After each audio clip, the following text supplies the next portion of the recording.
in a world of extremes.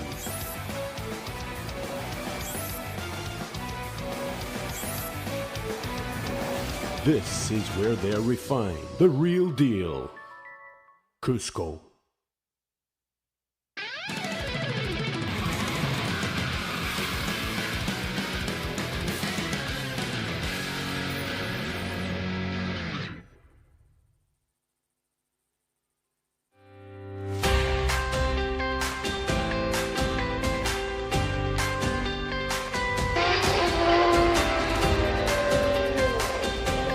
Good morning, and G-Shock presents Formula Drift Japan 2026, Round 1 at Fuji International Speedway. Yeah, weather's really chilly out here tonight, low 50s. It should be heating up a little bit, but it won't. I don't think it'll get to 60 today.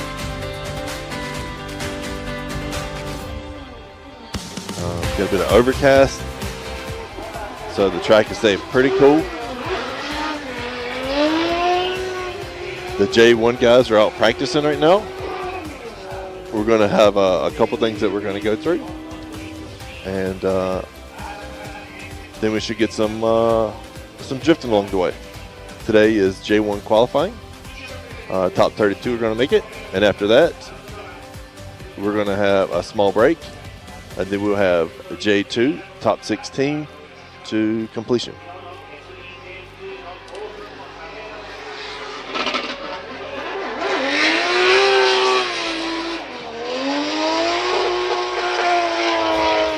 Yeah, it doesn't look like there's going to be any rain today. It's just overcast.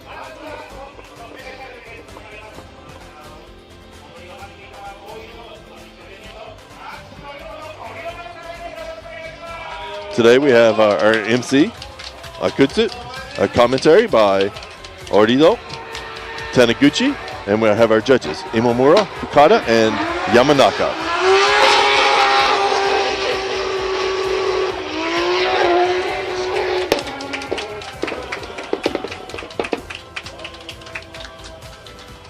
Yeah, Sims had some really good practice laps, as well as Daniel as well.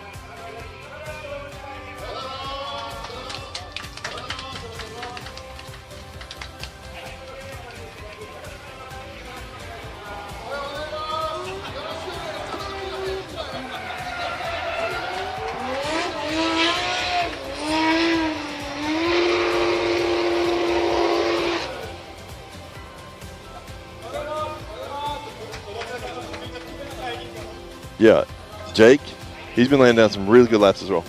Hey guys, Josh.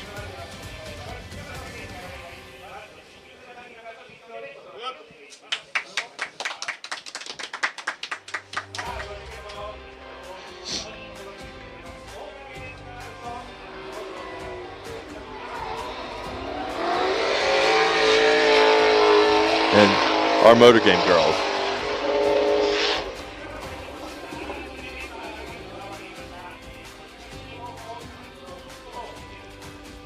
Then we have Yoko, Asami, Marina, and Nanase.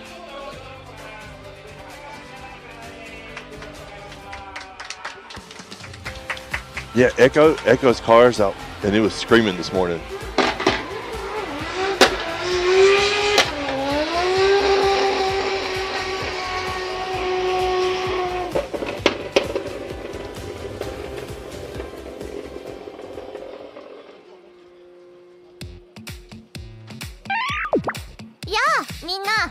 フォーミュラドリフトジャパンのルール判定システムについて説明するよ。まずは優勝までの道のり。大会は予選と決勝に分かれます。予選は単独走行方式。単独で2度走行し、高い方のポイントで上位32位までの決勝進出を争います。決勝は2台によるタンデムバトル方式。先行と後攻を入れ替えての2度の走行による勝ち抜き戦です。これらのコンペティションを決めるのは3名のジャッジ。それぞれライン、アングル、スタイルという視点で判定をします。持ち点はライン35ポイント、アングル35ポイント、スタイル30ポイントの合計100ポイントです。ラインとは規定された各ゾーンをより近くより理想的なラインで通過できているかを判定します。リアタイヤの設置部分がゾーンの外側のラインをなぞることが高得点のコツ。4本のタイヤのうち3本がラインの外側に出てしまったらポイントは0点になります。各大会によってそれぞれのゾーンに規定ポイントが振り分けられています。アングルとはコースに設定されたゾーンのラインに対してどれだけ深い角度でスムーズに通過しているかを採点します。ラインに対してより垂直なアングルをキープすることが高得点のコツ。各大会によってそれぞれのゾーンに規定ポイントが振り分けられています。スタイルとはドリフトの美しさ、スピード、迫力、ファッションなどドライバー自身が思い描いた走りを確実にコントロールしジャッジをうならせることができているかが採点されます。決勝へは先ほど説明した通りポイント上位32台が進出します。決勝は勝ち負けの判定による勝ち抜きトーナメント方式です。追走で行われ先行後攻を入れ替えた2度の走行をもって各ジャッジが勝者の判定もしくはドローの判定をします。3人中2人以上が出した判定で勝者および再走が決定します。追走を有利にするポイントは先行では単独走行と同じくよりポイント基準に沿った良い走りをすることが前提です。それが遂行できていなければジャッジの印象に大きく影響します。後方車両は先行車両と同じラインで同じ角度を取りながらより接近して追随します。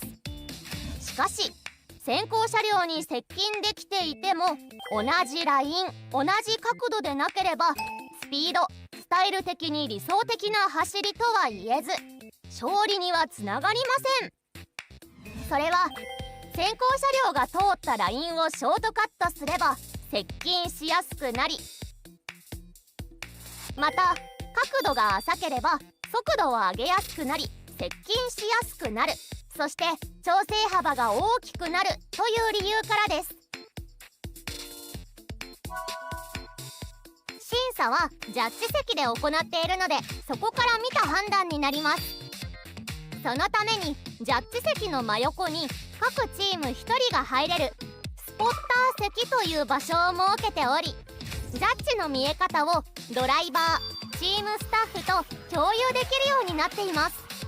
観客席などジャッジ席以外の場所で見ていた場合審査結果と全く違うように見えることがあります。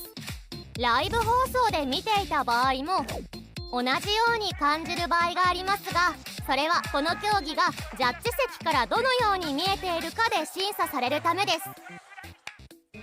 それぞれが見ている場所によりジャッジ席およびライブ放送のカメラ位置との角度の違い高低差などで見え方が変わってしまうからです。あくまでもフォーミュラドリフトの審査はジャッジ席からの見え方でジャッジが判断するということになります。それらをご理解の上フォーミュラドリフトジャパンをお楽しみください。以上がルール概要でした。さあフォーミュラドリフトジャパンの楽しみ方が分かったところで Here we go!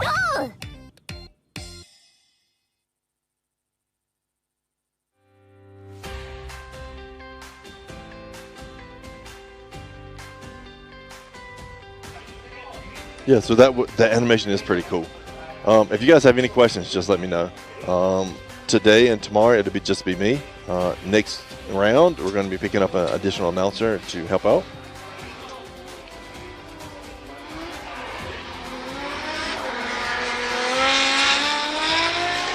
Yeah, they're still I think a couple more drivers have a couple practice laps, and we should be rolling into the competition. Well, I guess qualifying pretty soon.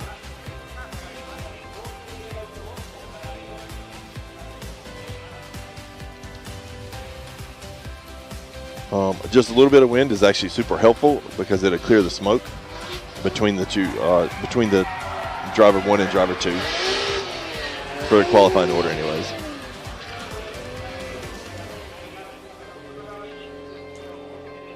Okay, so my favorite air humidity, I'm from the south, so I like it a little bit more humid, so I'll go with 75. Yeah, Langston PCS down to Okinawa, so he won't be with us this year. But going through the zones, we have out zone 1 worth 10 points, out zone 2 10, the end clip is 10, and the final out zone 3 is worth 5. If you drop 1 tire in the first 3, that's out zone 1, out zone 2, or the inner clip, that's a 3-point deduction. 2 tires is a 6-point deduction. If you drop a tire in out zone 3, because it's worth less, it's only a 2-point deduction for 1 and a 4-point deduction for 2 tires. The rumble strip or zebra is considered out.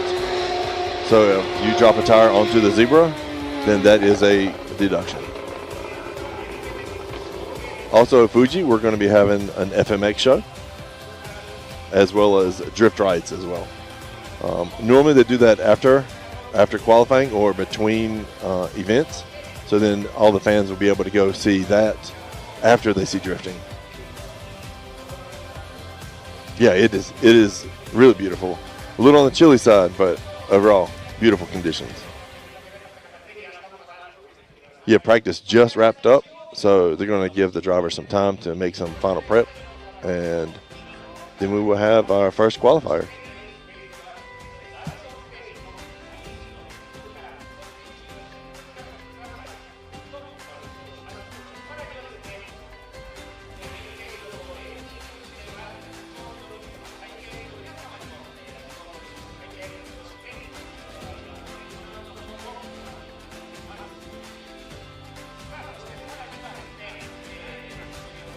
Yeah, Jake Jones qualifies towards the bottom of the list, so we'll see him, I guess, about 20, 25 drivers in, give or take.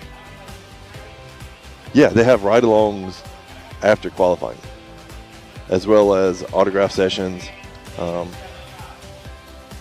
the other stuff that Fuji has is they have a car carry truck meet. It's really cool. Like some of these car carry trucks, super nice.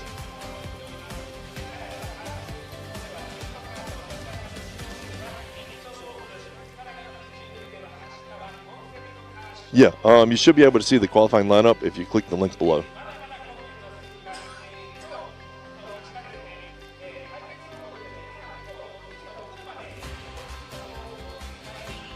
Yeah, Hiro wanted to concentrate on rally a bit more, so I don't think he's going to be doing. He didn't do the full season entry, but I don't know if he's going to happen to make a couple of spot entries. Yeah, Sim will be driving today.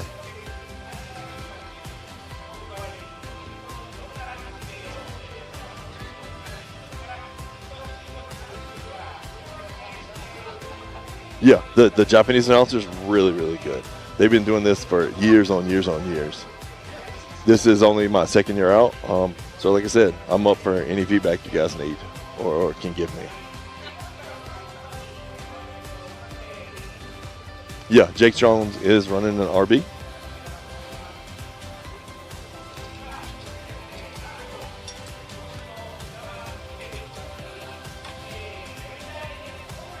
Yeah, they're just out cleaning and making some final prep, redoing the zones, and I think we'll probably have the national anthem and then get started. Oh, we have a new FDJ sticker this year.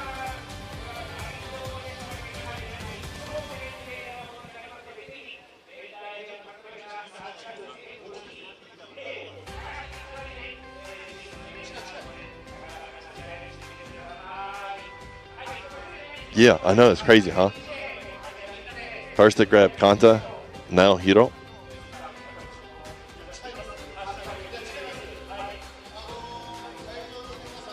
My prediction for Jake is he's going to come out and give it his all. I've never seen him not give 110%. Yeah, hashtag 2JDF.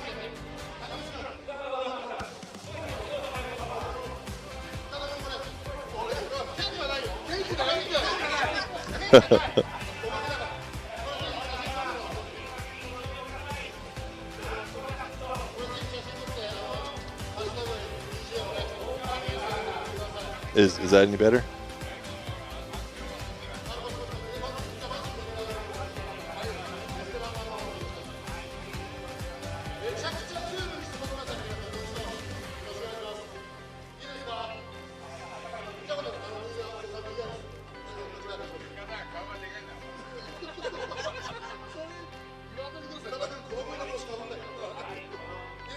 Yeah. The competition this year, I want to say like 4, possibly 5 drivers have come up from FDJ2. And all their cars are looking really good, and they're competing already at high level. Like, they've been laying down some really solid practice runs.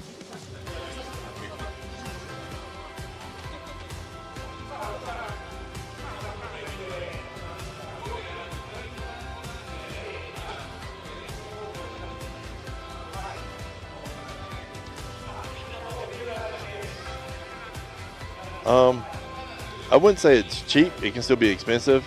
One thing that does help is right now the current dollar to yen rate's nice. So that makes things a bit cheaper, especially if you get paid in dollars.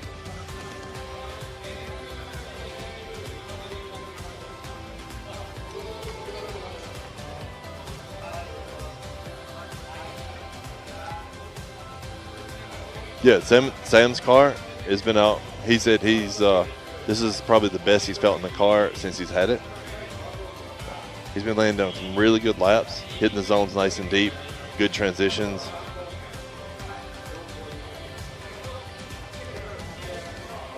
Yeah, it doesn't show any rain on the radar. It's just going to be a little cool, warm up a little bit, but still, I think the top it's going to get is maybe 60, 61.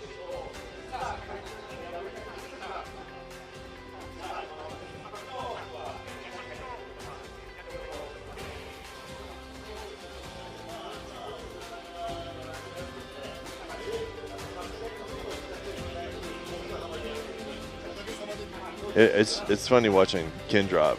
He makes it look almost too easy. Like, he's hitting all of the zones nice and deep, tons of angle, but he just makes it look so fluid that it looks so easy.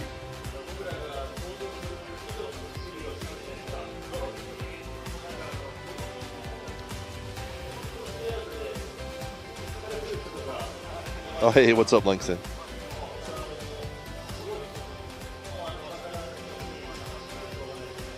Oh, definitely. But one thing is, you want to definitely make sure you scrub the front tires to heat them up a bit.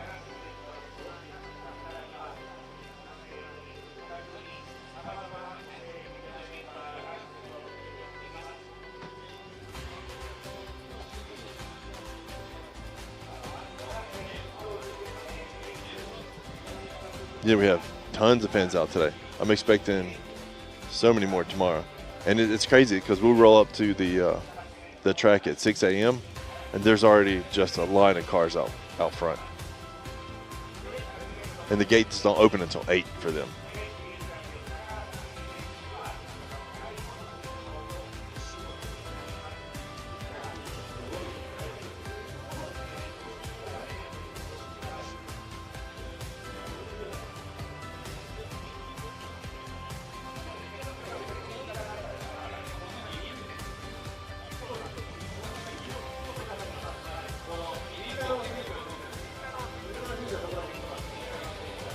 Yeah, like what Vert's saying is true. There's so many different chassis. There is no best one. It all depends on the driver, skill, and sometimes quite a bit of luck.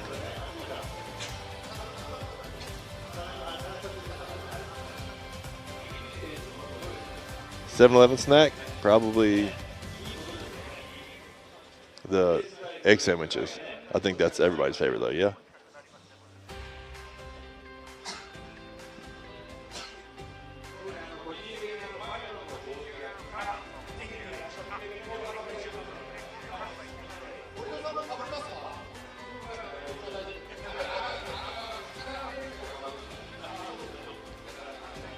I mean, finding a 240 probably not too hard, but finding one in one piece still, that might be tricky.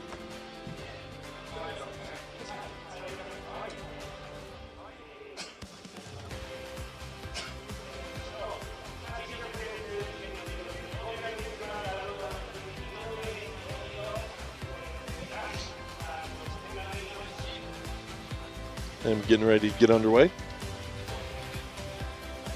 And up first, we have car number 829, Sena. White River with his BMW E92. You guys might remember last year he was in a JZX 100.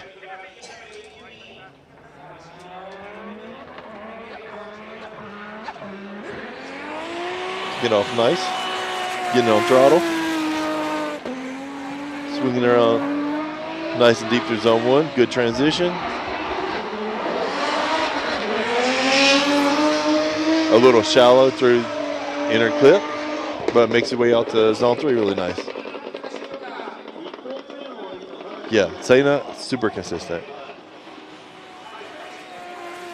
And you'll see this from most of the FDJ drivers. They're on throttle early, get out nice and deep through zone 1.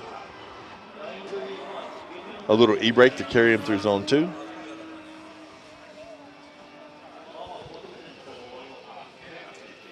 As the next run, he could tune up the transition from 2 to 3, hit the inner clip a little deeper in.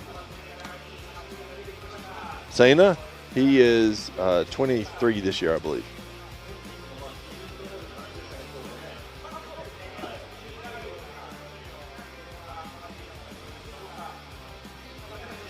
And that's a 71 for Sena.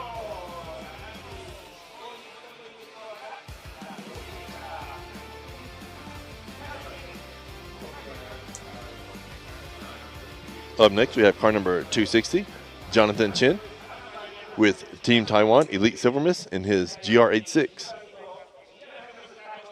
Yeah, last year he was rocking a BMW.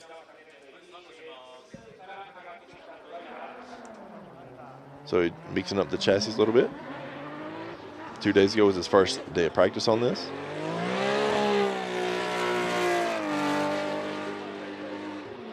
Nice throttle. A little shallow through 1. Nice through 2.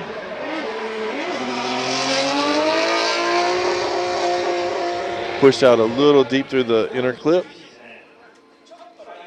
And just got offline a little bit after 2.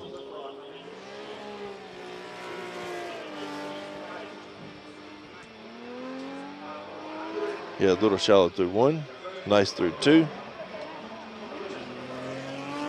Earlier he was getting deep into the inner clip, so I think maybe he made a slight adjustment that was a little bigger than he thought it was going to be. Yeah, dude, and the big wing, it makes a huge difference. Not a lot of people will realize that.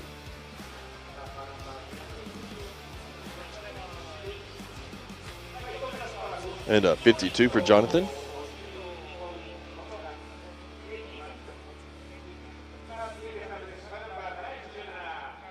Up next is car number 717, Russell Levar with Buy Now Japan and RPM. Right now, he is in his JZX 100. Next round, we're expecting him to be in his A90 Supra.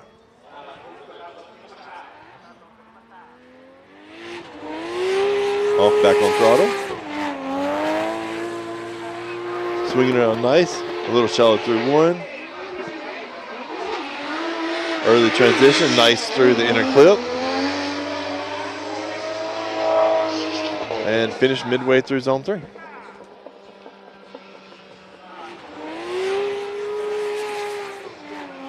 Yeah, so he sold his 180 last year.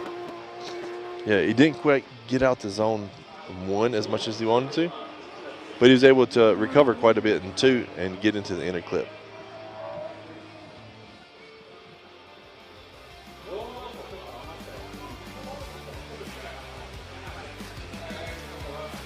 Overall,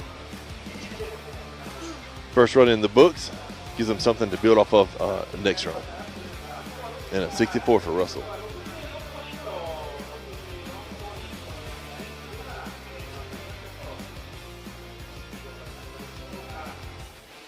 Pulling to the line now, we have car number 7, Soshiro Nakamura with Japan Environment Development Racing in his S15 Silvia.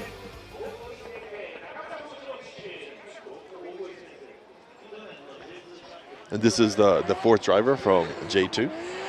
Moving up. On throttle. A little deep through 1. Nice through 2. Deep through the inner clip. And swinging out. Just full throttle into zone 3.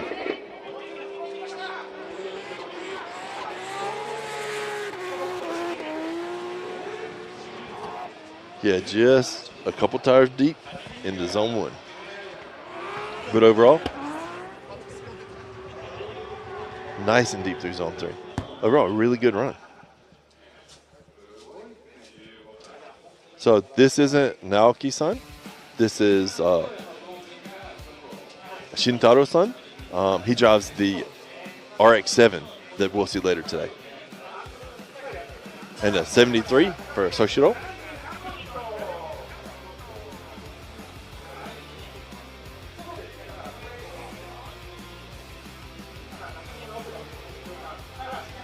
Up next, we have car number 88, Takuto Iguchi with Veikolo with Bridgestone in his BRZ. This is J1. It's just that a lot of these drivers were coming up from J2. Oh, beautiful line through 1, nice through 2.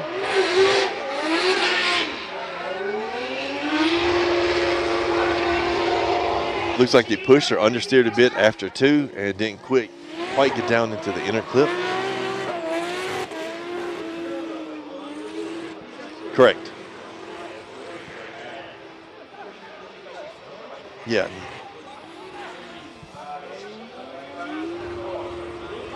Yeah, all these cars are really nice.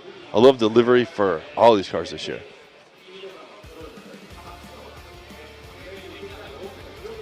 Yeah. I think he pushed a bit going into the inner clip, and that just pulled him out to the edge of the track. Yeah, a lot of drivers have been pushing between zone 2 and the inner clip. And that'll be a 70 for Iguchi.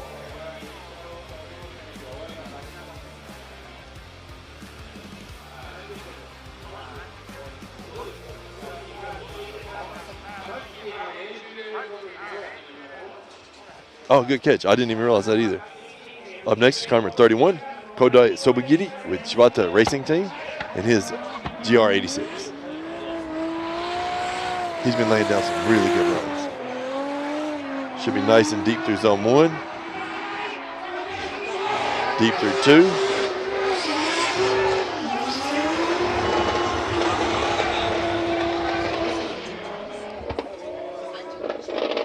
I think he transitioned a little soon and a little hard into 2, and that left him with quite a bit of mistakes he had to overcome. Yeah, just on full lock there.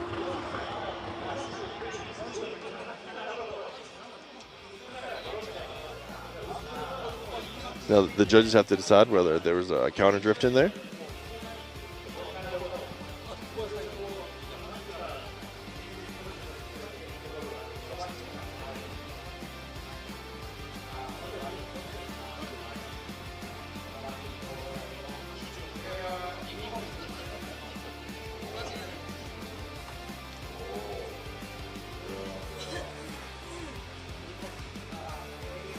And let's see what the judges say.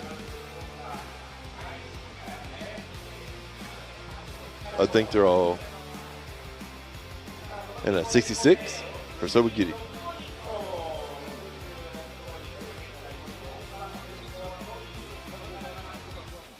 So I haven't seen the drone yet today. I don't know that it can't be out, but I just haven't seen it.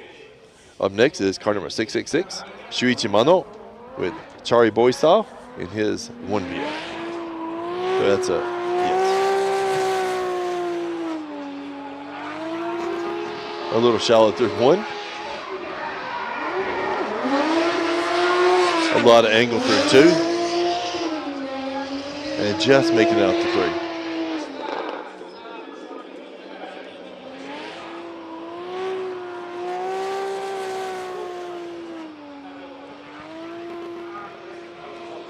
Yeah, it looks like he just transitioned a bit early for both zone 1 and 2. He was able to finish off nicely into the inner clip, but unfortunately he wasn't able to get out to zone 3 very well.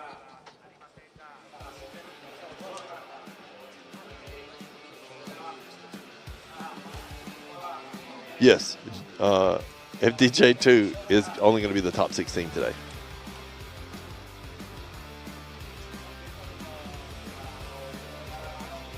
And that is 60 points for Mano.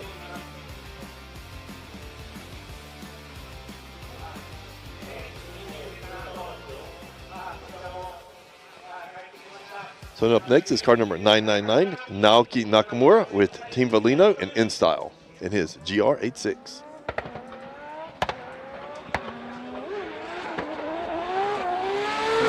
Just laying on the throw. Beautiful zone 1. Nice with zone 2. Good inner clip. And making his way out to zone 3. Overall, a very clean run. Could have been a little deeper through zone 2. But beautiful zone 1. Just ride that line.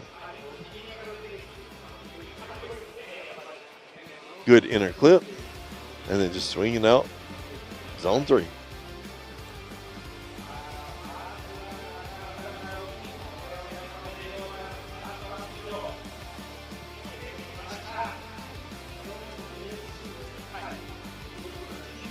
Judges are keying in now.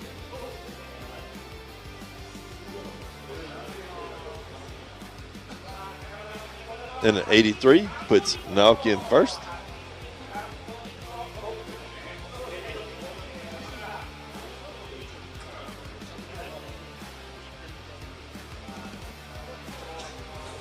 Up next, car number 888, Shintaro Nakamura with Japan Environment Development Racing in his FD3S RX-7.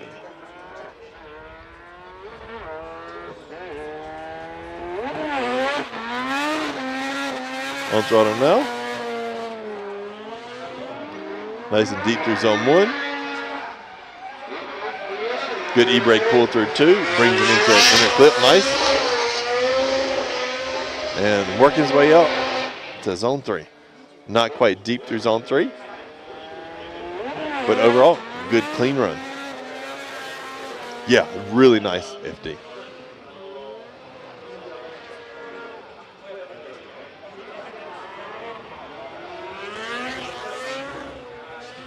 Yes, that's correct, Vert.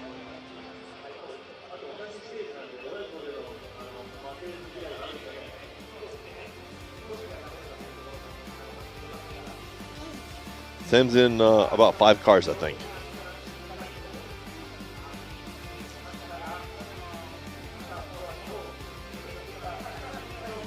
And a 70 for Shintaro.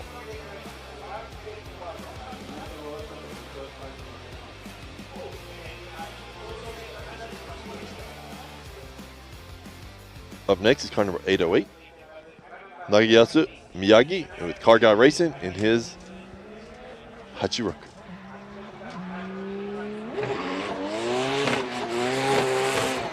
On throttle, beautiful livery to this year. Could get a little bit deeper through 1 and 2. Makes his way back out to zone 3. Overall, a little shallow. Could work on the transition a little bit more to get a few more points. Yeah, a little early transition there. And it makes it really difficult to get through the full zone.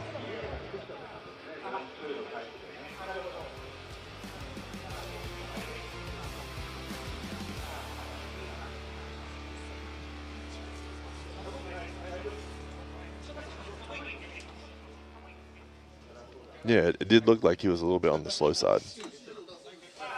And that is a 59 for Miyagi.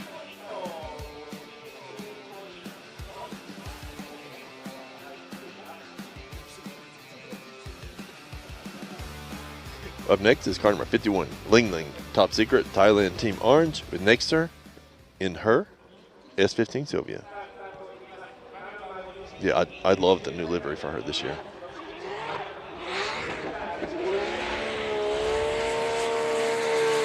Off to an early transition, just laying on tons of throttle. Beautiful zone 1. Zone 2 a little early.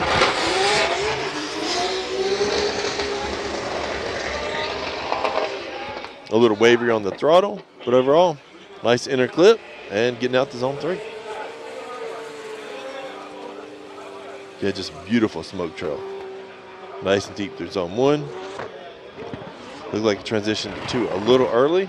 Wasn't able to hold it to the end of the zone, but nice through the inner clip and just walking the line on zone 3. Yeah, Top Secret.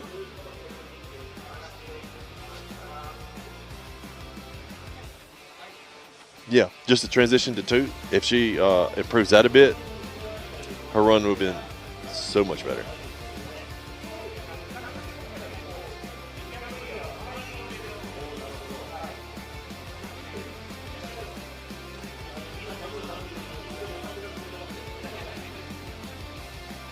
And that's a 74 for Ling Ling.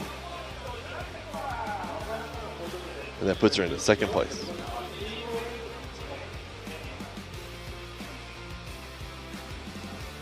Up next is car number 54, Xian Yan with Team Kazama with Power Vehicles and JZX100 Chaser.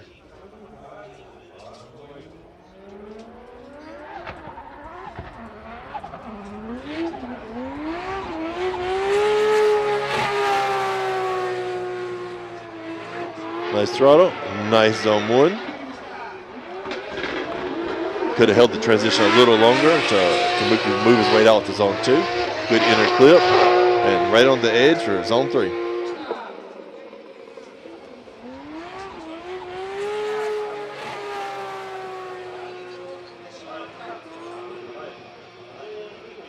Now, one of the things is you're not supposed to be going over the inside of that white line on entry, but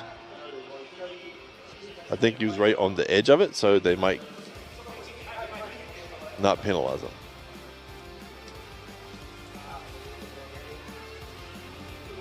Oh, so Neon doesn't need sponsors. He sponsors himself. So that's why his car is just great. And that's a 62 for Neon.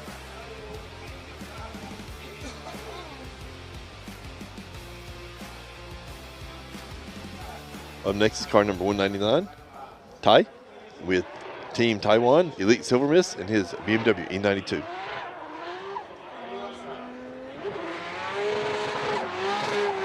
On throttle, laying it down, nice and deep through zone 1. Good transition into 2.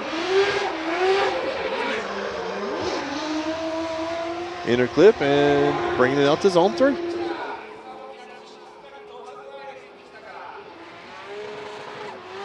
Oh, yeah, no problem.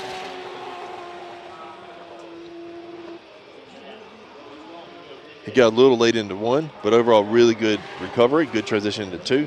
Could get a little bit deeper into the inner clip, but worked his way out to zone 3 really nice.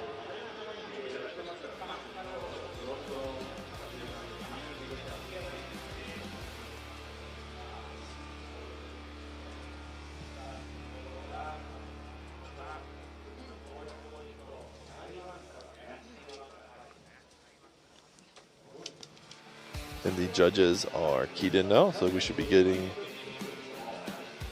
Ty's score really soon.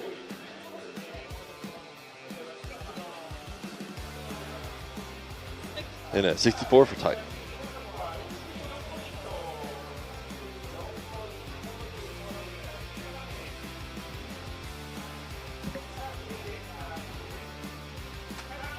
Up next is car number 11, Sam Lucas with Team Samet in his S15 Sylvia.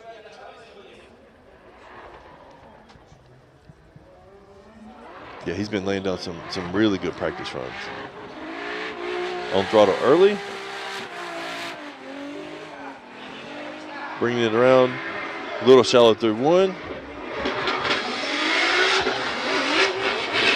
Good inner clip and bringing it out to 3. Overall, a very good first run.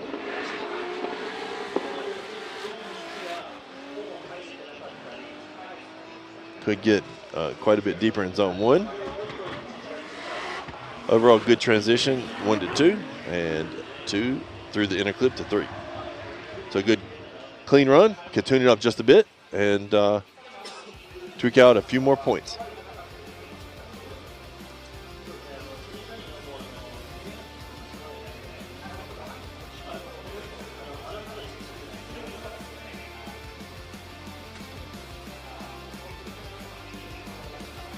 And that's a 65 for Sam, and that puts him currently in 8th place.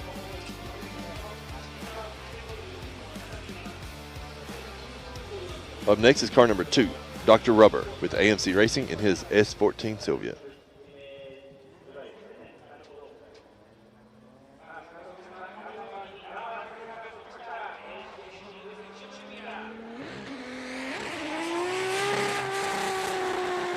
On throttle a little late, but bringing it around.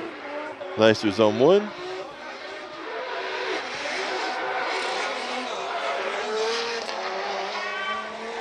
So that's one thing we've been seeing a lot between early practice today and yesterday. If you're not getting good angle out of zone 2 and you're not just throwing it in, a lot of drivers have been pushing.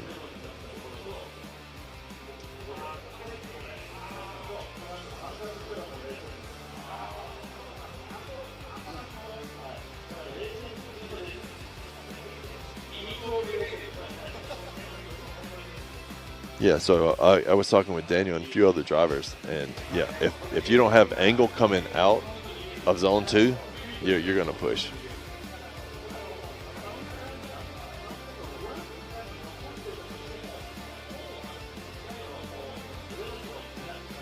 And that'll be a 0 for Dr. Rubber's first run.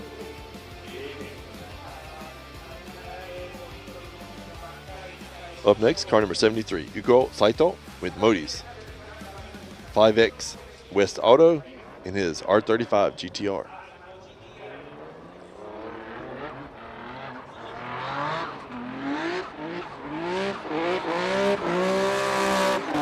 On throttle, nice and smooth, bringing around nice through zone 1. A little shallow through zone 2. And you can see, coming shallow out of zone 2,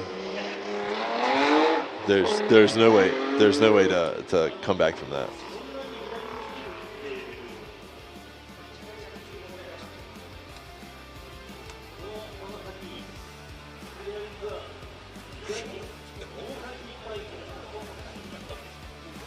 Yeah, that is the scariest feeling understeer. You're like, I've turned the wheel, but my car is going straight. That'd be a 0 for Saito. Up next, pulling to the line is car number 20, Mr. Anin with Team Academic in his S30 15 Sylvia.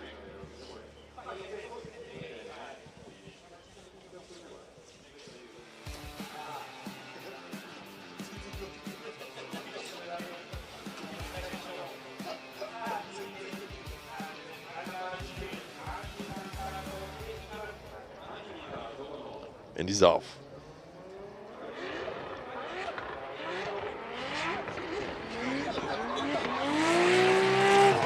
Getting on throttle. Be a little deeper through 1.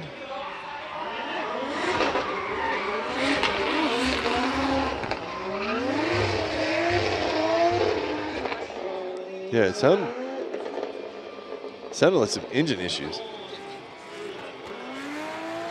Possibly ECU, maybe? Coming through 1, 2.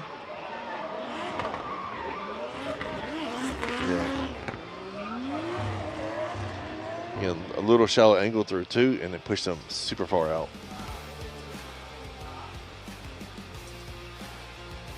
Yo, Mr. Anning's car, a lot of people love it, and a lot of people hate that you do that. He has a 240Z front end on an S15. And that'd be a 15 for Mr. Anning.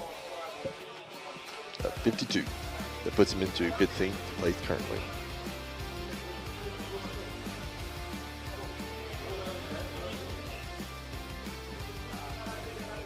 Up next, car number 18, Connor Zia with Fat 5 Racing in his S15 Sylvia.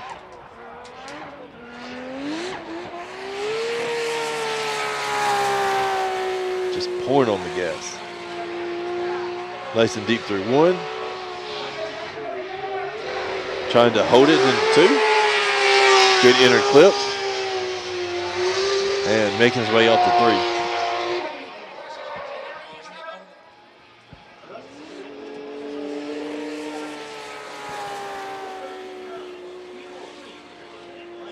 Nice throttle.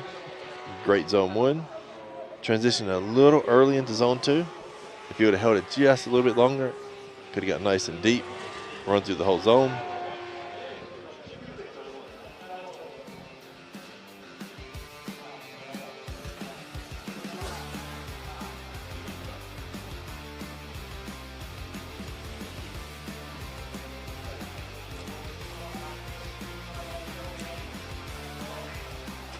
Judges are keying in their score right now.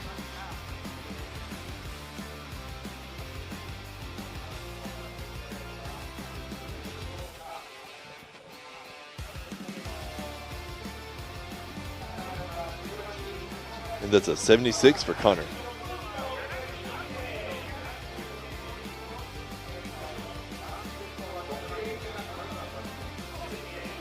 Up next is car number 101, Luca Medley with Fat 5 Racing in his S13 Sylvia.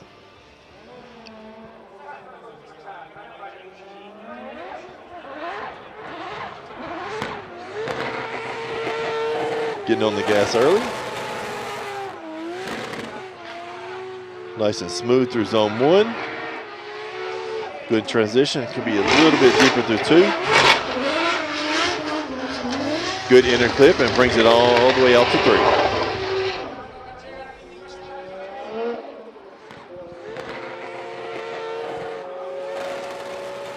I like seeing people on gas early. Nice through 1. Transitions a little fast into 2. Could have been, which could have put him a little bit deeper to give him a little bit more angle. But overall, very good clean run. And gives them a couple things to improve on for run 2. Oh yeah, S13 is one of my favorite cars. Though I do drive a Chaser.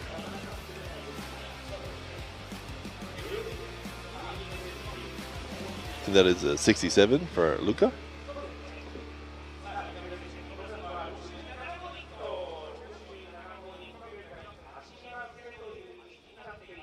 Up next is car number 38, Itsuki Fukada with Tanabe SSR Team Dunlop in her JZX100 Mark II.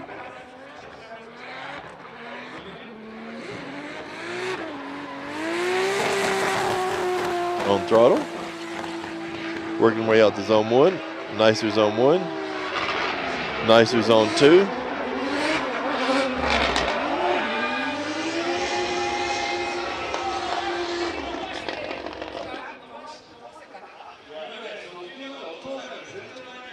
Just a little slip up there. Unfortunately, that cost her a 0. Nice through 1. Good transition to 2. Yeah, I don't know if she maybe hit the front brake. It seemed like her front tire started scrubbing more, and her back end just worked its way around.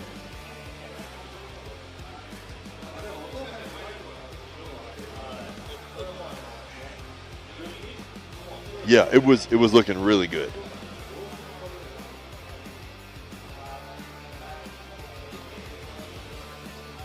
Up next is car number 66, Mikey Nakamura with Mikey Racing with RS Carbon in his GR Yaris.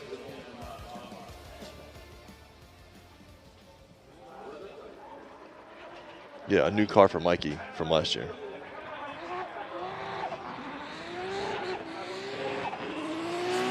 Moving around nice.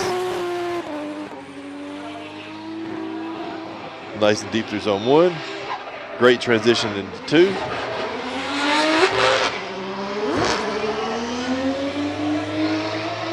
Bringing it out, just missing zone 3. But if you are going to completely miss a zone, zone 3 is the one to do, as it is worth half points compared to the other zones.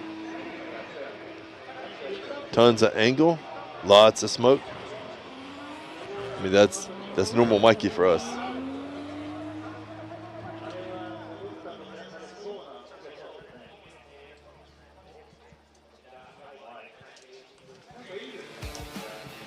Now, it did look like he might have straightened up there after the inner clip, but we'll see what the judges say. Unfortunately for Mikey, that's a 0. And I think it was a straighten between the inner clip and zone 3. Up next, we have car number 83, Cham Benjamin with Team Kazama and Modi's in his S15 Sylvia.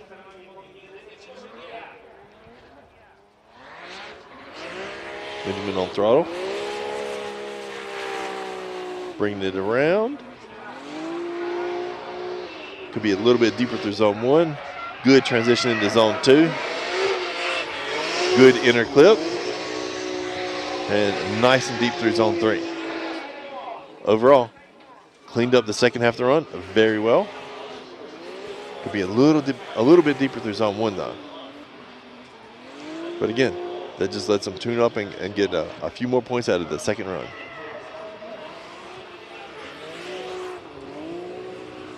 Very clean run by Benjamin.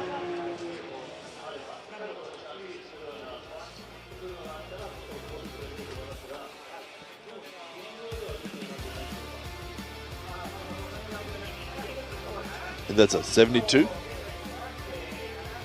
for Benjamin.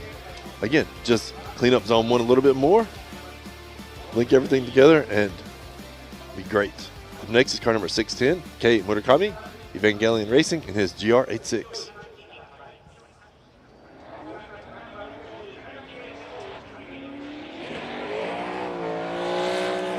Coming around, on throttle nice. A little shallow through 1. Good switch back, nice through zone 2. Good inner clip.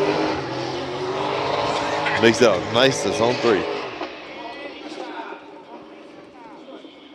Again, could be just a bit deeper through zone 1. Overall, really good run though.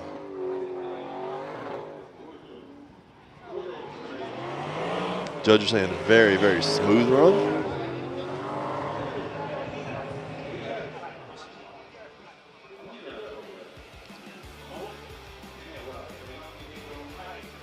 Those are Evangelion and the Monster Girls.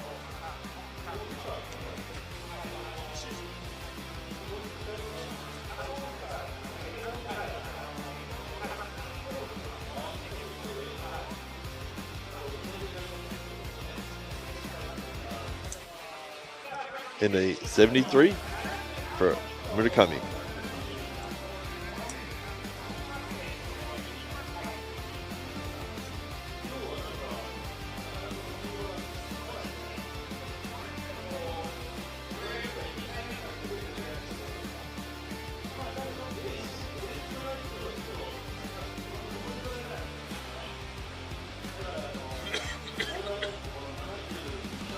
Looks like right now we're going to take some time to do a course inspection and repaint the zones.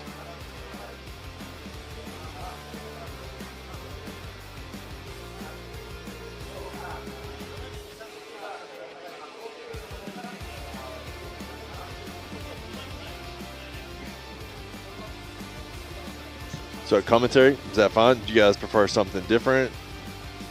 More talking, less talking? Good on the money?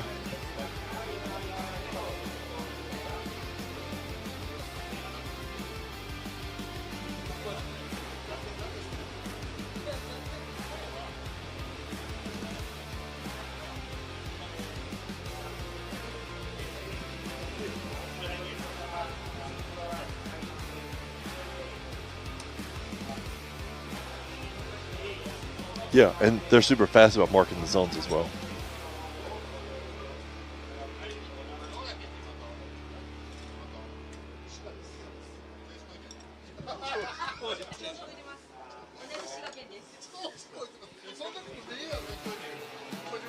Oh, thanks, guys.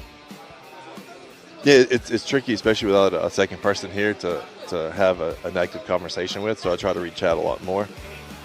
But again, you guys are a 30-second delay behind me, so it's hard to necessarily have a timely response or an active conversation with a 30-second blocks in between.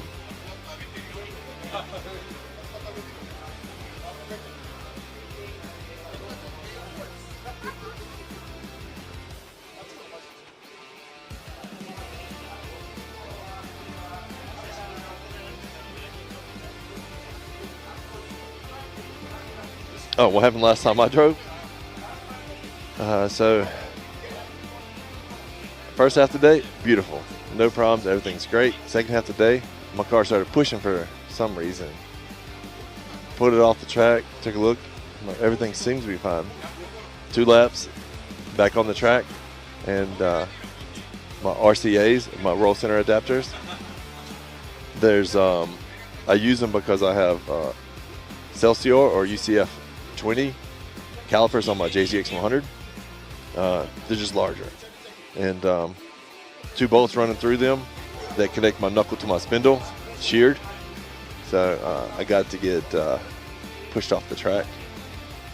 So yeah, that's what happened last time.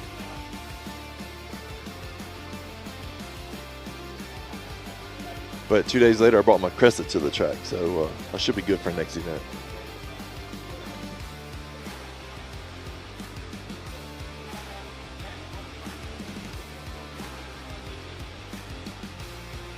And so for the RCAs, I need some spacers, and everybody sells aluminum spacers, but they want to put, so Masanori Kohashi, he suggests trying to find steel spacers. So that's what my plan is for the next few days or the next week or so.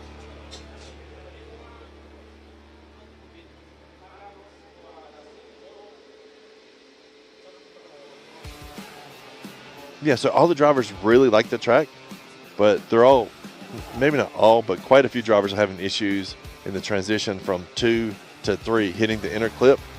If you're not getting a lot of angle, then your cars, most cars have been pushing.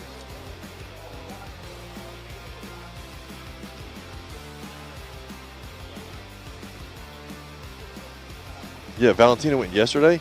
She got her first run in, but she had to take a 5-minute timeout before her first run. And her second run, she had car troubles. So unfortunately, she only got 1 run in, and she didn't end up making the top 16. Oh, I'm just out here for fun. No, the only license I've had was I had a D1 F license. That's like, it's 2,000 yen, or that's like, I guess, $20, and you can get a license. So I did that maybe 15, 20 years ago. But other than that, I don't really do a lot of comps because my style isn't really competition oriented. I prefer nice smooth transitions, and a lot of competitions want quick snap.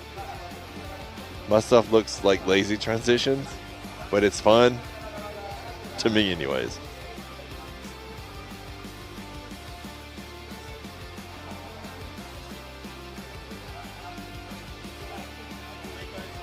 And coming to the line now, we have car number 43, Harry Yoza with Harry's Auto and Hayoshi Dingyo BAM 0532 in his R32 Skyline.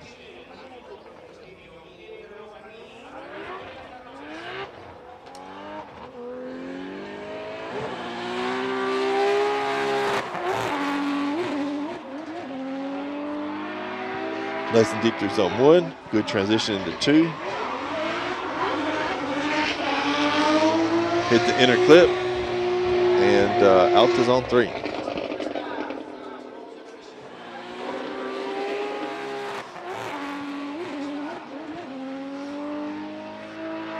That's zone 1 a little early, which means a little bit sooner transition into 2 than he probably wanted, which made him a little shallow. But overall, good recovery and a good run in the books. Yes. Yeah, it's a new chassis, but same car. 73 for Harry.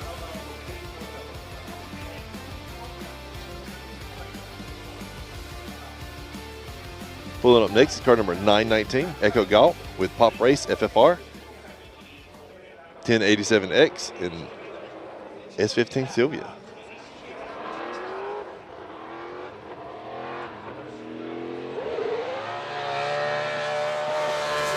Stacking up the throttle. Nice and deep through zone 1. Good transition into 2. Nice inner clip and working out to zone 3. Really nice. Super smooth run. Yeah, delivery for Echo, love it.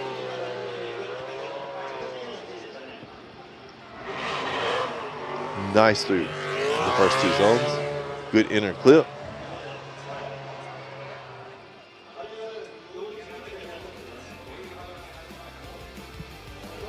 Like each one of her runs is just getting better and better.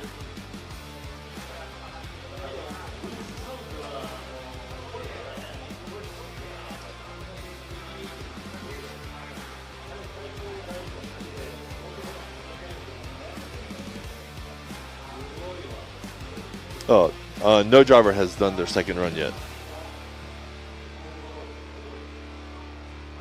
Yeah. Probably dropped the tire on 3.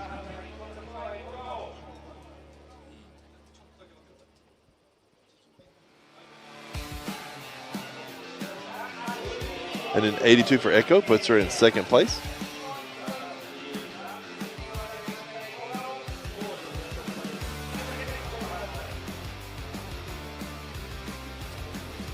Up next is car number 17, Jin Hardino with TSA Motorsports, Toyota tires in his GR86.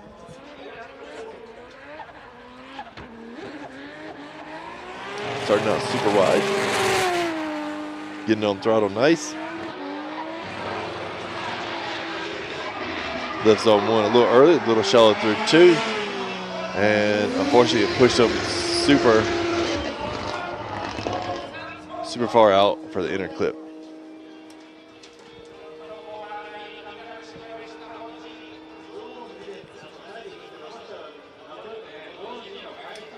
Yeah, picked up quite a bit of speed, I think, between 1 and 2, and unable to throw the angle in to bring himself to the inner clip.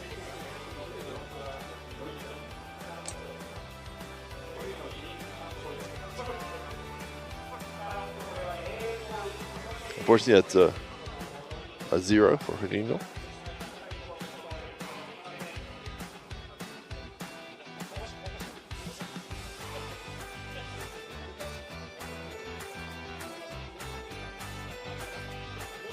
Pulling up to the line now, we have car number 144, Daniel Mesmer with Cheeseburger Racing in his S13 Sylvia.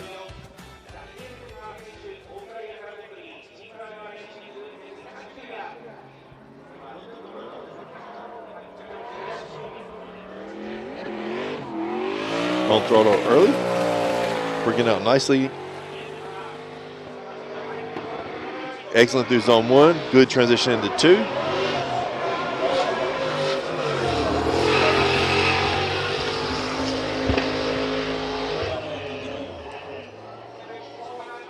Unfortunate, it's a 0 for Daniel.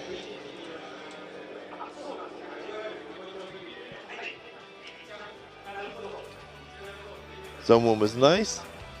Good transition into 2. I think a little bit more angle out of 2 lets him dive into the inner clip. But unfortunately, that's a 0.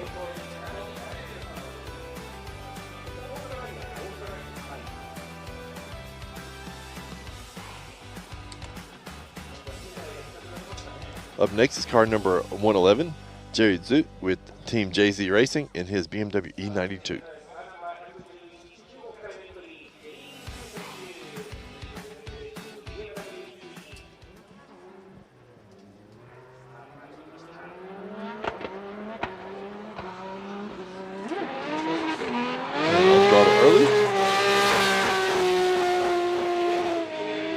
Lots of smoke.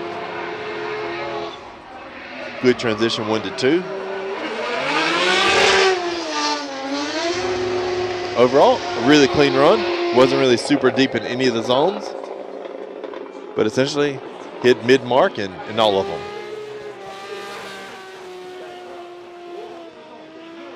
Tons of smoke. Really good transition. Could be a little bit more angle out of 2. And a little deeper through 1 and 2.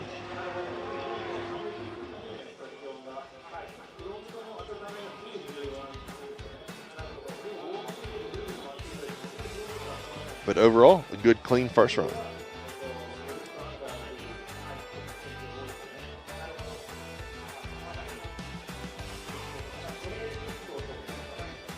And a 59 for Jerry.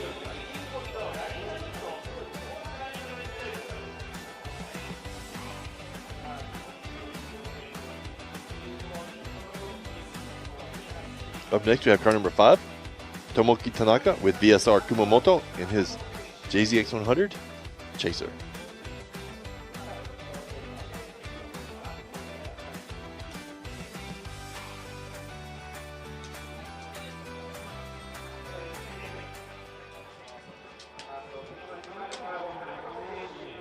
And he's off.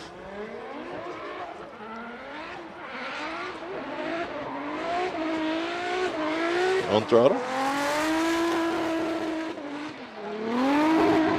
A little shallow through 1.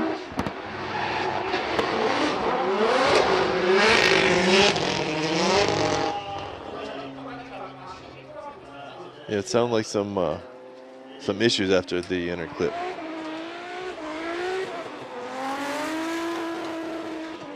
Yeah, unfortunately, a little shallow through 1. Through 2 could have been a little, held the zone a little longer, but overall, no idea when the engine trouble started happening. And unfortunately, it has to be a 0. Yeah, it sounded like some sort of engine trouble. I mean, it could have just been an ECU, but they'll get it back to the garage and sort it out. Occasionally, we have drivers that'll drop a sensor mid-run, which really sucks. Up next is car number 89, Pop, with Nexter and Drive to Drift Academy. He's currently using Yuma's car from last year, while his is being shipped here.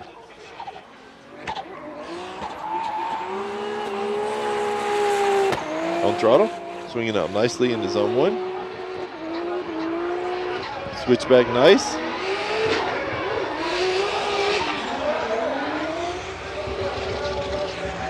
Maybe a little too much angle out of zone 2.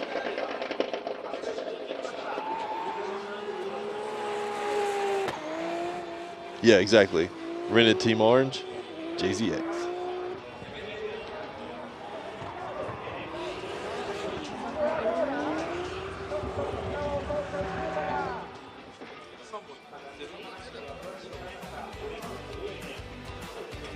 So now the judges are trying to decide if his inner clip cut, if there was a straighten involved or a counter drift.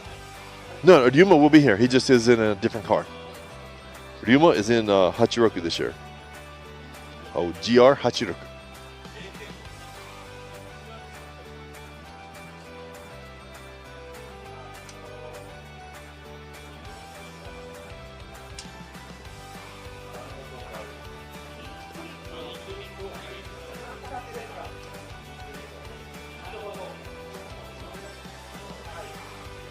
The judges looked at it a couple times.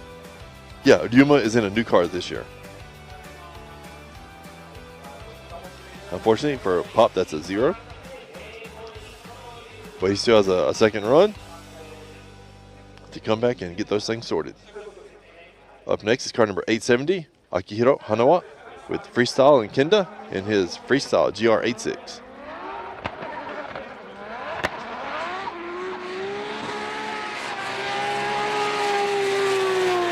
On throttle nice and early.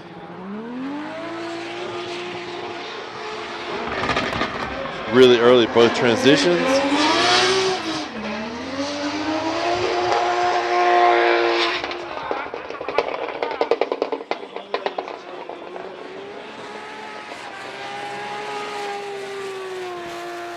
good throttle, but just throwing too much angle into zone 1, and he didn't get out to the edge. And because of that, left early, which means he had to transition to 2 early. Yeah, unfortunately,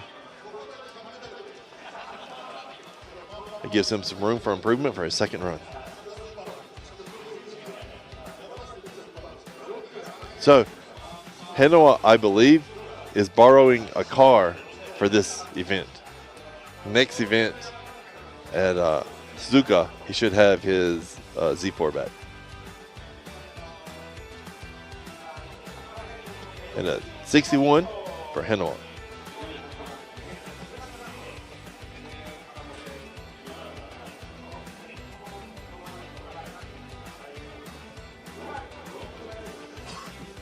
Up next is car number 100, Ming Ming with Mr. DIY, Team Orange, Nexter, in his GR86.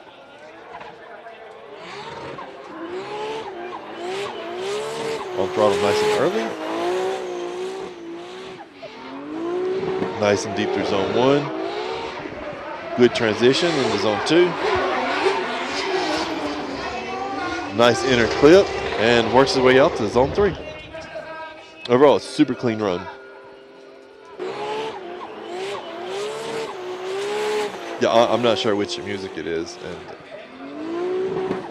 unfortunately, I'm not super excited.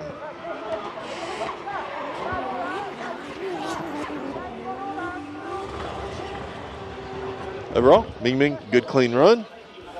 Has a couple things he can still work on. And should come out run 2 with quite a bit of a higher score.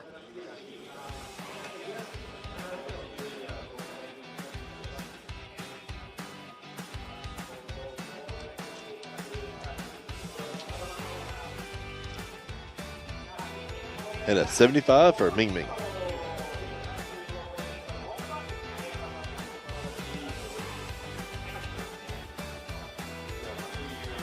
Up next, we have car number 8, Yukio Matsui with Matsumoto Kiyoshi M2 Evolution in his F22 BMW.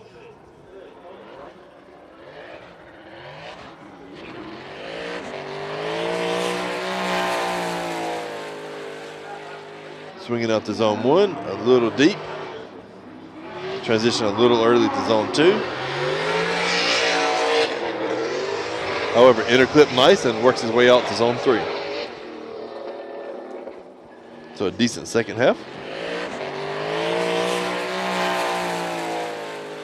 Yeah, generally J1 will get judged quite a bit harder than J2.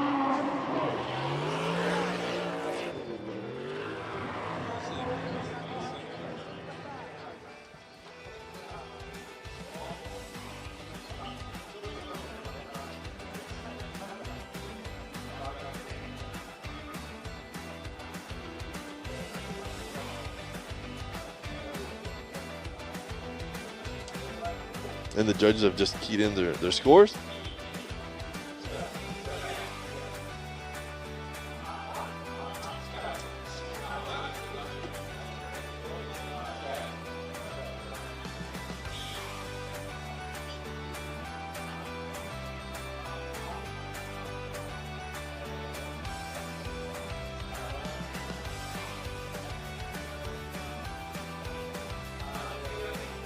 And that's a 66 for Matsui.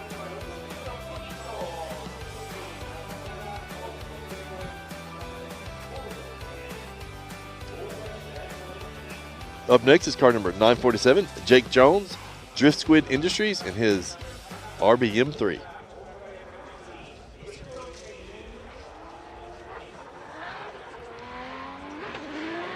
On throttle nice and early.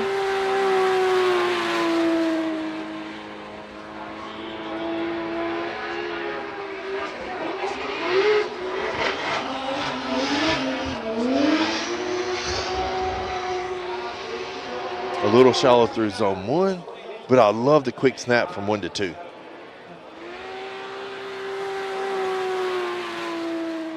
Yeah, swinging out nice.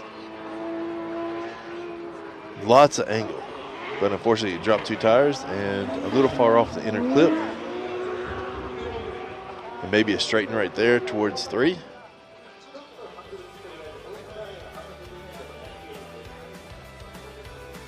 Yeah. Sorry, guys. I'm about 30 seconds behind what I see in chat to my responses. Oh, Hiro is not in this round.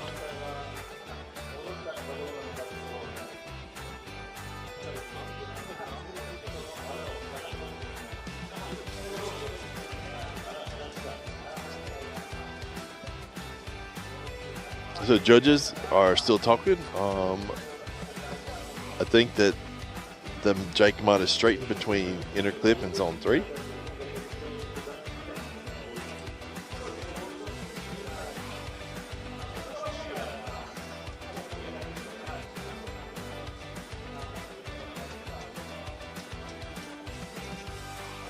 Yeah, unfortunately for Jake, that's a 0.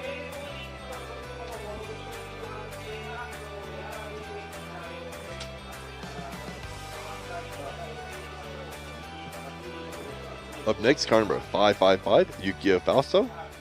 Fausto racing with Mini GT in his S15 Silvia.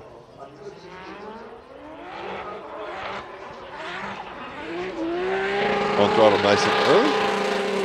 Swinging around. Nice and deep through zone 1. Nice and deep through zone 2. Little far out for the inner clip, but nice and deep through zone 3.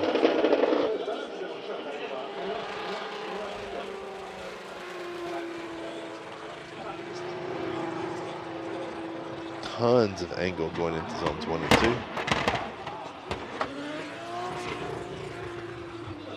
Yeah, I don't know about the hesitation going into the inner clip because it seemed like the engine was hesitating quite a bit. But overall, good first clean run. Yeah, Fausto's always super aggressive. Really fun to watch.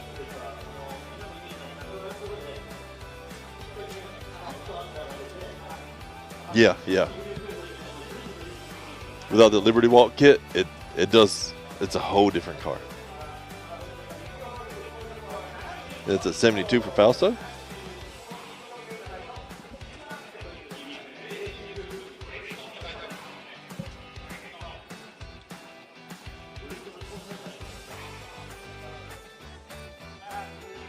Up next is car number 530, Wataru Masuyama with Evangelion Racing in an EVA RT Unit 1 Monster GR86. Throwing tons of throttle in. Nice and deep through zone 1. Good transition to zone 2.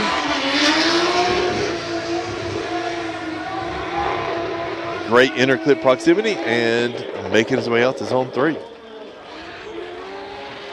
Super clean, super smooth run.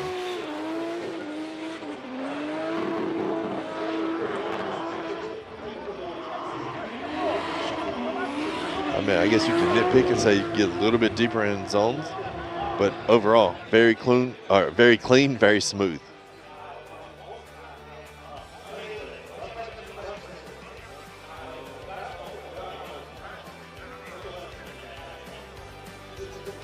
And the Monster and Evangelion girls.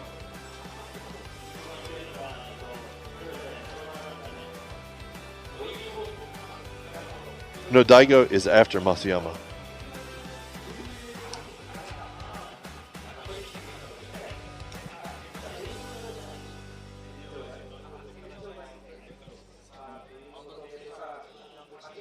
And at 85, putting Masuyama in first place.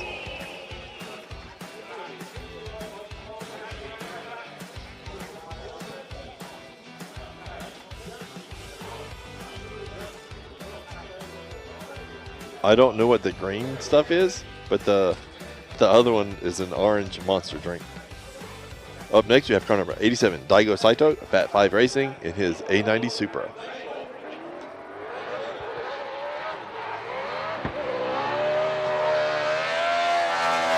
Daigo laying down tons of throttle. A little shallow through 1. Good transition. Good inner clip and making his way out to zone 3. Very, very good. Clean run.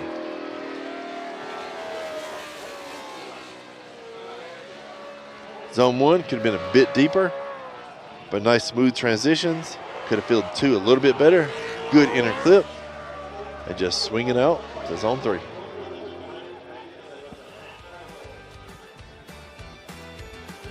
So what I'll do for you guys is, after qualifying, I'll go find out what that was, and I'll let you guys know. Is that cool?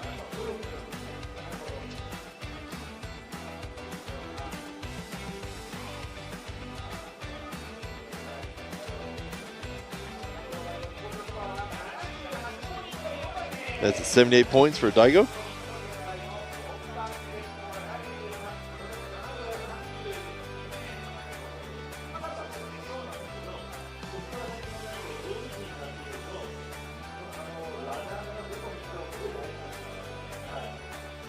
Up next, car number 9, Kiyofumi Hamada with Hashinan Racing. It is JZX 100 Chaser.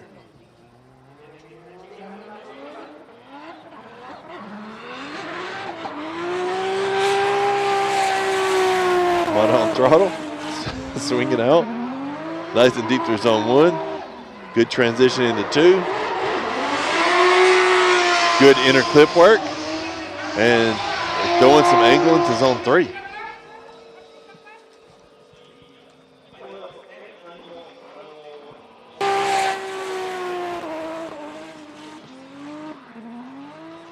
That's good, clean run. Good line. Probably could have thrown a little bit more angle in 1 and 2, but overall, very good, very clean run.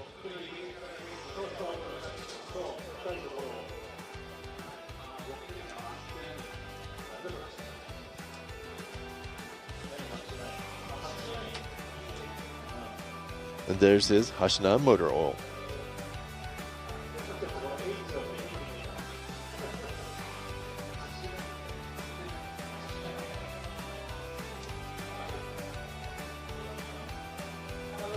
In a 79 for Hamada. Yeah, it's about a 30-second delay.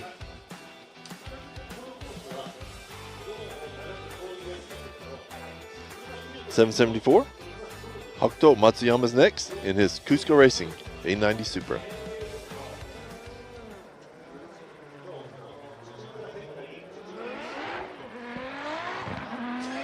So, on throttle a little late. A little shallow through zone 1. Good transition to 2. Good inner clip and working out to zone 3.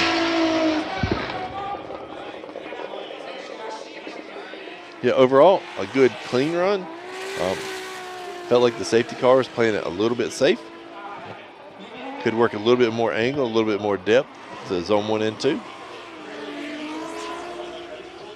But second half of the track could be a little bit deeper through zone 3 as well. And here's the drone back.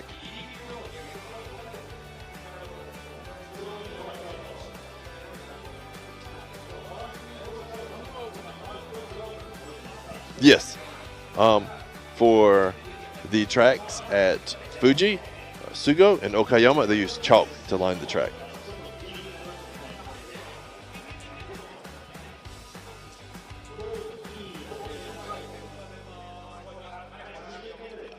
And a 76 for Hokuto.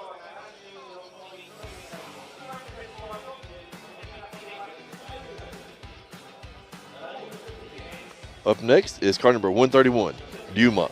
Harson Tires with Team Orange and his GR86. Yeah, so you can see Ryuma's got a brand new car and brand new livery this year.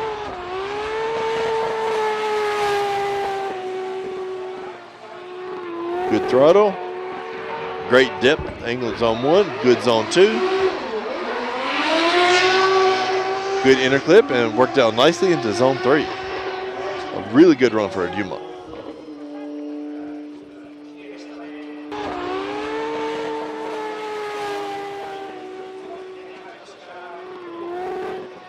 Great line into 1, good transition into 2. Excellent inner clip to zone 3. Yeah, it's Ryuma in a GR86 is definitely different.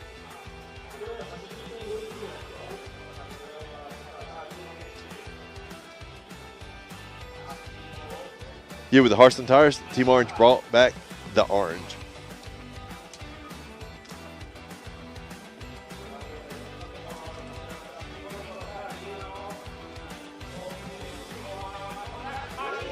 And the 88 puts Ryuma in first place.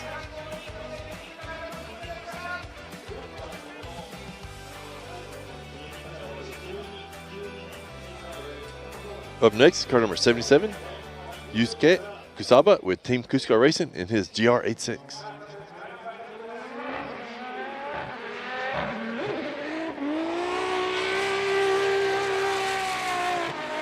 On throttle, working his way to zone 1.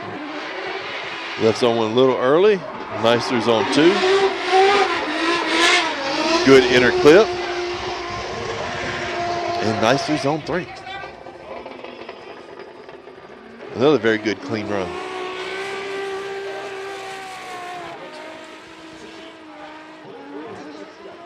Yeah, didn't quite get out to zone 1 as deep as he probably wanted to, and he left a little early. Could be a couple points left on the table for that.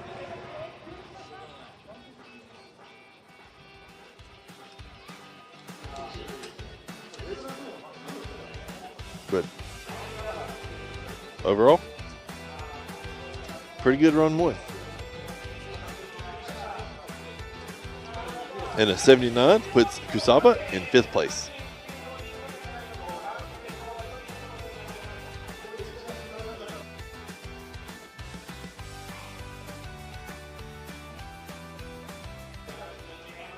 Up next is car number 37, Koichi Yamashita with TMS Racing, Team 55X, and BMW E92.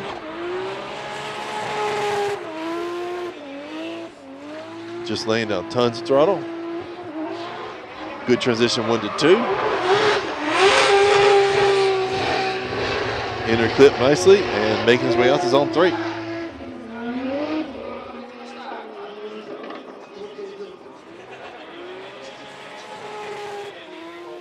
Swinging out nicely, just laying down tons of throttle.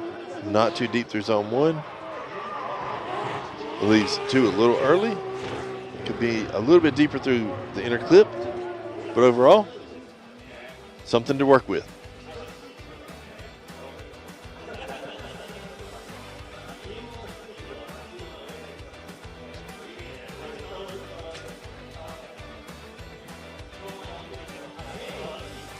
TMS and 5X tires are 2 of the main sponsors for Yamashita.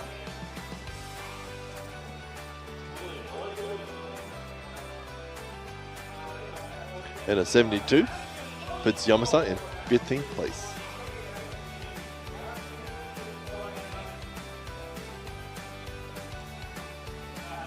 Up next is car number 21, Ken Gushi, Team Kazama with Motis in his Lexus LBX Moizo RR.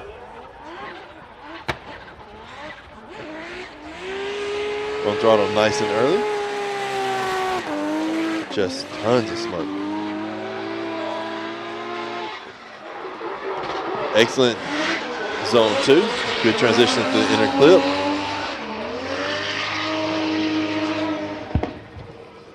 All of his practice runs, he was nailing zone 1. So I don't know if they made some sort of slight adjustment, but didn't quite get out to zone 1 probably like as much as he hoped.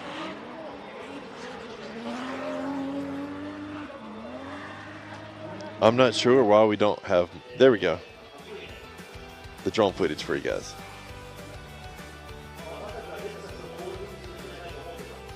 Yeah. Lots of angle into zone 2, not as much into zone 1, and then making his way out to zone 3.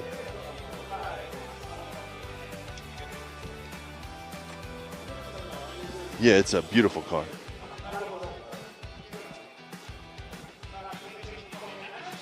And a 74 for Ken.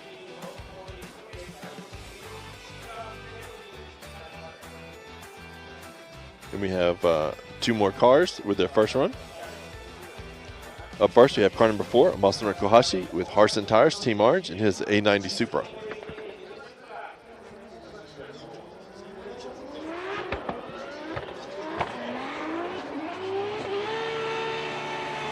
On throttle, laying down a thick blanket of smoke.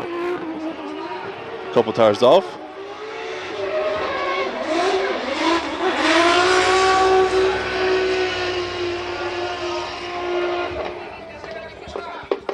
Yeah, with the 2 tires off, that messed up the transition from 1 to 2. So unfortunately, 2 tires there.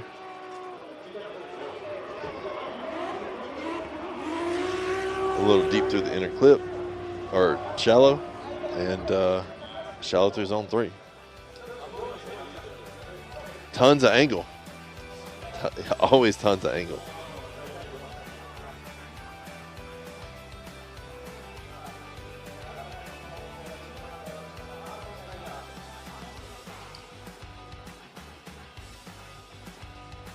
It looks like the judges are punched in.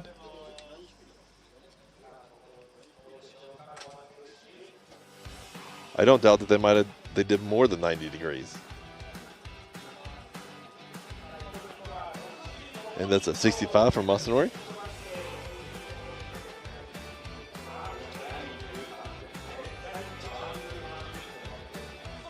Up next, we have car number 36, Kazumi Takahashi with TMS Racing in his BMW E92.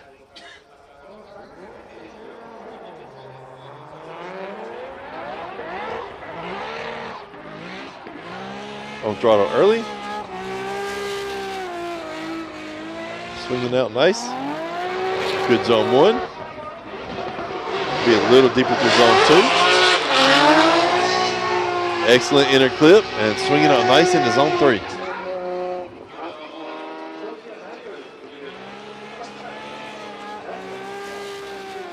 Overall, very good run 1. Just a little bit of tune-ups here and there, and easy put down a 90-plus run.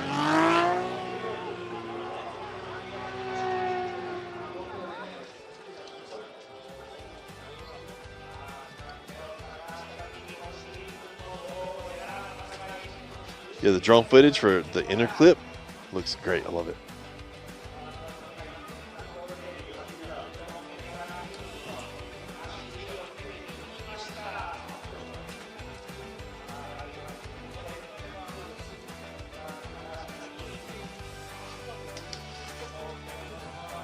And an 81 puts Takahashi in 5th place.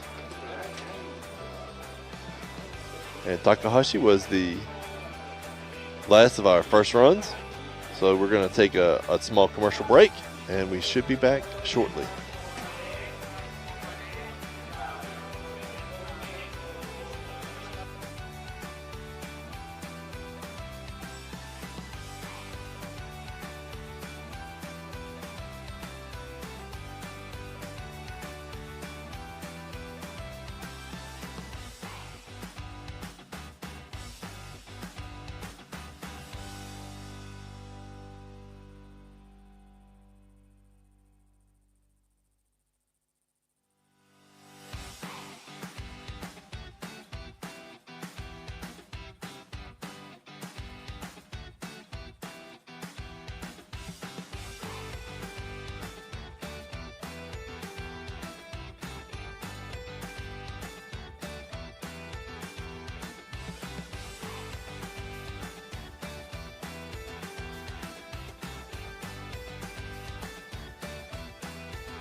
The brightness, called brilliant, blinding and vivid.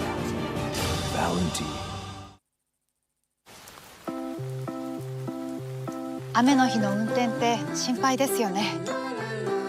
いざという時によりちゃんと止まれるタイヤといえば横浜タイヤでしょ。視界が悪くて止まりづらい雨の運転も横浜タイヤならもっと安心。タイヤは雨で選ぼう。横浜タイヤ。追い求めれば求めるほど遠ざかる時もある。でも理想に追いつけるのは自分だけだ。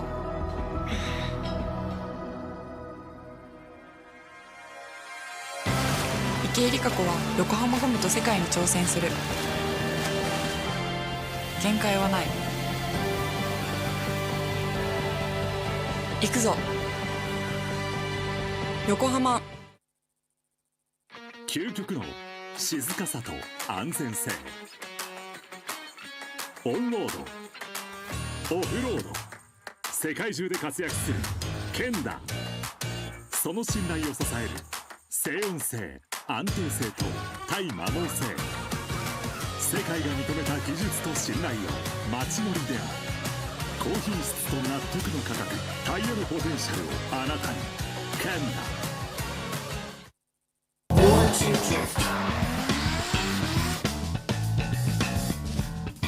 Shaping the future of motorsports.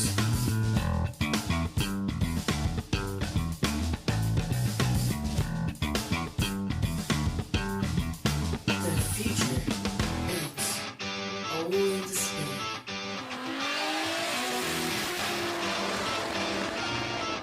Shiba Tire Motorsports.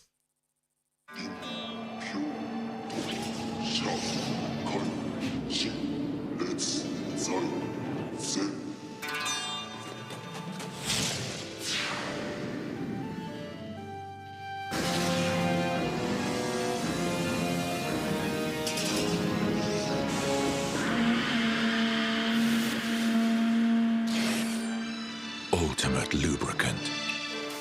Mortis. What's up, guys? It's Frederick Alspo, and I use RSR suspension on all my drift cars. I love RSR. Iyo RSR Ichiban.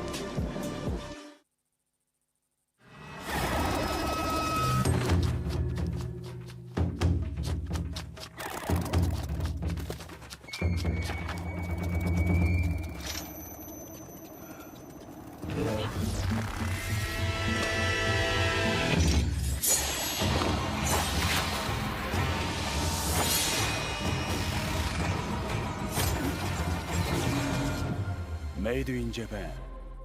Breed. 伝統と革新、小倉クラッチのテクノロジーを凝縮。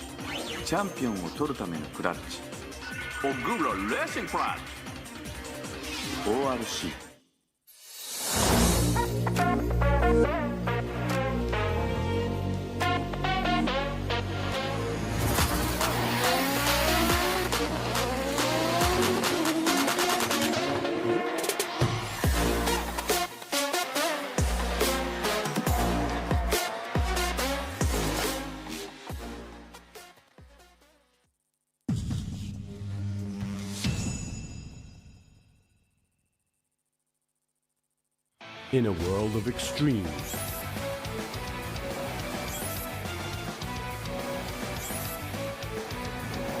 this is where they're refined. The real deal.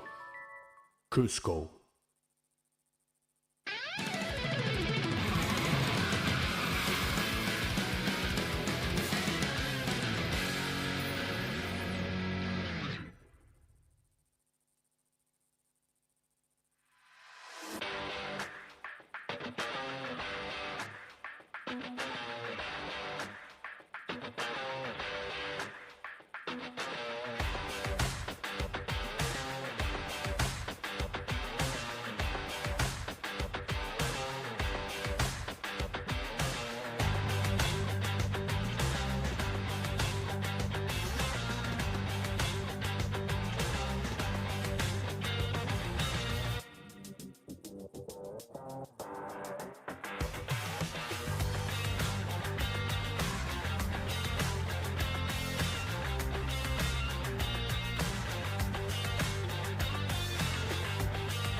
Okay, and we're just getting back now.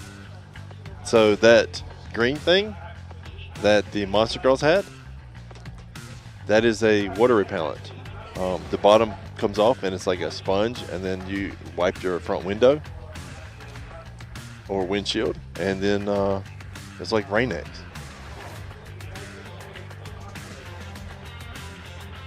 Yes, sir. The plan is for the rest of the season that I'm going to have a second commentator who has a lot more energy than me. As you guys know, I'm pretty mellow. I just hang out and enjoy the drifting. But yeah, he's super exciting.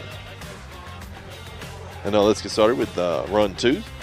And up first is 829 Sena with White River and his BMW E92.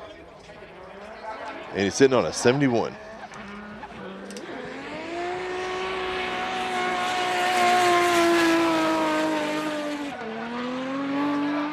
Coming out strong, trying to get a little deep into zone 1.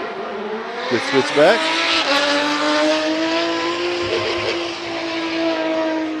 I love seeing Sena out. Just throwing down tons of throttle. Having fun the whole way around. Left zone 1 a little early. 2 also a little early.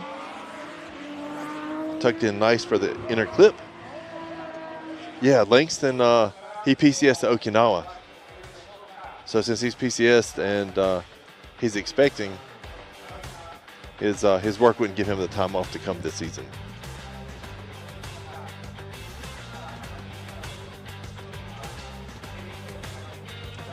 Yeah, that would have been cool working with Robbie. But unfortunately, it wasn't in the cards.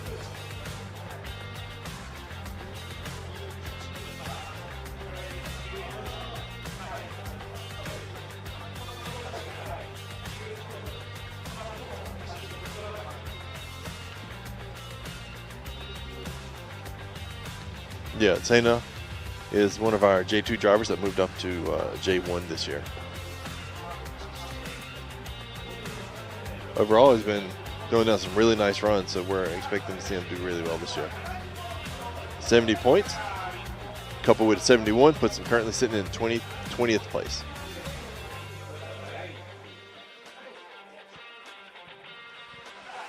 We just started the second runs, and we're on the second run. Car number 260, Jonathan Chen with Team Taiwan Elite Silver Mist and his GR86.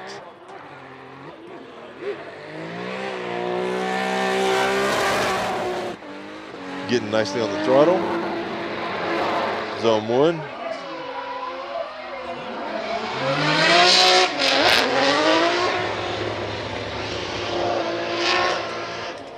Unfortunately, throwing it a little too hard from zone 1 to zone 2. But again, Jonathan, the first time he's driven this car was 2 days ago. So he's going to get a bit more seat time in for the next round, and he'll be coming back really strong.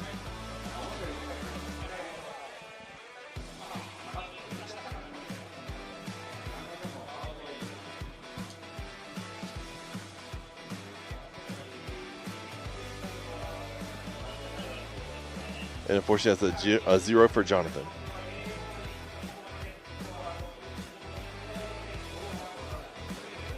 Up next is car number 717, Russell Lavar in his Buy Now Japan RPM JZX. On throttle, nice. Swinging out, nice through zone 1. A little deep into zone 2. Great angle through inner clip. And just riding the outside line for zone 3. Already sitting on a 64. I think that's going to be a marked improvement. Tons of smoke. Just laying it down.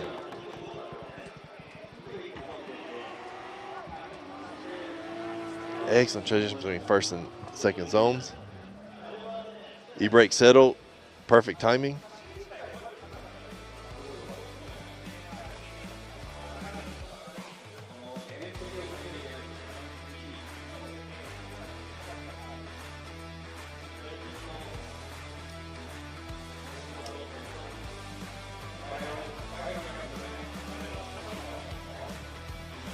And a 75 puts Russell into 11th place.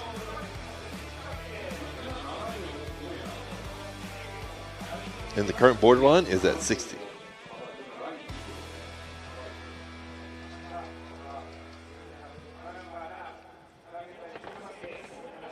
Up next is car number 7, Soshiro Nakamura with Japan Environment Development Racing in his S15 Silvia. Sitting on 73, another one of the drivers coming out of J2 last year. Tons of smoke. Laying down super hard transitions.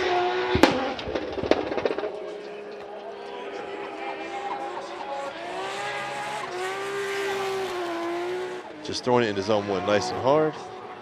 Riding the whole zone right at the edge.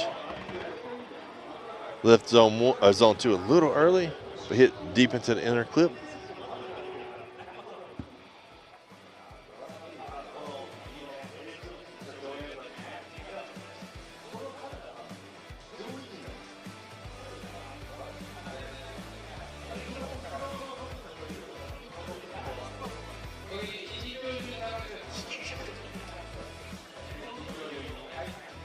So there's Diki.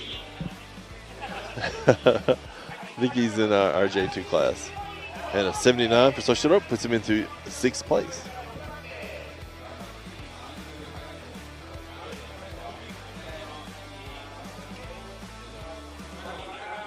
Up next is car number 88. Takuto Iguchi with Belcolo with Bridgestone in his BRZ sitting on 70. They don't penalize necessarily for a long handbrake. Other than possibly a stall. Nice and deep through zone 1.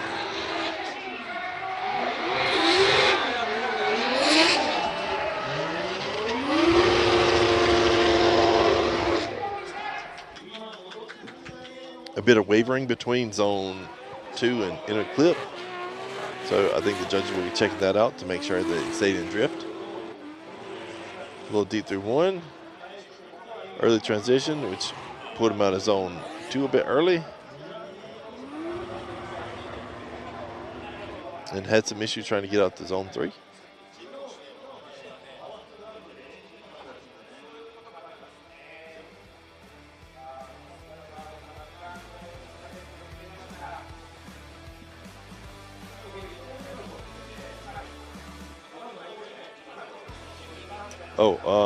My favorite livery is probably Echo's car with Top Secret. Yes, Daigo Saito is here.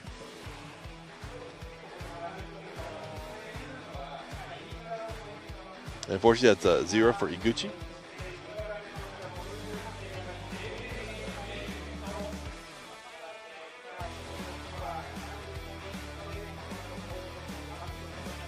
Up next is car number 31, Kodai Sobugiri with Shibata Racing Team in his GR86.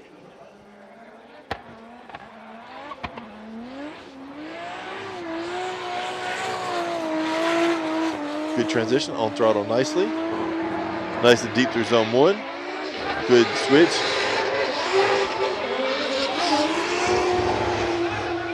Could have held the e-brake or transitioned a little longer in zone 2.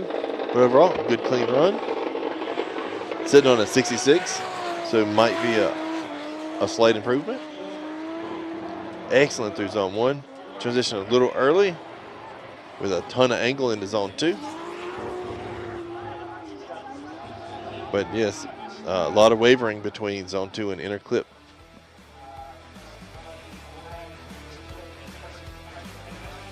Yeah, I do like the new look this year for Sobugiri.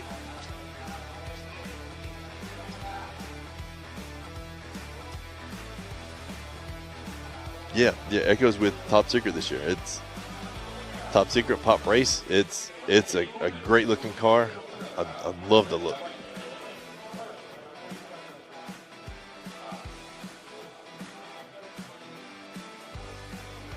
In a 77 for Sobugiri.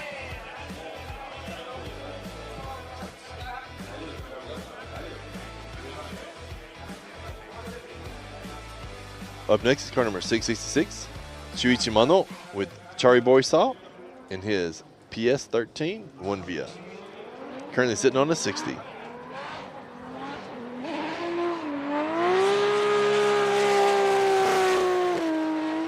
On throttle, working his way out to zone 1. Cut about halfway through the zone. 1 and 2, good transition. Nice through the inner clip and makes his way out to zone 3. Could have been a little bit deeper and a little bit more angle through 3.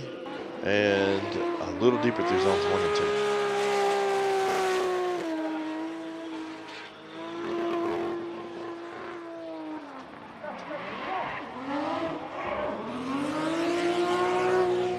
I love how close he came in on the inner clip.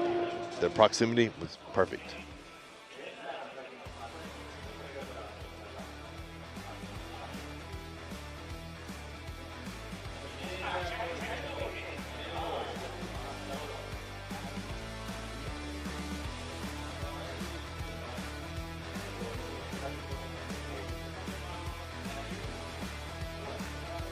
Oh, Echo's car is with Fat Five. 68 points for Mano. Up next is car number 999, Naoki Nakamura with Team Bellino in InStyle in his GR86. Currently sitting on a 83.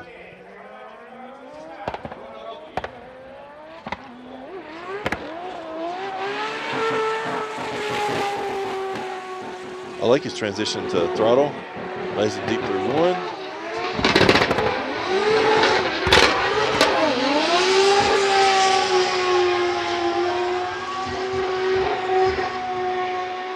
That was a lot of foot brake between the inner clip and zone 3. Nice and deep through 1, 2. Maybe a little too much angle into the inner clip, and that set him up for a really difficult transition to get to zone 3.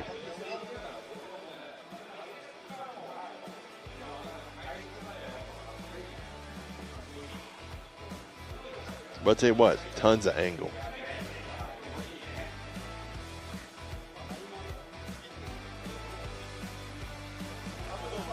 Nice on 1, 2. And just slicing through inner clip.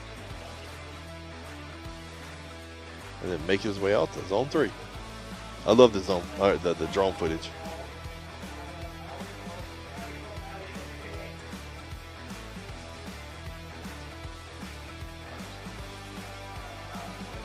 I think the wavering might go against his style and line. Going in to zone 3, not very much angle. But with sitting on 83 already, he should definitely already be in the show. I think the borderline is 61, so with a 59, he still has a top qualifying score of 83, which keeps him in 3rd place.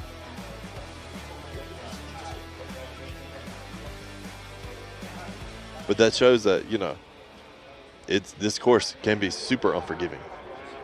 Up next, car number 888, Shintaro Nakamura with Japan Environment Development Racing in his FG3S RX-7, and currently sitting on the 70.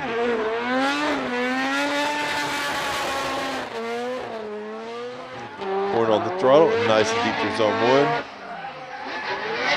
Riding out zone 2, cutting across the inner clip. And nice out to zone 3. I do like seeing them pour on a little bit more angle while they're in zone 3, because they have a whole lot of track on the left side that they can work off into. But yeah, the RX-7 is super clean.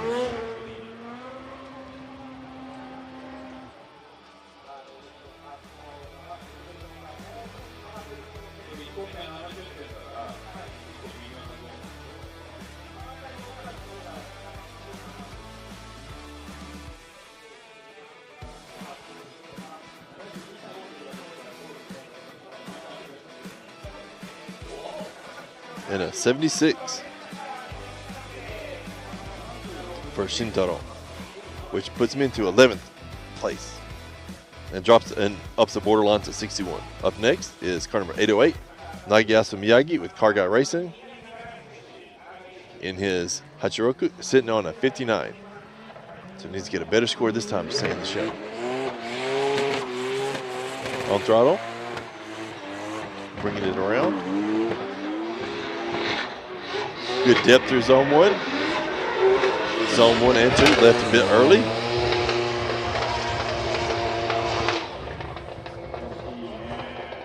Trying to work his way out to zone 3, hopefully. That improves the score of a 59.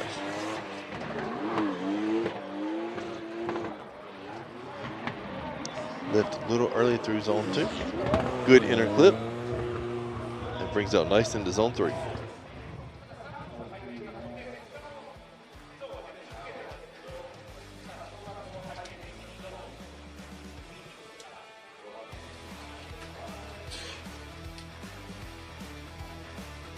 We have Shintaro in the background with Vicky.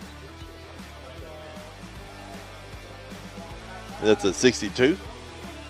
That puts him into 31st place for Miyagi.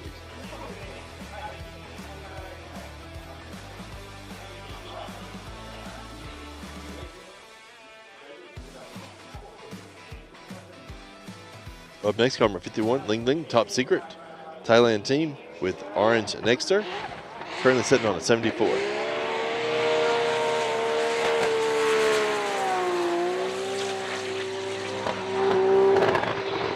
Super deep into zone 1.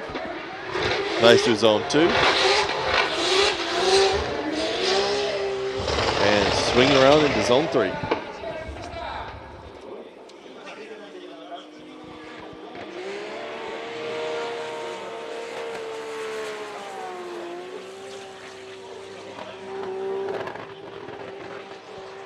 A little too deep into zone 1. Good recovery for zone 2. Good transition from inner clip to zone 3.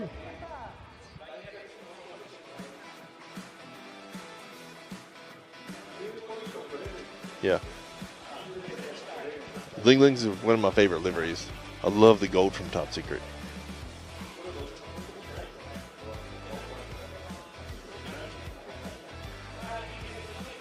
And a 69.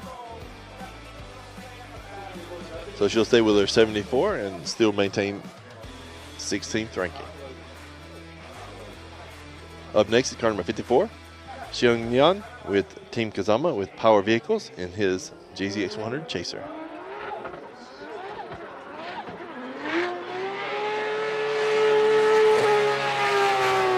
On throttle early. Good transition 1 to 2. Good inner clip and swinging out to zone 3. A little shallow through 1 and 2.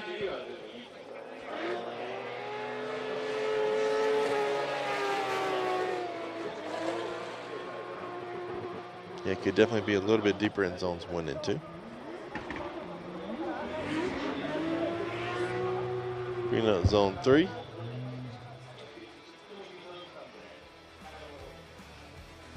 The judges are saying that they would like to see the drivers drift a little bit further past the finish line, but Neon should be fine.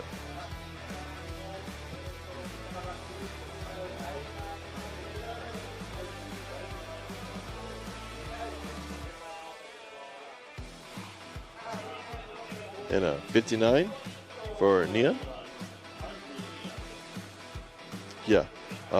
Neon is his own sponsor, so that's why he doesn't have the livery. Up next is car number 199, Tai with Team Taiwan Elite Silver Mist and his BMW E92, currently sitting on a 64.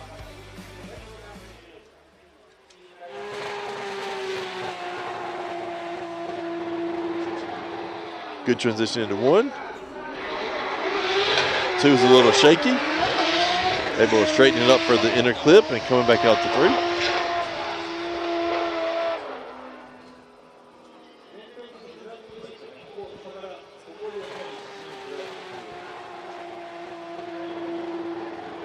Could be a little bit deeper, a little bit more angle for zones 1 and a little shallower for zone 2. So now the judges will take a look to see if that waiver between inner clip and zone 3 was a straighten or just a waiver.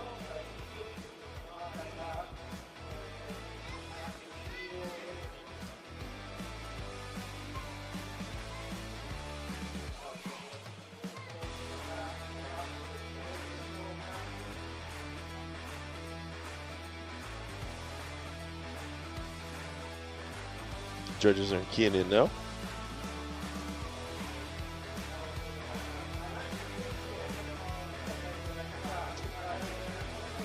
In a 59 for tie.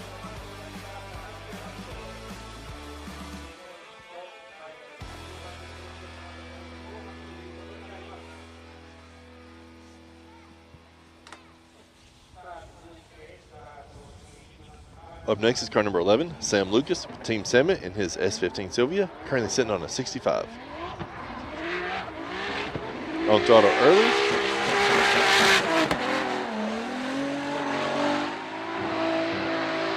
Nice zone 1, could be a little bit deeper. Good zone 2. Great interclip to zone 3 transition.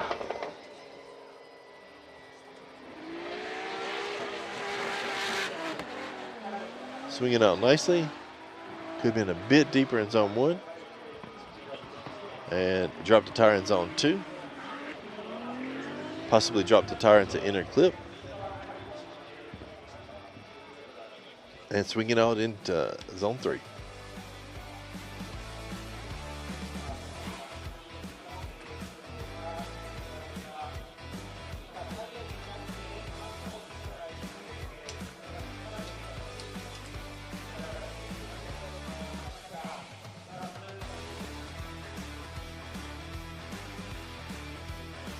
The wind is dying down a little bit, which means smoke staying in the air a little bit longer. But that is the 69 for Sam, which puts him into 25th place. Gives him a bit more breathing room. Up next is car number 2, Dr. Robert with AMC Racing in his S14 Sylvia.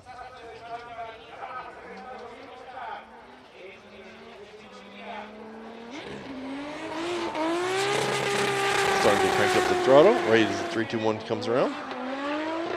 Nice through zone 1. A little deep through zone 2. Good inner clip and nice out to zone 3.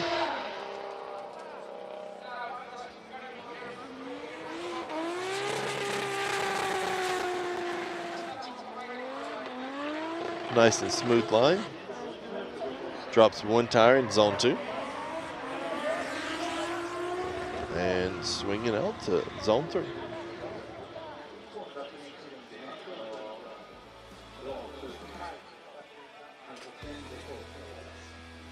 I tell you what, a lot of photographers in Japan take this super serious. I see tons of those telescoping lenses.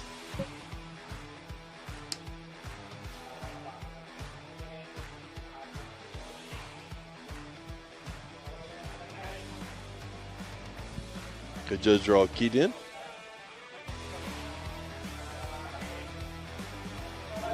And a 70.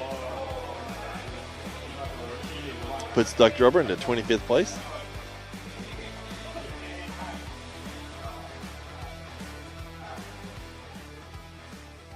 Up next is car number 73, Ikuo Saito with Modi's 5X West Auto in his R35 GTR.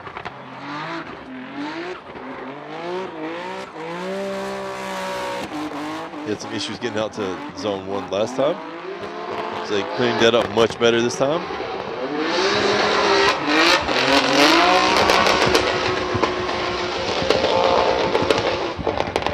A much cleaner run than this first run.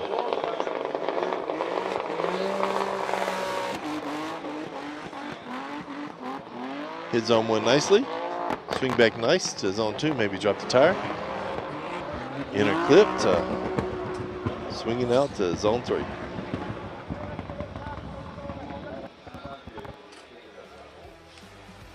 Yes, this is going to be getting to top 32, but top 32 will be tomorrow. Today is just qualifying. And a 67 for Saito.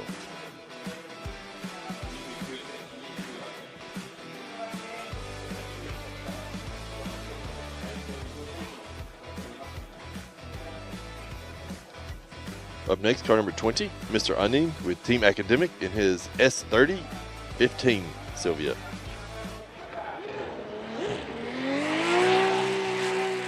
On throttle nicely, swinging out.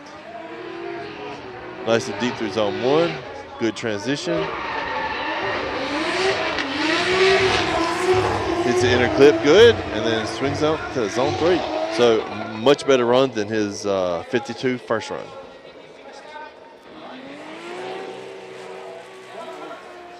I think that after zone 2, he thought that he was pushing.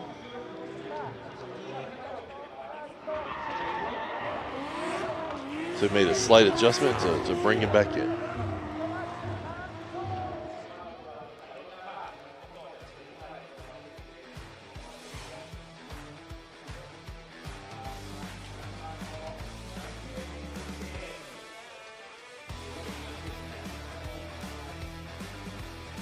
Overall, with a 71, brings him into 24th place.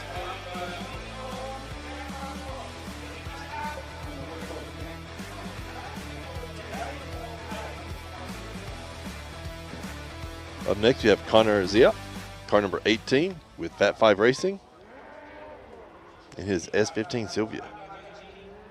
Currently sitting on a 76.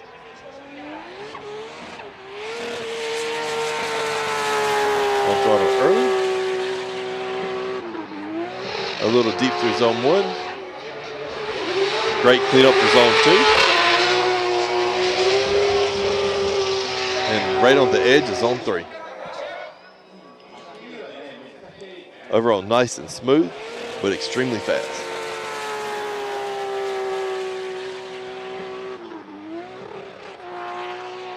Yeah, zone 1, a couple tires deep, but excellent cleanup for zone 2 and then the inner transition, or inner clip.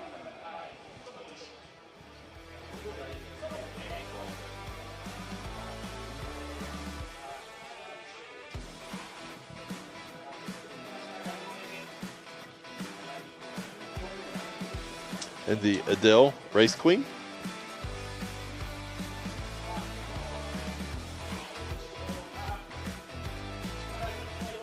And a 69 for Connor. So he'll stay with his 76.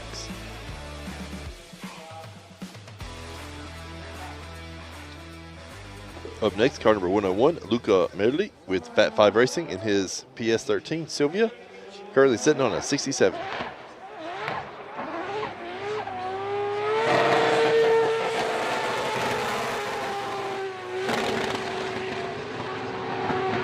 Great throttle, a little shallow through 1. Good inner clip.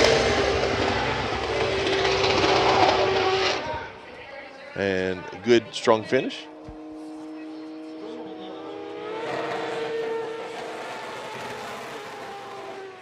Luca, tons and tons of throttle.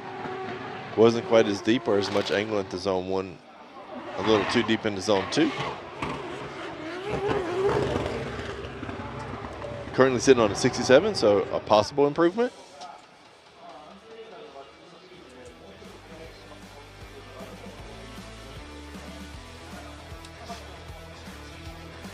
Yeah, definitely finished the line through the limiter.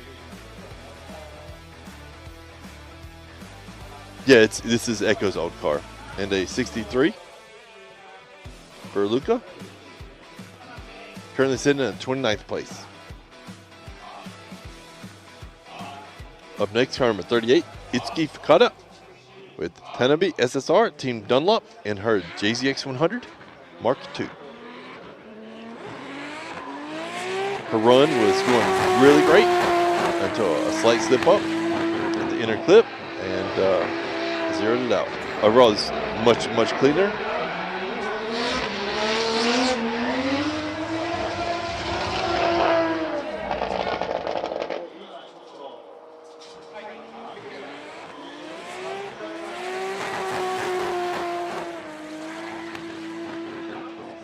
Nice through zone 1. Could be a little bit deeper. Could have pulled zone 2 a little bit stronger. A little shallow through the inner clip as far as angle goes.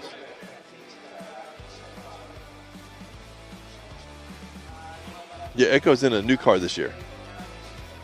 And her car from last year is the one that Luca is using this year.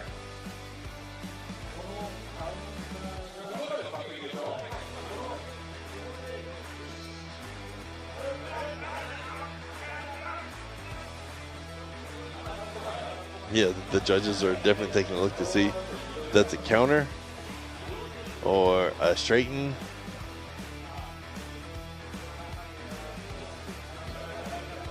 And it's all about the front wheels.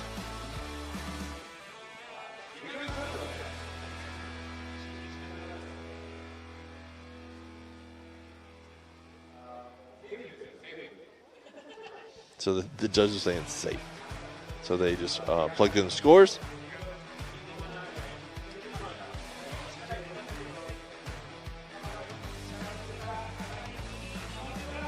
And a 66 puts Iski into 32nd place.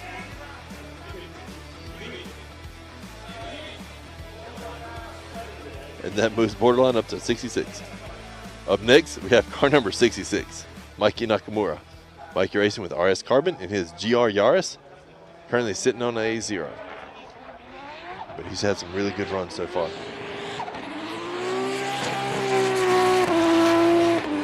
Laying down quite a bit of smoke. Nice deep through first. Good through zone 2. Good inner clip and make it out nice into zone 3.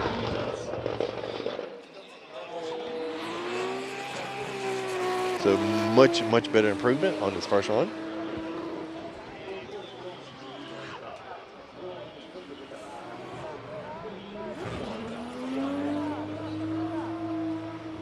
Yeah, just right out to the edge of zone 3. And Mikey Racing Race Queen.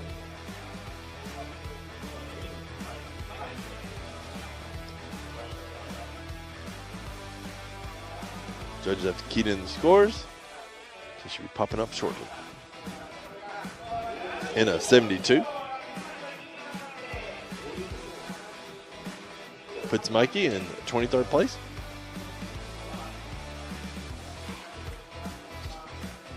Up next is car number 83. Sean Benjamin with Team Kazama with Motis and his S15 Sylvia, currently sitting on a 72.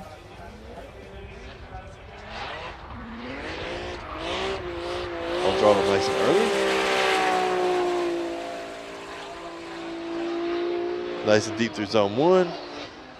Nice smooth transition into zone 2. And then swinging out into zone 3.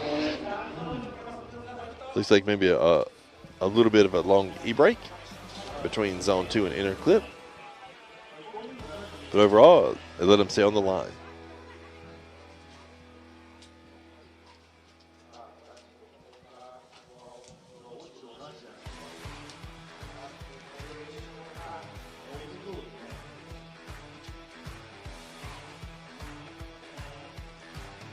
And it's a 75 for Benjamin.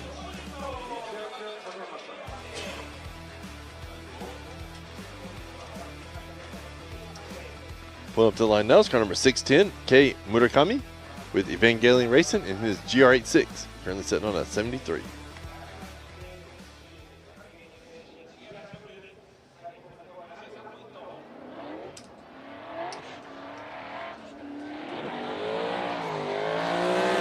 Good transition to power. Nice and deep through zone 1. A lot of angle into 2.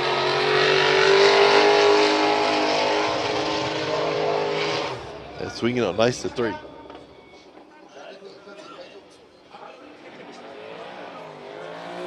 That was a huge waiver between 2 and inner clip though.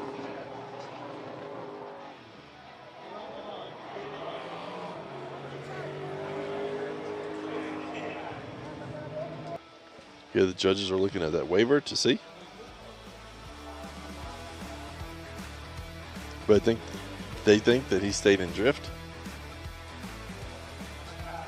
So they're calculating the scores right now.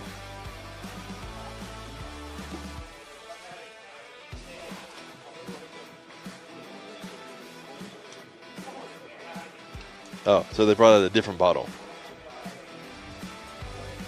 So this is the spray bottle, not the other applicator.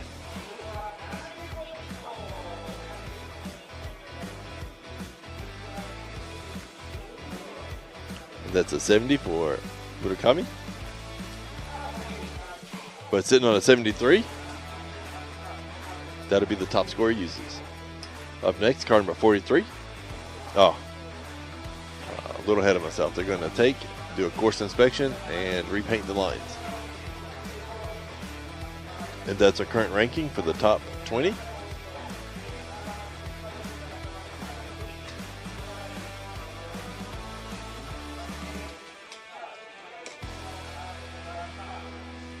And the current cutoff.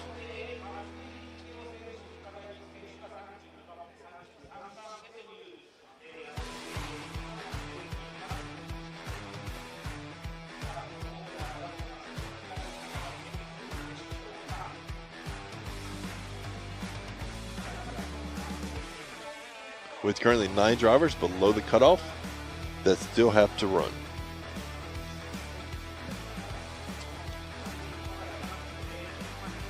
Seb's currently sitting in 25th place.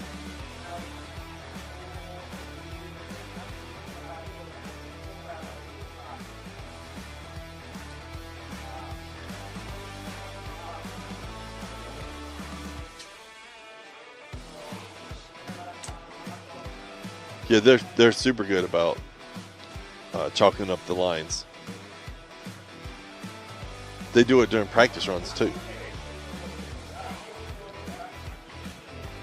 So like before the competition today, the J1 drivers had 2 hours of practice. So they would chalk the lines every 30 minutes or so.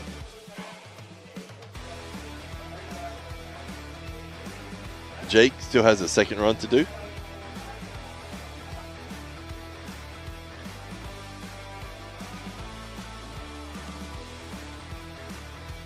Jake is currently sitting on a 0.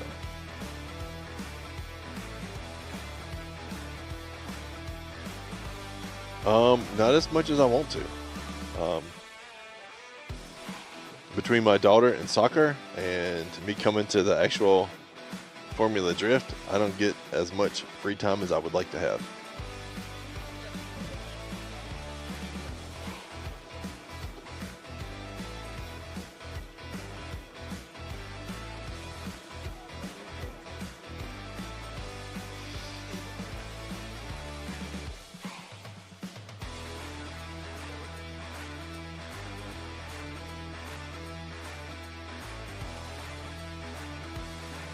I mean, it is super technical for scoring here.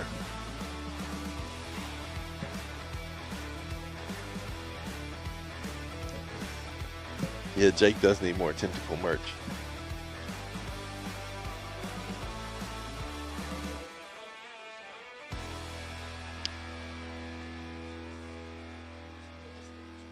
Yeah. So on Instagram, just JZX_Josh.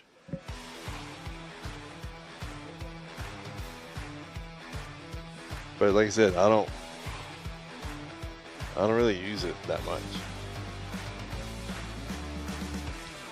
More for talking with people than posting. Like, I don't know if I've made a post yet this weekend. And again, here are our current rankings.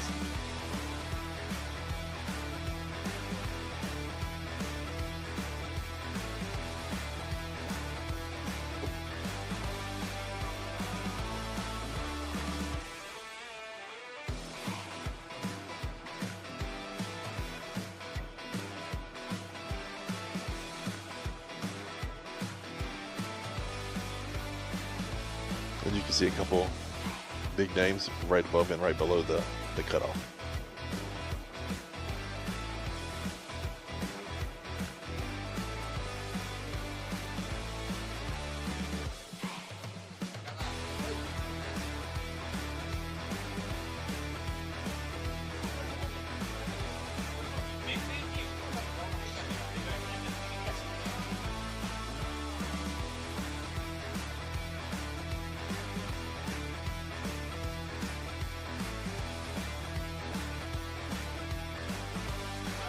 Yeah, currently both Ling Ling and Ming Ming are in the top 32, but we still have quite a few more drivers to go.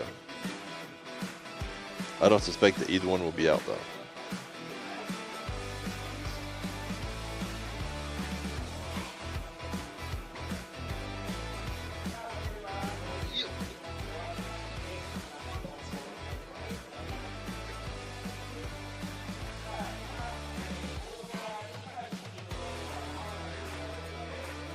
Harry Yoza pulling up to the line now.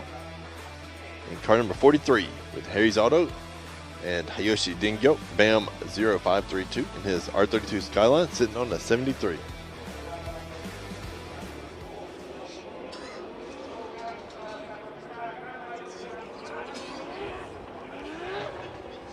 And he's off. Starting to lay down some smoke. Nice depth in zone 1, good angle in zone 2. Driving on out to zone 3. Super clean run.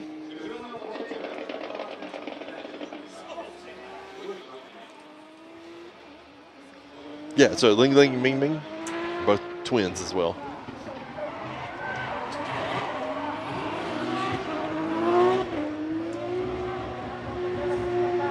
Great depth through zone 3. It's very, very smooth run.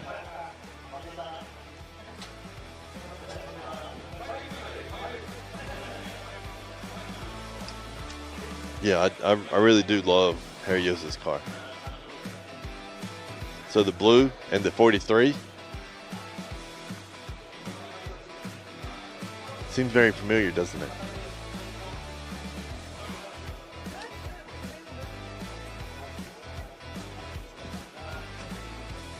Yeah, so I was talking to Harry about it. I'm like, oh, from Richard Petty. He's like, oh, from Cars. So it's funny how Cars is doing a tribute to Richard Petty and Harry's doing it to a tribute to Cars. And at 73, talking about consistency for Harry.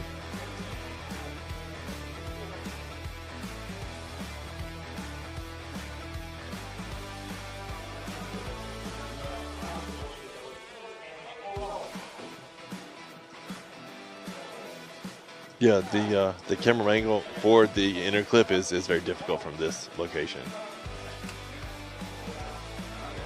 You can see it really good, especially when you get drone footage. And it looks like the sun just popped out, so maybe we'll get the drone in the air a bit more.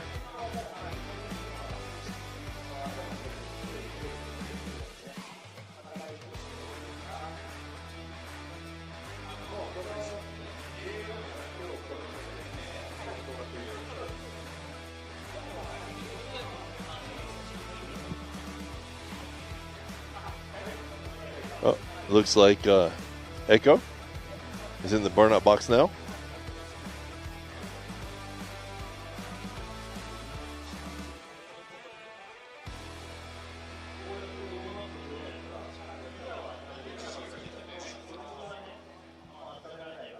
Pulling to the start line now. That's number 919, Echo Gao. Pop Race, Fat 5 Racing with 1087X in her S15 Sylvia. Currently sitting on an 82. She had a great run the first time.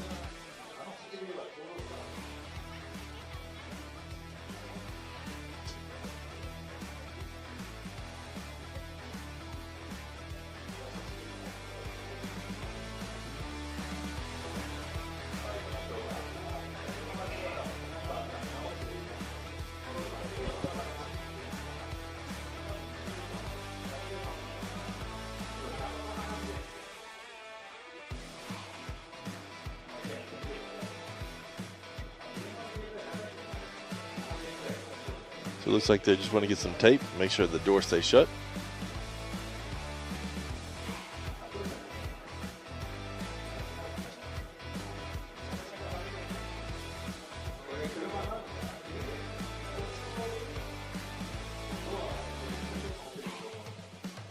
Yeah, that's true. All the Fat 5 cars look really nice.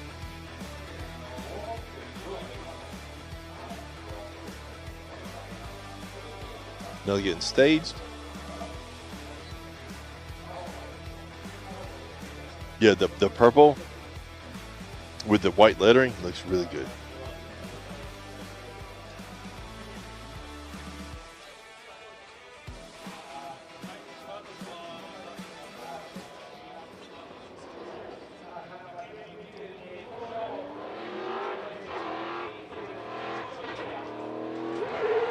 Coming around. You can see the duct tape on the side. Nice and deep through zone 1. Good transition. Back on throttle.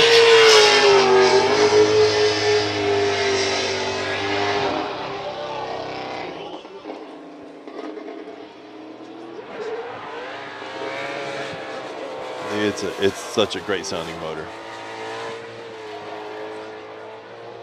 Great through 1. Good transition into 2.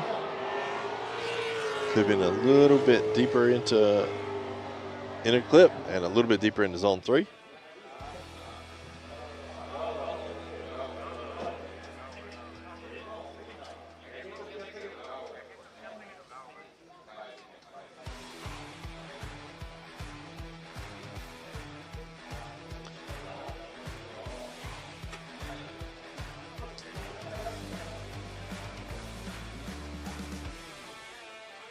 That was the 5X tire girl.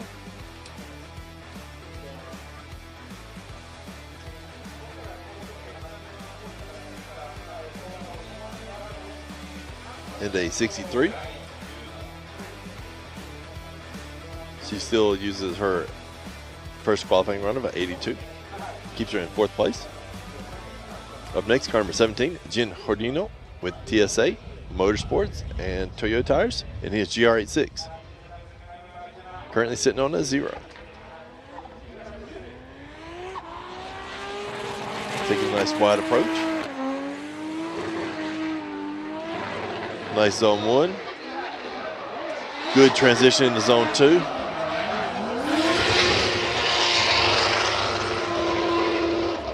Unfortunately, that's 3 tires off.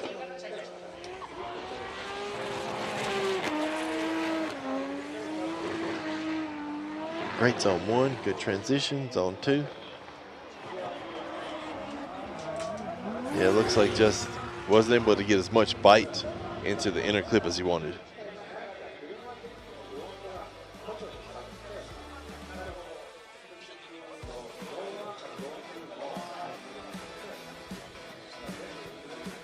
And unfortunately, that's a 0 for Jin.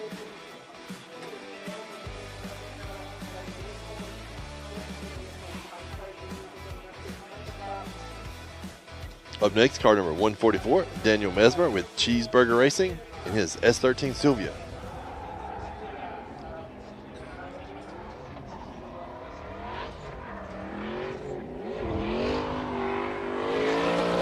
On throttle. Heading to zone 1. Nice setup. Swinging out to zone 2.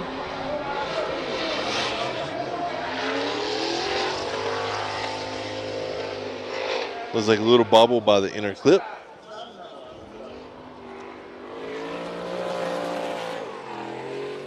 Yeah. Nice and deep through 1. A little late on the transition to 2, but overall really good.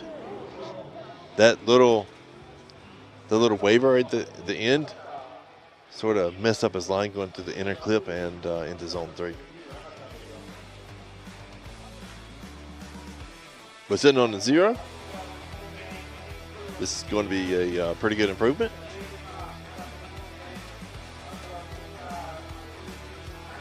Yeah, they've been tuning the suspension all weekend, just trying to get the power to the tires.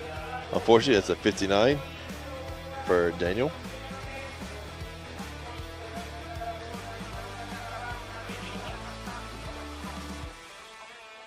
Up next is car 111, Jerry Zook, Team JZ Racing, in his BMW E92. Yes, the S13 has a V8.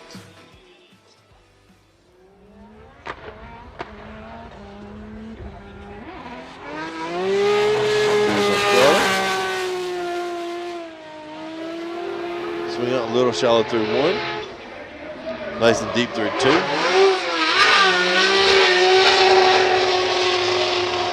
Fighting to get it back in for the inner clip, but makes the way out to zone 3 really nice.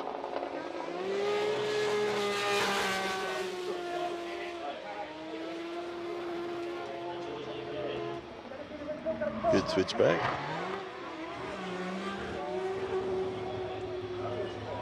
They're looking at the front tires between zone 2 and the inner clip to make sure that that was a waiver and not a straighten or a counter. Yeah, it was a bit shallow. Coming shallow out at 2 causes a lot of people to push or understeer, which pushes them super deep. And that's a 63 for Jerry. Unfortunately, that will not be enough to get him into the show. Up next, car number 5, Tomoki Tanaka with VSR Kumamoto in his JZX100 Chaser, currently sitting on a 0.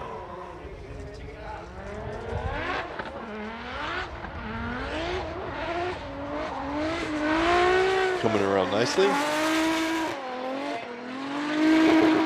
Nice and deep through zone 1. Good switch back into zone 2. Really good inner clip, and then makes the way out to zone 3. So that's definitely going to be an improvement on a 0.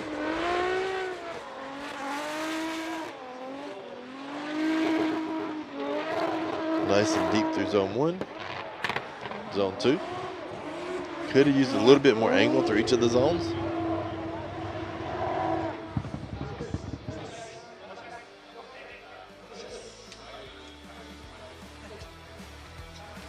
And the 5X Tire Girl.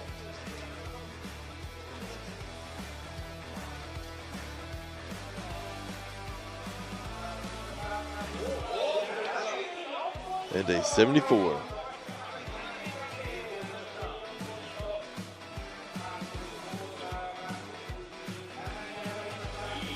Up next is car number 89, Pop with Nexter and Drive to Drift Academy in his borrowed JZX100.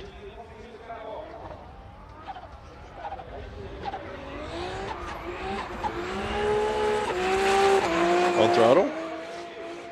Swinging around nicely in zone 1. Great in zone 2. Beautiful line into 3. Overall, very good. Could use a little bit more angle through each of the zones, but much better than the 0. So I feel like when the zebras were still part of the zones, that would have been an excellent run. But dropping a tire or 2 in each zone makes, unfortunately, the score a bit lower, but I still think, like I said, it's going to be a lot better than the 0.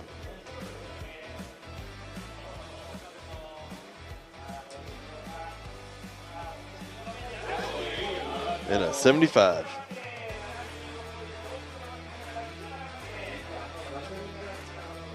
Currently sitting at 17.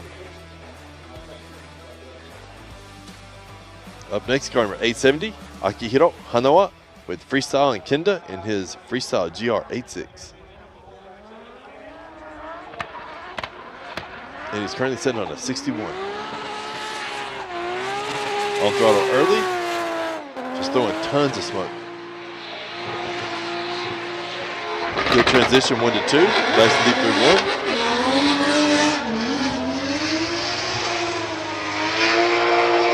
1. Not much proximity to the inner clip, but makes it out to zone 3 very nicely.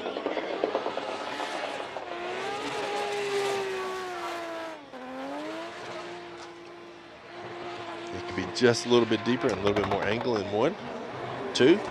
A little bit more angle, and that would set him up to the inner clip a little bit better.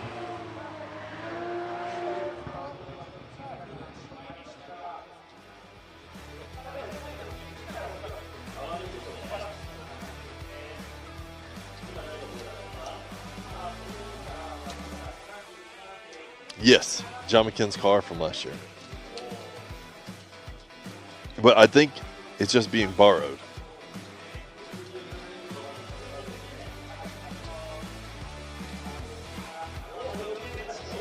And a 68.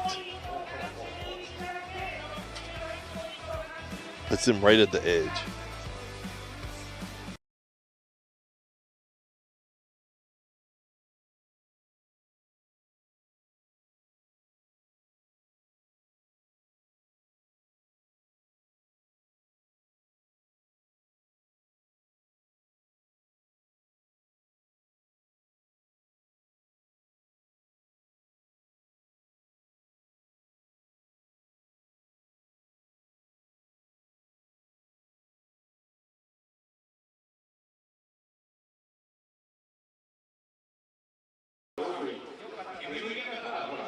Good angle, good depth through the zones.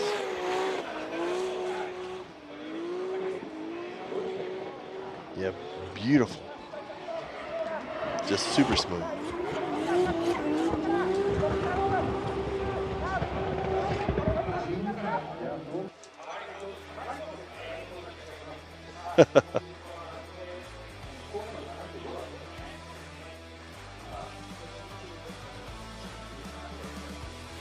Yeah, I don't know if you guys missed it or not, but it was a great run.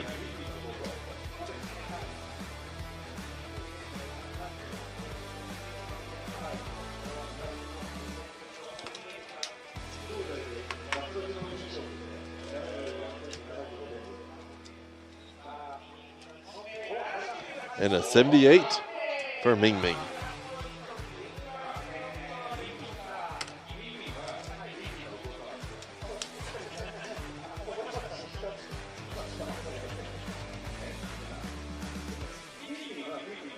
Oh, up next, we have car number 8, Yukio Matsui, Matsumoto Kiyoshi M2 Evolution with his F22 BMW. Currently sitting on a 66. So needs to improve to stay in.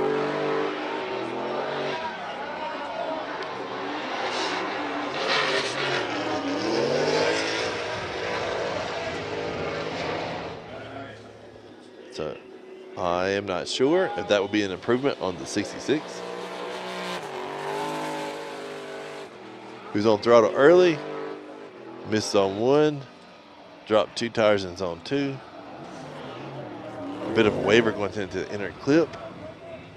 Very shallow through 3, so I don't know if you'll be able to improve on the 66.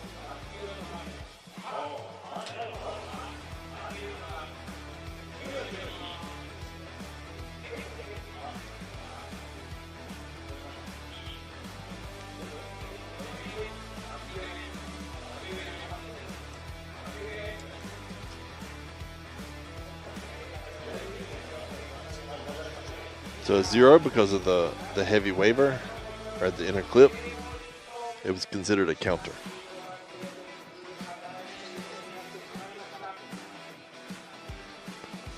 Up next, we have car number 947, Jake Jones with Drift Squid Industries in his RBM3.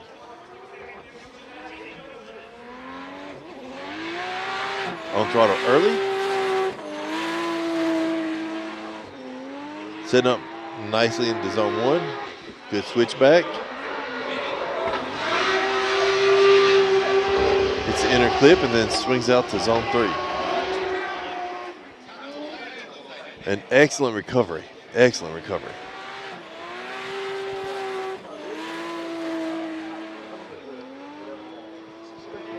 Could have been a bit deeper into 2, but like I said, or into 2 and 1 actually, but an excellent recovery to get back online.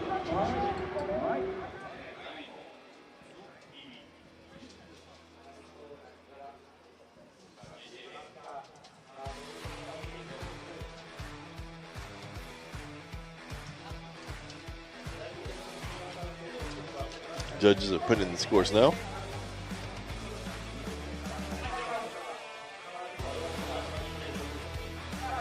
And a 71 for Jake.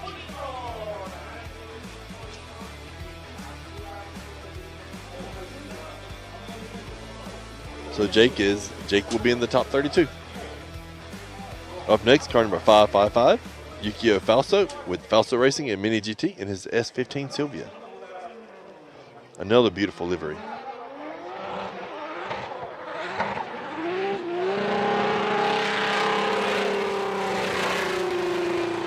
Also just out there having fun, Nice smoke show coming out from 1.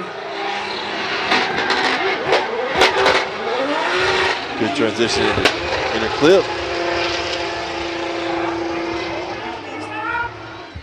It's funny, I don't know when I don't hear that S15 on limiter. It's the best.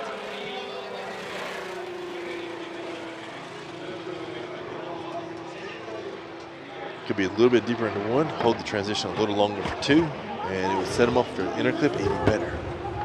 But overall, good clean run, and because he's sitting on the 72, he's already in the show.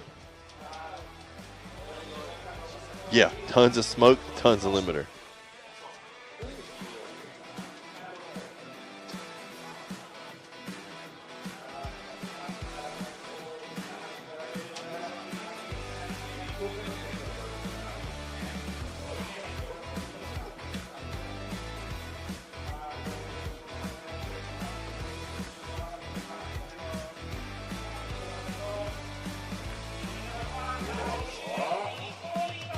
And an 81 for Fausto. Puts him into 5th place.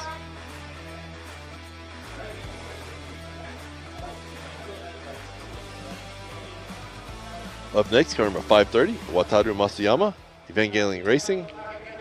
EVA RT Unit 01 Monster GR86. Sitting on an 85.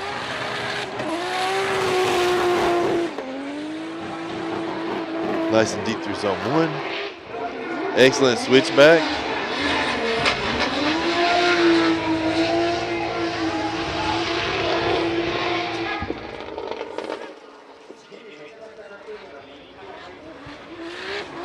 It just seems like he's getting faster and faster with each lap he takes.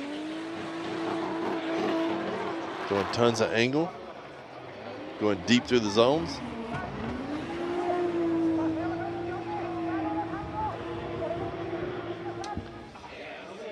Yeah, there's the spray.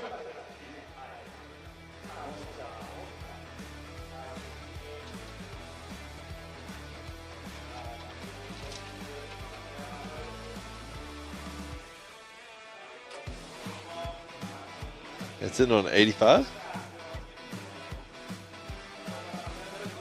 Masuyama stays in 2nd place with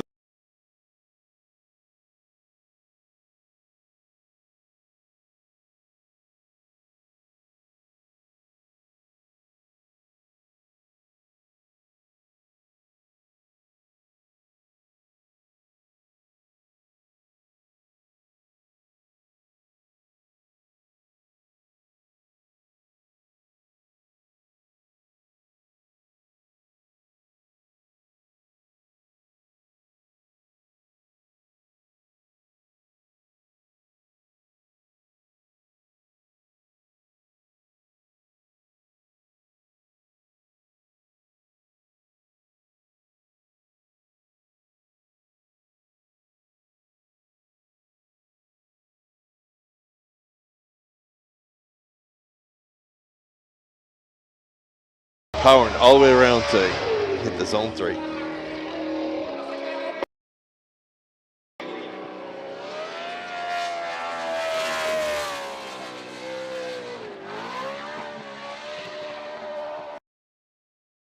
Through each of the zones. Oh man, you guys did the feed stop? Is the volume? Am I stopped too?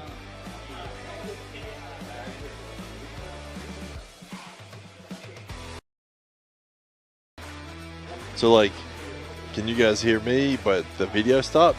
Or is it both?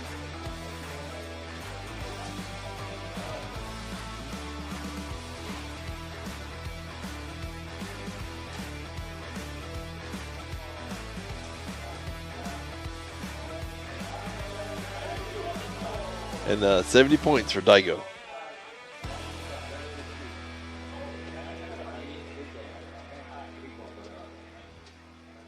So, you guys missed Daigo's qualifying run, it looks like. But it was a 70, and he was sitting on a 78. Up next, car number 9, Kiyofumi Hamada with Hashline Racing in his JZX 100. Currently sitting on a 79. Little shallow in the zone 1, strong flick into zone 2.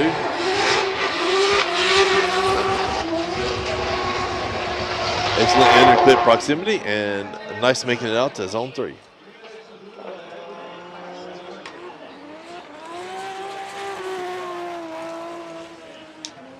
Okay, so whenever it freezes, my voice is done too. Okay.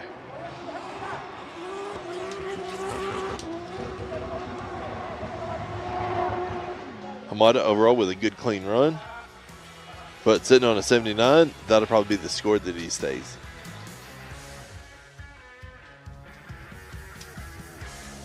Hashdan Racing and 5X tires.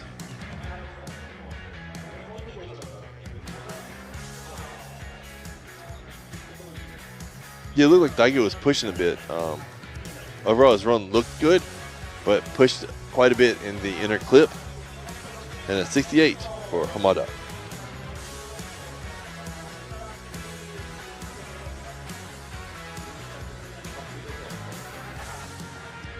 Up next, car number 774, Hakuto Matsuyama with Cusco Racing in his A90 Supra.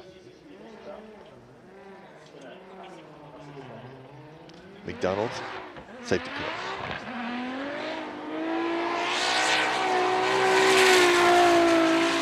On throttle a little late, swinging out nice and deep through zone 1. Beautiful zone 2.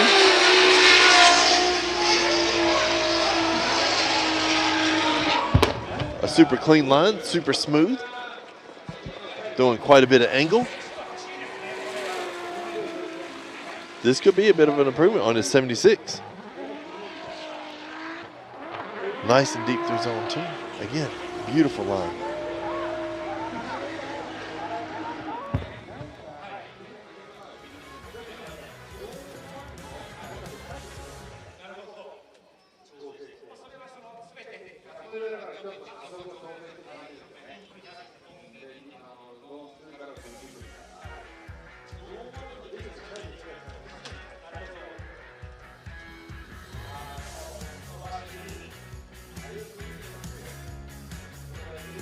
Yeah, I mean, it's tricky, especially with the inner clips.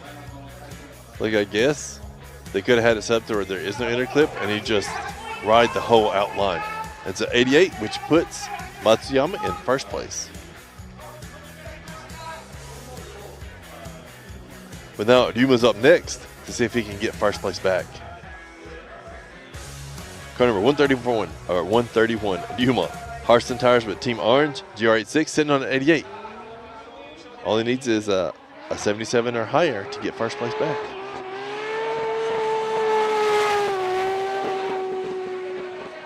Just tons of smoke, nice and deep through 1. Switch back 2. Beautiful inner clip. And just smokes zone 3.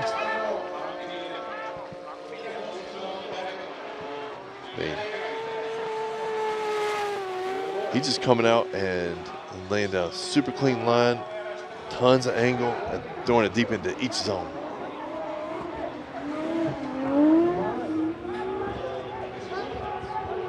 True.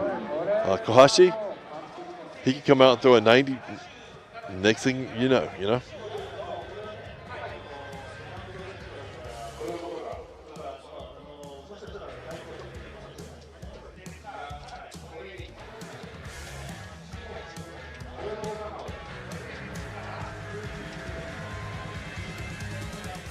The scores are in, so just waiting for them to pop up right now. Yeah, it was super clean run.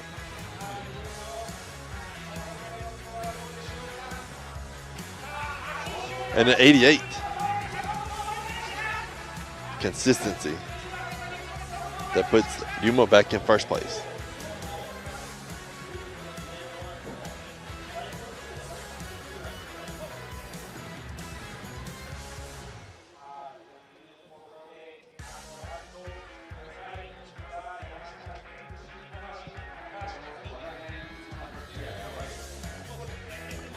Five drivers left.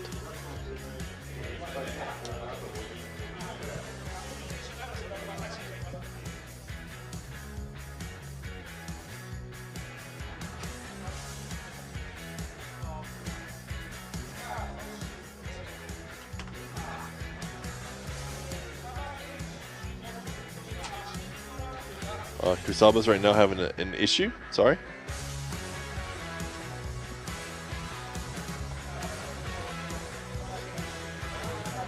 So I think he's going to really have the option whether he wants to take his 5-minute timeout. But if he takes his timeout now, then he can't use another timeout in qualify. I mean, after qualifying, he won't be able to use another timeout.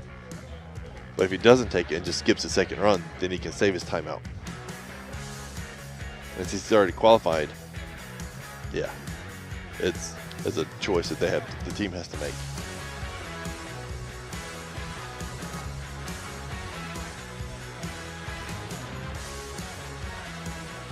Jake Jones is currently sitting on a 71.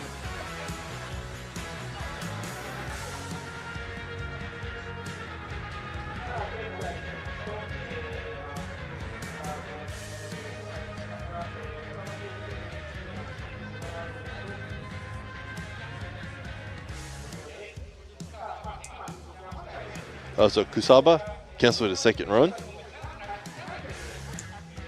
So to save his timeout. Up next is car number 37, Koichi Yamashita with TMS Racing and 5X tires in his BMW E92, sitting on a 72.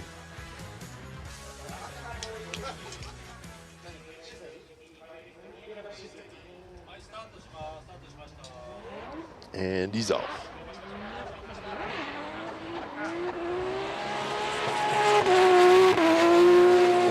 On throttle, bringing it around. Nice and deep through zone 1. Switch back.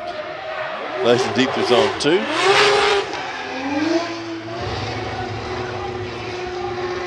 A little deep through the inner clip, but swings out nicely into zone 3.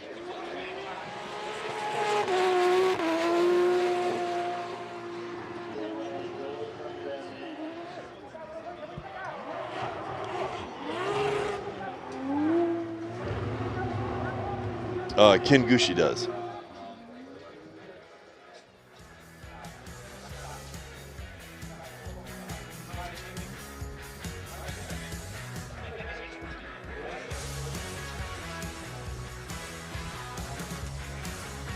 And sitting on a 72. This should be a little bit of an improvement.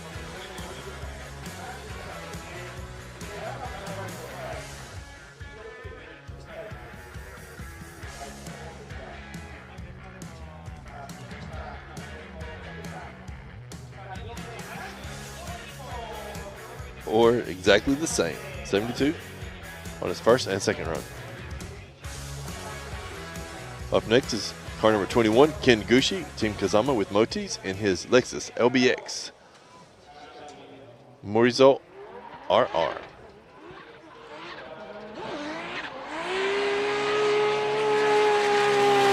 On throttle early. Good transition into zone 1.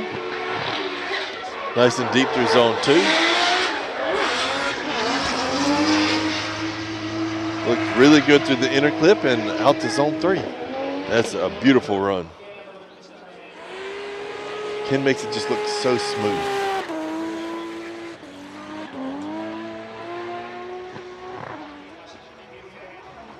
Lots of angle from zone 2 to the inner clip. And then just swinging out to zone 3.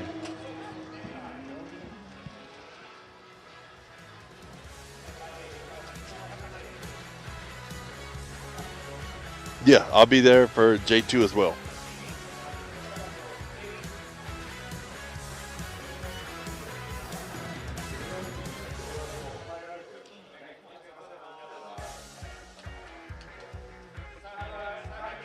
That's a 78 for Ken Gushi.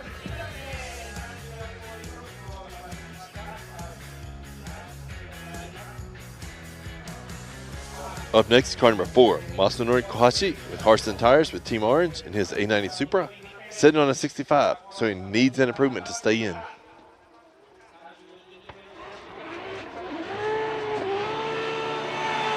throttle early. Nice depth in 1, transition to 2. Swinging out nice and deep into zone 3.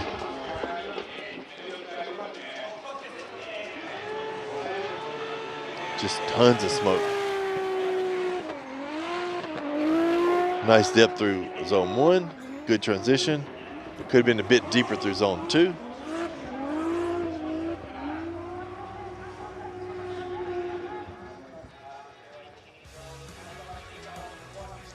But now, will it be enough to get in the show?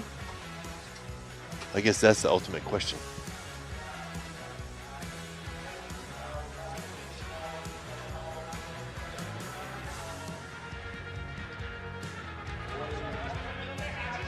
And 80 points puts Masanori in 8th place.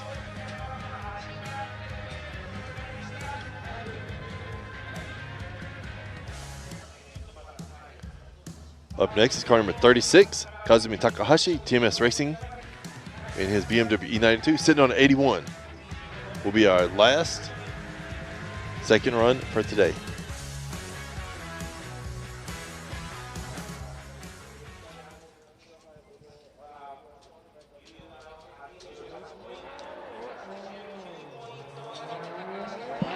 Takahashi's off.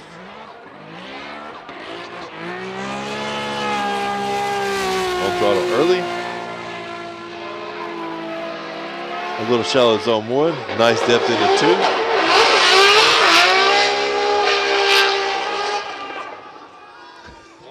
2. He's in there somewhere.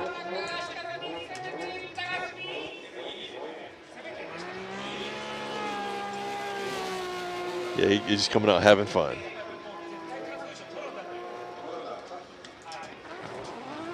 Sitting on 81. He was safe from the cut.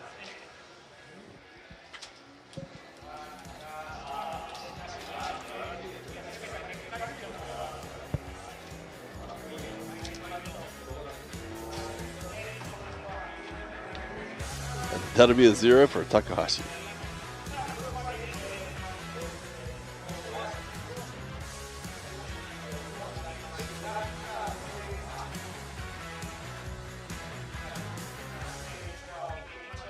And here go our rankings. We have Ryuma in first, Hakuto second, Masuyama third, Naoki Nakamura fourth, Echo fifth, Fausto sixth, and I'll just let you guys read the rest of them. And Sam squeaking in at number 32. Jake in there at number 29.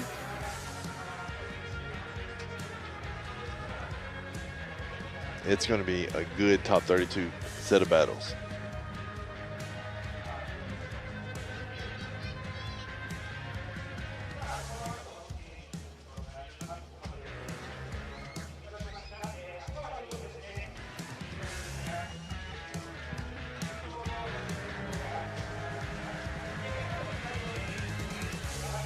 And this is our FDJ2 live stream.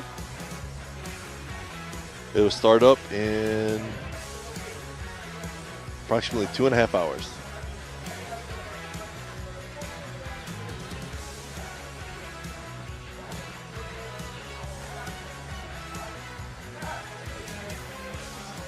And that's that'll be it for us today, guys. Well, for J1. J2, like I said, in about 2.5 hours, give or take. Look forward to seeing you there.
The brightness called brilliant, blinding and vivid.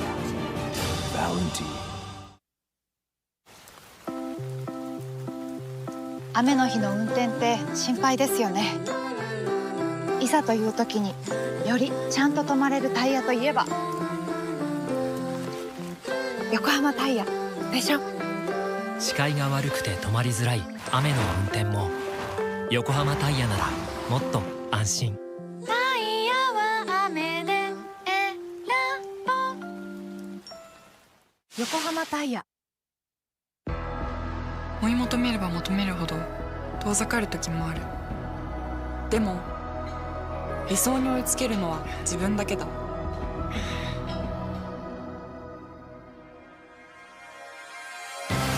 池江璃花子は横浜ゴムと世界に挑戦する。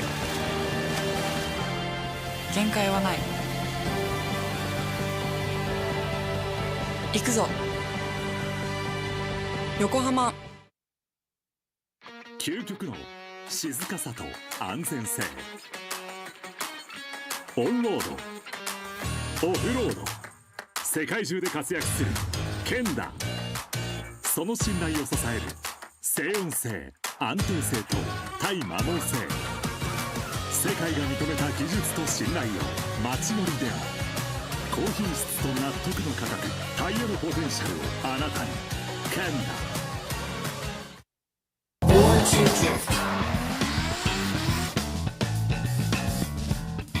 Shaping the future of motorsports.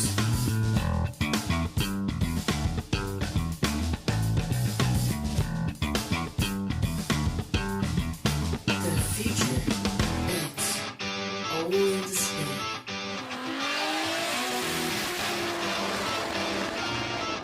Shiba Tire Motorsports.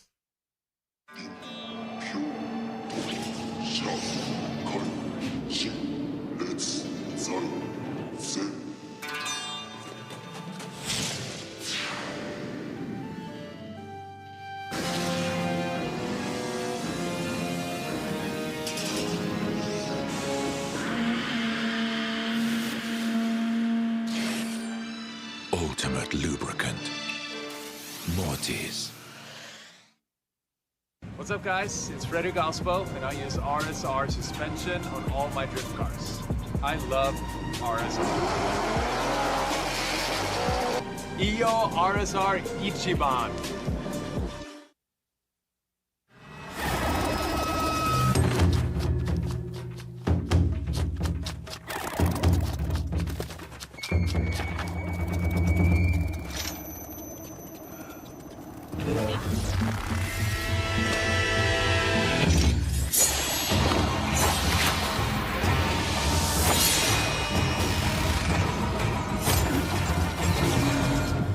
Made in Japan.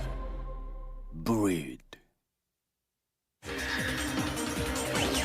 伝統と革新、小倉クラッチのテクノロジーを凝縮。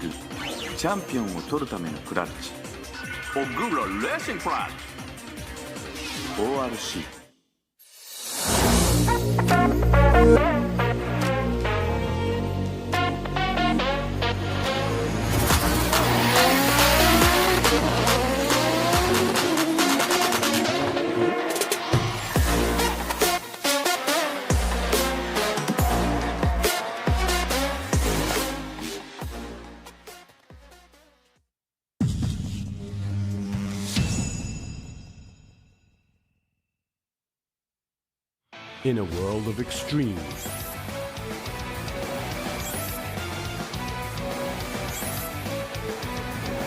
this is where they're refined. The real deal. Cusco.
live and live loud. This is what we are. Check engine, ABS, or maintenance light on? There's an O'Reilly Auto Parts. Turn left, Tyler.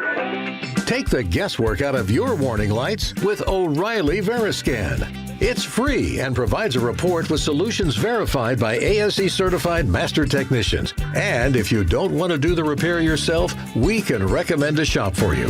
Okay, Tyler, let's go fix your car. Auto Parts.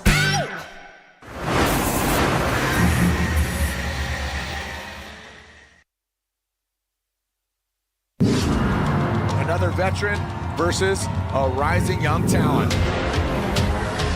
Well done, gets into the pocket. Flames are shooting at the back. Big angle, he turns it up, man. These guys are going for it.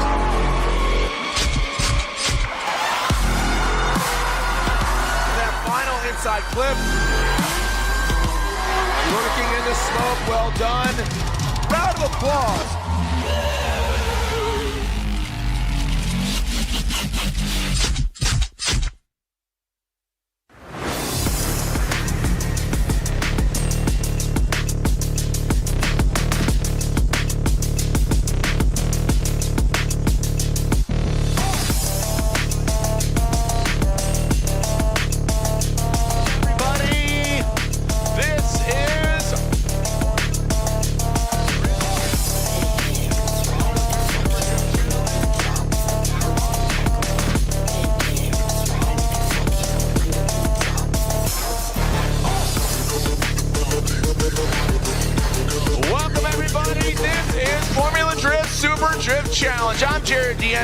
And this is Chow next to me.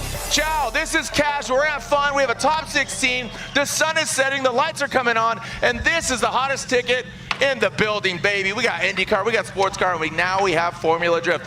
Make some noise, Long Beach! We have an absolutely packed house. We're going to kick things off with just warming up the track, warming up the tires. All thriller, no filler. We have randomized top 16 drivers, some of them pro, some of them pro spec, some of them are their backup cars. Regardless, we're going to have a good time. Mr. Chow, you work on a team, specifically Matt Field, the Beast from the Bay. We had round one last weekend, but you know, you're normally not on the mic, so I'm going to press you, dog. We're going to have some fun here tonight, though, right? This is going to be a fun one, yeah. Definitely a first experience for me, so take it easy. No, you're going to have fun, dude. All right, let's look at some of these names here. We got Margaritas Katsanias, a.k.a. the Drift Doctor. I didn't know he actually isn't a doctor. He just plays one on TV. Yeah. I thought he was literally a doctor. Connor O'Sullivan, the U.S. Army, BMW. It's great. Jeff Jones, he got third place in this thing last year. He wants to come back and fight back. Sam Magmumi. This gentleman has a lot of BMWs. His shop has kind of become just this town bike. Everybody gets a ride. RCP, Rome Charpentier, he's done really well at Hot Pit, Autofest. He does well at Formula Drift. He is just driving every single moment of his day. Trenton Beecham, little FL Pro for your boy, little penthouse, little this, little that. I got a little excited there, spit on you because I got so pumped up there. Odie Bakshis, what do you make of the heart of racing? It's an Aston Martin? Yeah, I mean, hell of a car. Obviously, these guys brought out an amazing program. I mean, having Odie drive this car, it's going to be really cool to see what this thing can do. Keep it off the walls. Absolutely. B12. It sounds amazing. It looks like and it feels like it should be in the race. And then finally, Casey Cole, a new livery, same chassis, talking to his lady, and she says, yep. Got a new livery, excited to, he's all about scuba diving, so it has kind of like a scuba-themed livery. But again, drifting unlike any other motorsport. Everybody else hitting those apexes, keeping it clean, keeping it tidy. With squealing of tires in every other form of racing outside of stadium super trucks, it's not a good thing. Here, you want that side by. So you want to hit those angles, hit those outside zones, hit the inside clips, and we introduced our robot judge, what we call Wally. This was last weekend, round one, where the Irish eyes were smiling on 1 and 3. Talking about the top of the box and the third place podium spot. Second place owned by a Norwegian, that by Frederick Osbo. But there are some drivers that re-entered the conversation. Diego Higa from Brazil made a lot of noise. Ryan Turk has officially announced this is his last full season of Formula Drift competition. Brandon Sorensen, the 21-year-old, takes him out. Frederick Osbo, and then Hiroya Manoa. I'll tell you what, if Hiroya Manoa did a whole season, he would be a threat. Who are you watching as you are part of a team? Who are you watching this season? Man, virtually everyone that you mentioned. You know, guys like Connor, I mean, he's absolutely killing it. I mean, I think this is one of the strongest rookie classes that we've had in a long time, too. I look at guys like Cole Richards. Are you kidding me? He was on the place? Fourth place. I mean, I kind of kept an eye on him through Pro Spec, and, you know, I knew that he was going to come out swinging, and he absolutely did. But great rookie class. I mean, the heavy hitters are obviously still there. Guys like Connor are absolutely killing it. Hero. I mean, I'm kind of happy he's not doing the whole season. You talk about, Hiroya Manoa, just 17 years old, the youngest ever to podium event, and then he betters it by the youngest ever to actually win an event. That's Hiroya Manoa from Japan. He's doing a partial season. So keep in mind, this is all thriller, no filler. We call this Super Drift because we're going to wear some capes. We're going to, bound buildings with one single bound. I mean, this is Super Drift. This is just a little appetizer of what drifting is. This is where our championship standings is at. We're only one round in. Our second round, we slide into Atlanta in just shoot. I mean, we're talking May 9th. Is when we're going to have May 8th is Pro Spec, May 9th is Pro. That's going down. Road Atlanta, that's where it all kicked off 23 years ago. But there are the standings. Like I said, Shanahan, Osbo, Shanahan, Cole Richards, as you just mentioned. Then Odi Bakshis, who finished 5th overall, is out here in a vehicle that was loaned to him from the Heart of Racing. You can see the Drift Doctors crew getting hyped up right there. A little blurple, I don't know. So, and then look at that right there, tucked back in that blue with that yellow, that Aston Martin, that's the vehicle there. Right up front, Trenton Beecham in that Clonex Penthouse FL Pro vehicle, and then the garage is the signature green, pink, fluorescent, looking like a Trapper Keeper. A lot of kids don't know what that is. It's an old binder when you're in the 80s. Do you remember those, Chow? I had one. Did you? Yep. Okay, good. You're showing your age. So I'm not the oldest one here. But RCP, Rome Charpentier, lives now in the Inland Empire. He's bounced around, spent a lot of time in San Diego. His mom and dad are at every event, and it's always great to see Mr. and Mrs. Charpentier cheering him on. Rome throwing out the hearts. Smash that like button. So we have a packed house here. I just want to tell you, be kind, be nice, be gentle. It's a long day. It's a long weekend. Again, pace yourself, kids, so be nice.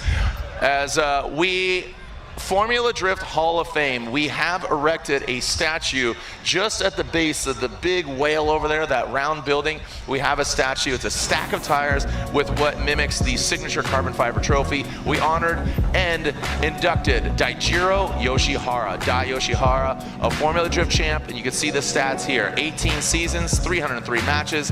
He not only leaves a legacy, he continues a legacy because he still is drifting, he's still road racing, he's doing Pikes Peak, and you can see, just statistically speaking, Dai Yoshihara, not so much just about the numbers, but who he is, how he did it, what he did. He was a pioneer, made the jump from Japan, moved over here. He was doing eBay, all these things. And again, the 2011 FD champion. It came down to the final round in Irwindale. He almost lost the championship to Justin Pollock. Then Justin Pollock crashed to Irwindale, and Dai Yoshihara locked in and sealed in the flavor for Slide, or Daijiro Yoshihara. What a legend. And now he's an official Formula Drift Hall of Fame member. Congratulations to him. So very cool. Again, as the sun sets, the wind's blowing. This is gonna be a nice little aid here, blowing the smoke out. Sometimes it gets a little static and the smoke lingers, like the Cranberries. Do you know that song? Yeah. Otis, if you're younger. But now we have the wind. It's gonna blow it through. Absolutely. I mean, it's pretty hard to see out here, especially it being nighttime when we're running. But with the wind blowing, I don't think smoke's going to be a big factor. No, not at all. Also, what do you actually do on Matt Field's team? I always say it. Matt is always in contention for a championship. It has escaped you and your team so recently, as much as even last year. But what do you do on the team? What's your role? So I'm the spotter for Matt. So my role and responsibilities is to watch kind of everyone in the field, including him, try to provide as much feedback as possible to Matt and the entire team, try to help the guys with setup out a little bit, and try to give them the best opportunity.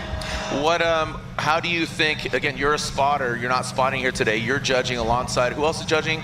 We have Kevin Sanchez. He is the spotter for Ken Gucci, and then we have Chris Lakeup. He's from Sim Magic. Thank you so much. What would you tell your drivers here today, given the scenario of, again, IndyCar, sports car, stadium super trucks, they're out here. What does the track look like to you? What are your expectations here, given the conditions, the track conditions? The temperatures are dropping. What are the cars going to do? You know, this track is actually way different from what we ran last weekend, it being a lot cooler, a lot more wind blowing, and there's also a different type of rubber on the track too. With the temperature drop, what we saw last year was actually way more gripped up than we typically run here. And it's going to be a little bit inconsistent, and with the, I guess, lack of practice a little bit, these guys should be easing into things. don't go full ham out the gate. We have Atlanta in a couple of weeks. Well, and you say that because, again, within the 8 rounds of our Formula Drift Pro Championship, we have 4 what we call Pro Spec, and that's basically AAA ball, if you're a baseball fan, or USFL or something like that, you know, MLS compared to FIFA. So obviously, you know, there's degrees of drifting. We have Pro-Am, you know, I mean, there's many different ways. So taking a look at the schedule, our next round, again, we slide into Road Atlanta, just outside of Atlanta. It's in Braselton, Georgia, technically, May 7th through the 9th. Orlando, Stafford, Connecticut, a new track for us. Indianapolis, Indiana, another new track for us. Seattle, Washington. I don't know if you ever heard of a place called Las Vegas. Well, we're going to be there September 24th through the 26th. And our final round, Long Beach, back here, October 23rd and 24th. So be sure to buy your tickets ASAP because we sell them out pretty darn quick. Well, when we come back, it's time to get down in our hometown. Talk about Strong Beach, Long Beach, down to get your friction on. So, ladies, yeah. You want to jump and buy Nissan Z, BMW, Aston Martin? When we come back here, this is Formula Drift, Super Drift Challenge at the one, the only Acura Grand Prix of Long Beach. A lot of little reminders from over the years. Fast Orange antibacterial kills 99% of germs that cause infection, and it has the strongest grease fighting formula in the Fast Orange lineup. This is our go-to at the shop: citrus power, antibacterial protection, and grease fighter in one bottle. Fast Orange antibacterial hand cleaner.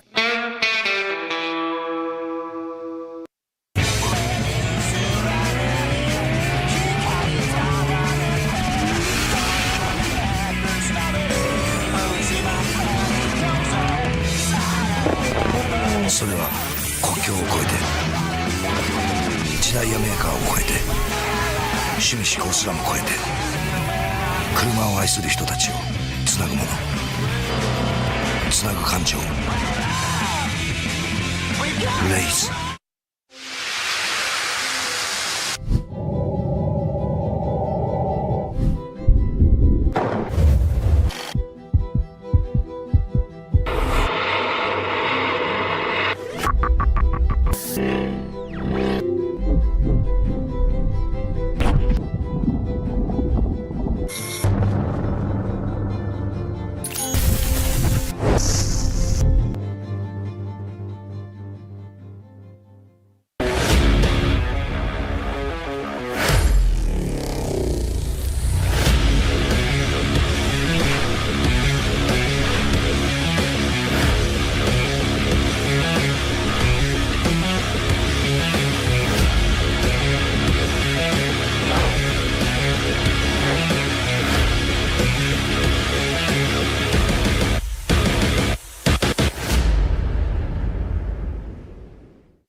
I'm gonna say it's the end of the beginning, or the end of this chapter, and it'll be the second chapter of my motorsports life. It's been the longest one, 20 plus years in drifting.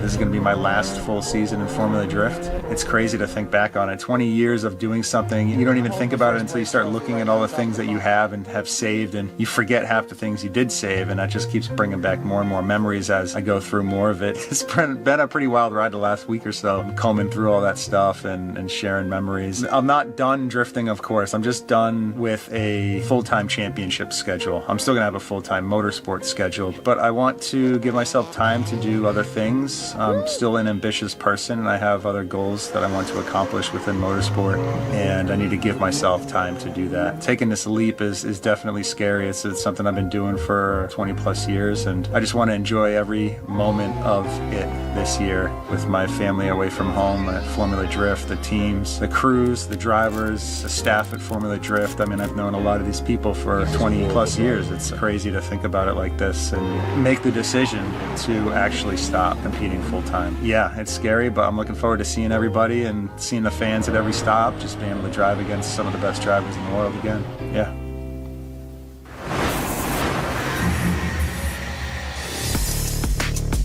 A beautiful day here, and again, it goes all the way till Sunday. Drifting is here tonight and tomorrow's night. So if unfortunately your friends and family members didn't make it into the pack stands here tonight, just want to make sure that everybody knows that we will be here tomorrow night as well. Hey, want to send a shout out to the whole Long Beach Grand Prix Association. Jim McKellen, we just lost him about a month ago. He was president and founder for just worked on the team for so many years. Just was a totem pole of energy, even at his older age. That dude he'd pick up a barrier with his bare hands. So definitely a loss to the Long Beach Grand Prix Association and just the whole ecosystem that is what I like to call America's Monaco. This is just something that is so special in conjunction even to St. Petersburg, which is on the other side of the country. A celebration, a concert going on here, activity. It's all about perspective. So you can see the sports car pits, the IndyCar pits. You see obviously inside all the activation. So thank you to Long Beach, the city of Long Beach, Rex, the mayor, so many different people, and of course a happy belated birthday to Mr. Dwight Tanaka, just another institution, part of the Long Beach Grand Prix Association, his son Jake, and just their whole family have been nothing but tremendous to our family, meaning drifting and Formula Drift, because a lot of people kind of scoffed at what drifting is, and now here we are 23 years ago, and it's pretty awesome. But let's take a look back. Last weekend, the final. This is Frederick Osbo, the Norwegian Hammer, and that Rockstar Energy Drink Supra. He won here last year. Connor Shanahan nearly out of competition, but Connor Shanahan here in his third season in the Formula Drift in the States. He is a Drift Masters champion over in Europe, but the Irish driver was on form. He thought he was out. What was the deciding factor in your mind, Chow? Why did Connor just come together and it coagulate so well for him last weekend? I think when you look at Connor's lead run, he just had an amazing lead, and I don't feel like Frederick may have capitalized on all those opportunities, and Connor definitely did in the chase. And you can see Osbo, everybody knows him as just so systematic, such a robot, and maybe that might have hurt him a little bit, and not that they're judging him against himself, but you see that little X factor, that unknown of just, holy cow, he's sticking to the door, he's grinding the wheel.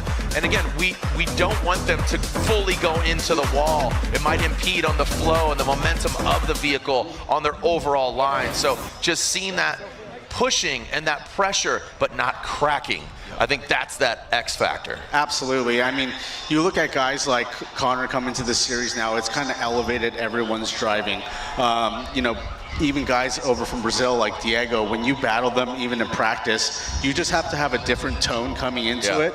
And that's something that you have to be able to express to your driver. It's like there's no more being a machine and just being kind of over methodical about certain things, and you really have to push the boundaries in order to learn things. And you talk about being a spotter for Matt Field. If you don't know, Matt Field drives the Boiler Performance Corvette. And he's just made a lot of noise over the years, with an S chassis, all these things, the boy from the Bay, the beast from the Bay.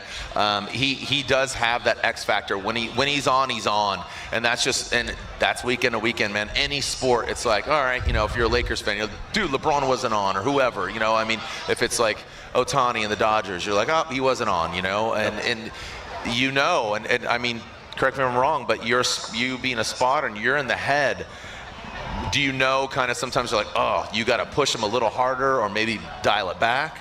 You know, with Matt, he's always on it. You know, like, you know, as soon as we show up to the track, he's 110%. So I would say it's kind of 50-50 of whether we're dialing it back a little bit, but getting him going is definitely never a problem. Well, Matt Field, notoriously, he's always working out. He's got a kettlebell. He's doing certain things. And again, just you know, he's kind of he's an odds-on favorite to go for a championship. He's always in the conversation. So, you know, I'm eager to see how he does in Atlanta. I think he's going to have you know, just given the outcome of what you guys navigated at round 1 last weekend, I'm sure, let's call it what it is, piss and vinegar. Yeah. You know, he's going to be pretty fired up to come back with redemption, with, again, the tenacity that we know and love. Again, Matt and your team, you do bring that certain energy, and you win before you show up, you know, and this is something that is unlike any other motorsport, because, again, every other discipline here is about the checkered flag. It's about the clock. This is subjective. So it's freestyle motocross, it's figure skating, it's, you know, it's just that subjective nature. So yourself, amongst Chris and Kevin, Mr. Sanchez, you guys are going to scrutinize these runs, but first we're going to warm things up, get this track going. Again, this track is going to change dynamically, again, with the rubber being laid down previously with the sports cars, with the Indy cars, and the other disciplines, even stadium super trucks. So the track will transform. Saw my man Blake Wilkie out there flying the heat wave flag as well. But right now, to warm things up, this is Trent Beecham and Rome Charpentier.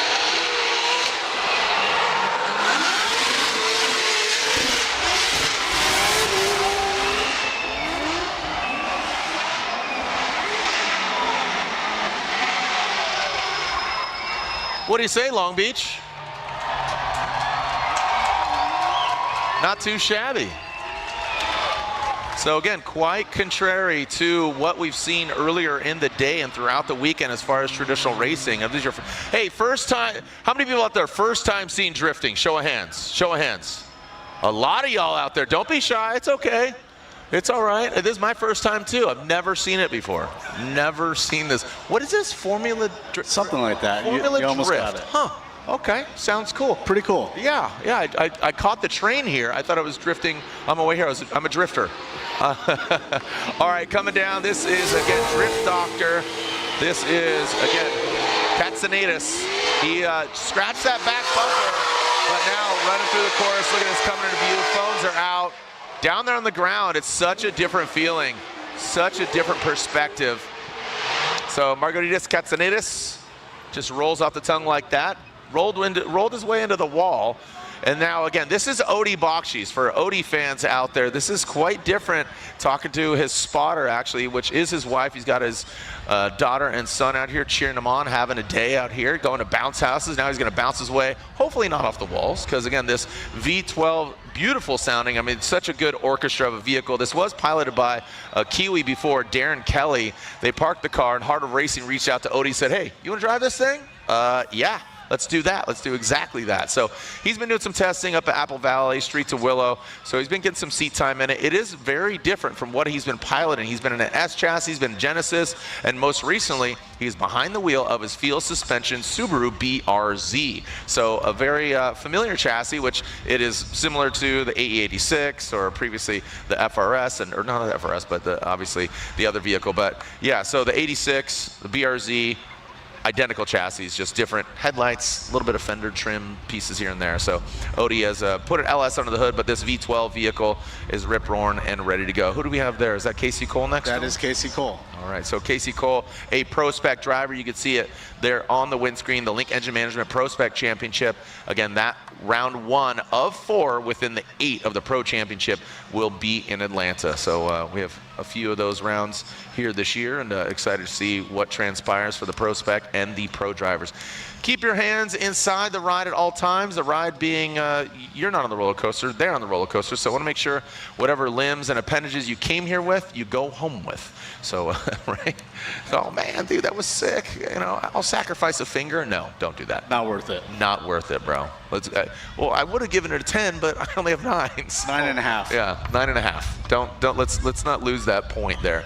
Don't lose an appendage. What a beautiful backdrop. We had a great weekend last weekend. Absolutely ideal weather. A little bit of wind kicking up, but that didn't hurt nobody. Just grab a jacket. Maybe head on down to the Formula Drift merchandise booth right here behind the bleacher 16. You can't miss it. So buy some gear to commemorate your experience out here at Formula Drift Super Drift Challenge.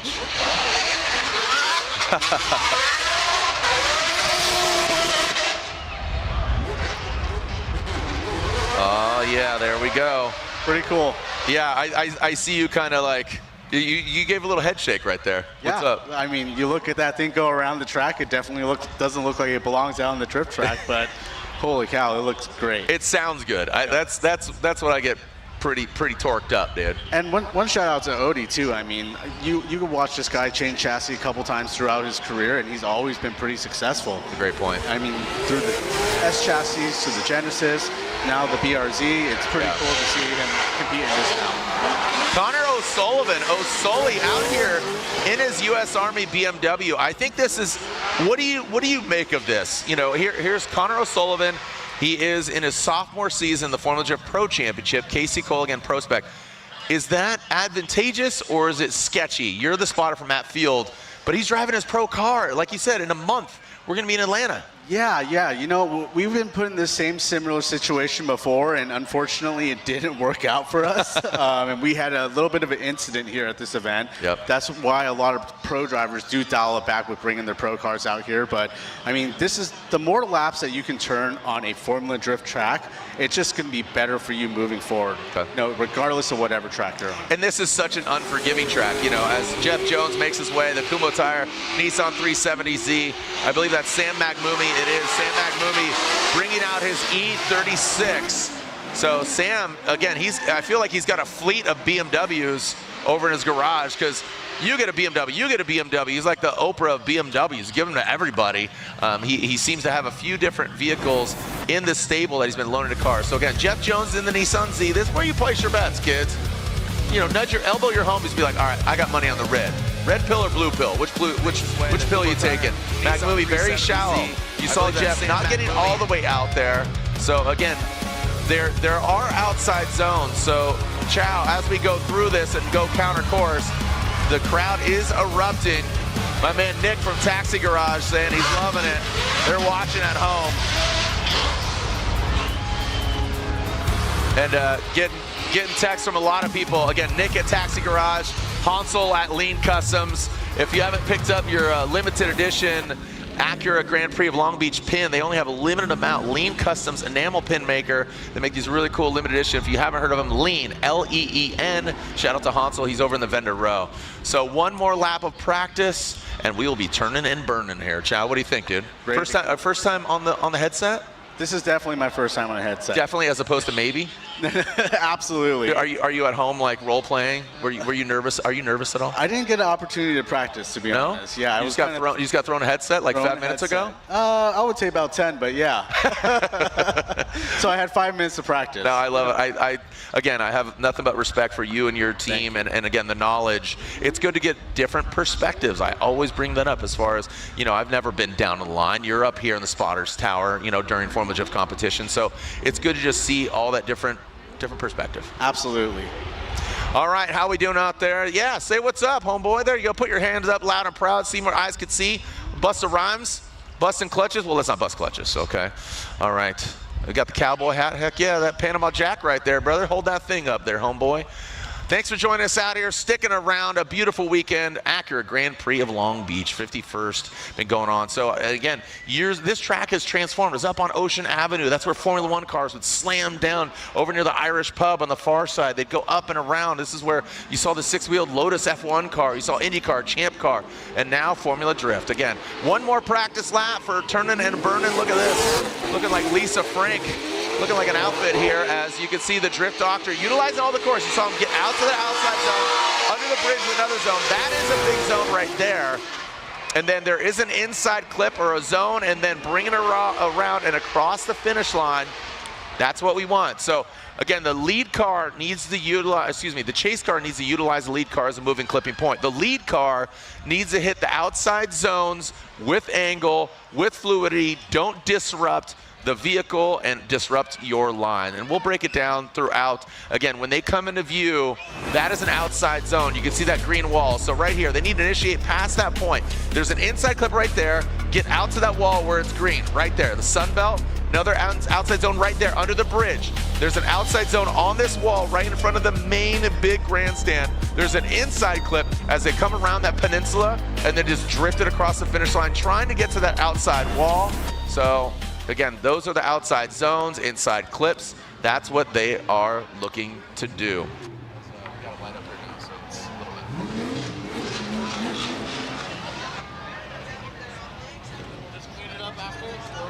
And do you have, hey, where's the power? So maybe like off and on, like it's just on the back. Okay. Do you have Kemp in your ear or no? I got a wireless I can grab right here. Yeah, just he's on Camp's PL. All right, so again, some more turning and burning here. Kenda tires, respectively, on Trenton Beecham car.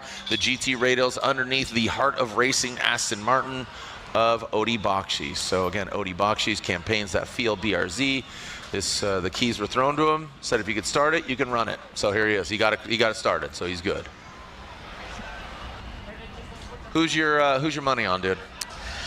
Man, we have a lot of heavy hitters. What's really cool is there's pro spec guys in their pro cars, and there's pro guys in not their pro cars. Ooh. So I think the playing field's pretty even right now.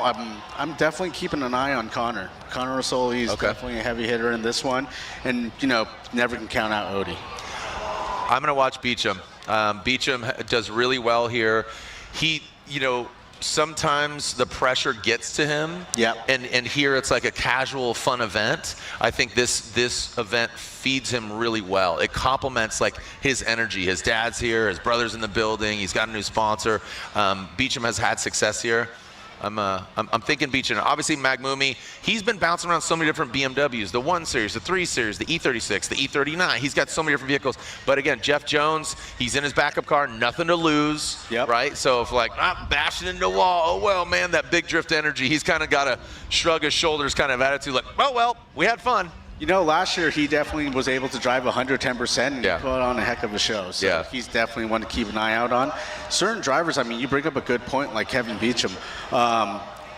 Watching him throughout all the years, I think sometimes certain drivers can easily overdrive a track when they get a little too comfortable.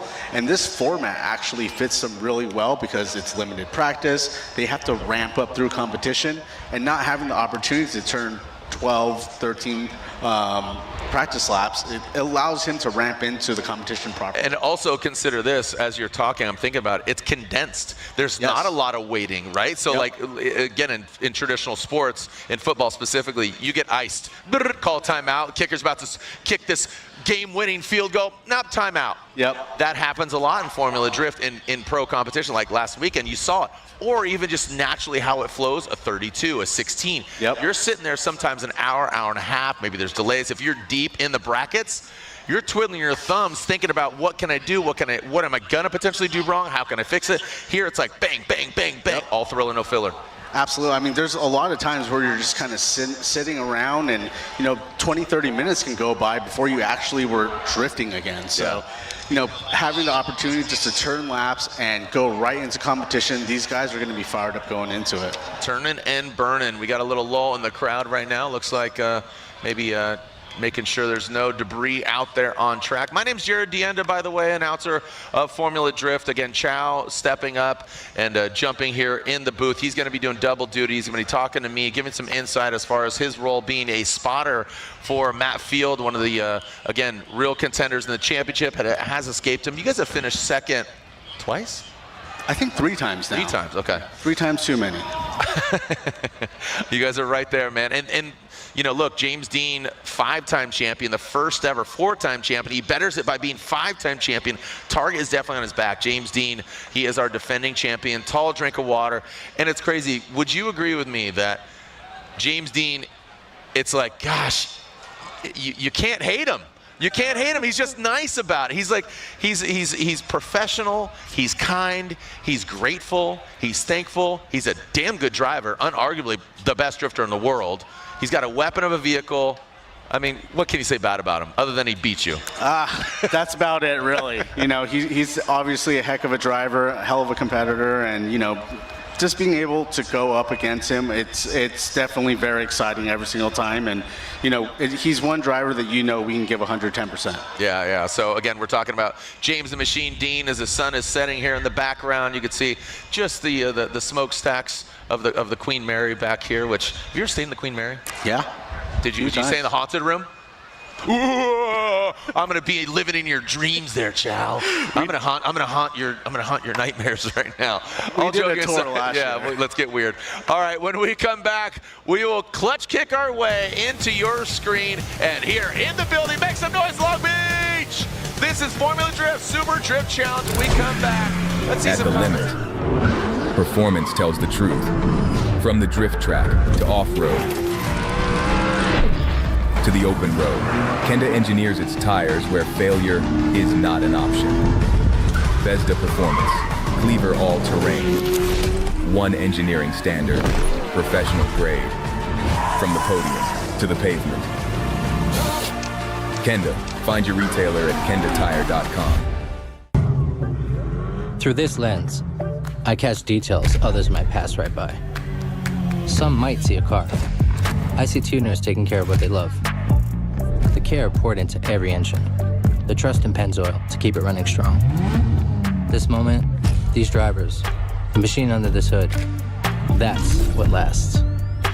Engine protection for the lifetime of your vehicle. Pennzoil, long may we drive. Available at your local O'Reilly Auto Parts. With the Canon Image ProGraph Pro 1100 professional photo printer, my images come alive in print. What I see through my lens is what you see on the wall. Vivid, detailed, and accurate.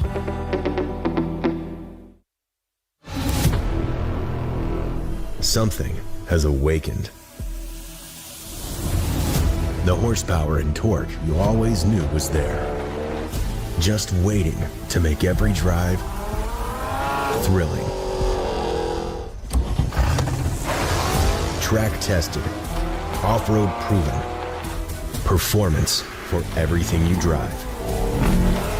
Drive better with K&N.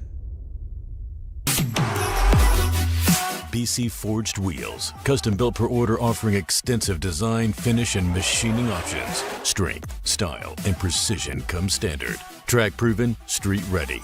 BC Forged. Proud sponsor of Formula Drift 2026. And well, the lights are coming on, and it's about go time. We will, again, showcase to you just a little teaser, a little appetizer, maybe some wings here from, maybe some ceviche from Pike Bar down on Cherry and 4th, the best bar in the world in my eyes. Gotta love Pike Bar. But also after this, hey, come on by Steady Brewing, the official brewery of Formula Drift Long Beach. It's at 2950 Clark Avenue. 25% for everybody with a Long Beach Grand Prix ticket. So, go on by Steady Brewing and pick yourself up a beer, 25% off your tab. If you got a ticket, why wouldn't you go to Steady Brewing, the official brewery of FDLB? Go and look it up. You have a computer in your pocket, but technically it's at 2950 Clark Avenue. But you can look it up, Steady Eddie, Steady Brewing. I'll see you there. Yeah, let's go. I'll probably go to Pike Bar, but yeah. I'll stop. I'll have a pit stop at Steady and then go over to Pike Bar. Sounds like a plan. Good strategy. Yep, there we go. Hey, Long Beach, can you hear me? Make some noise. All right, hey, everybody closest to the Firestone Bridge, put your hands up. Close to the Firestone Bridge. Okay, yeah, right there. Okay, right there. On 3, we're going to do a wave all the way to the water. It's going to circle back to you, okay? On 3, we're going to send it, okay? You close to the bridge, you're going to kickstart this thing. Okay, 1, 2, 3, send it. Go, come on. Come on, let's go. It's Friday, act like it. Your boss called, said you don't have a job on Monday because you skipped work today. Keep on going, Waterfront. Boo. All right. We're all in this together, kids. We got to show them how to do it right, okay? Everybody put on their little swim floaties on their arms. They're in the waterfront. Want to make sure they don't drown in the wave. We're going to try it again. Okay, close to the bridge on 3. 1, 2, 3, send it. There it is. Oh, we got a ripper. Look at this, catching the wave, baby. Oh, going through our VIP area, going to the waterfront. Is it going to get beachside property? Yeah, baby. Go back to you. Go to the bridge. Go to the bridge. Do it again. Yeah, there we go. There we go. We got a little vortex going on. We got a rip current, brother. It's going to take you in, take you out. You got to go along shore. You know, if you ever get drunk. Oh, and it died again. Skylar, seriously, brother. Skylar over there, dude. And Todd. Todd, what are you doing, man? Seriously, join the party. Okay, are you ready again over there on the bridge? Let's do it. This is the last time, okay? You in the orange sweatshirt, I see you, bro. Okay? That's our human traffic cone right there. This guy, he works at Disneyland part-time, parking people, and now here he is. So, are you ready to send it? 1, 2, 3, send it! There we go, the human cone. He's bringing it around. Come on by for a good time. Bring it to the waterfront. I know you got nothing better else going on right now because we are not hot on track. It's coming to you, orange boy. Coming to you, come back to you. Keep it going. Keep it going. Because you're staying warm too. Oh, that was half-hearted there, SOS. It was like a finger. You didn't even raise a finger. Oh, dude, these guys are burnt out over there. All right. Oh, look at you guys are keeping going. Yeah, baby.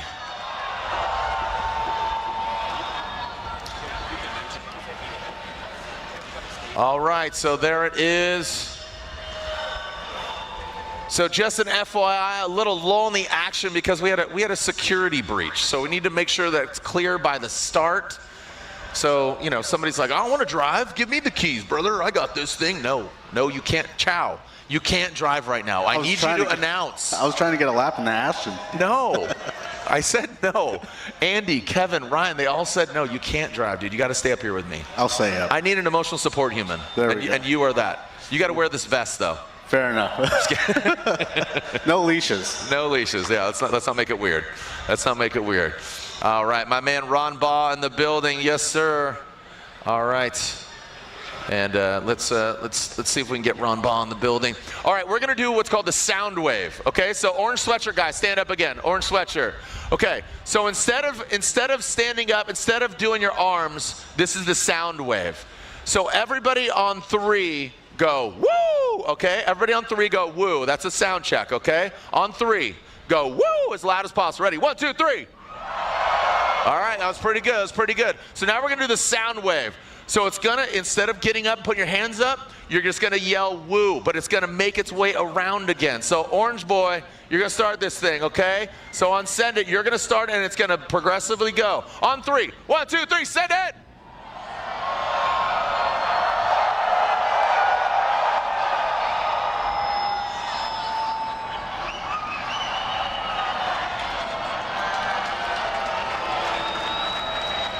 Back to you, orange!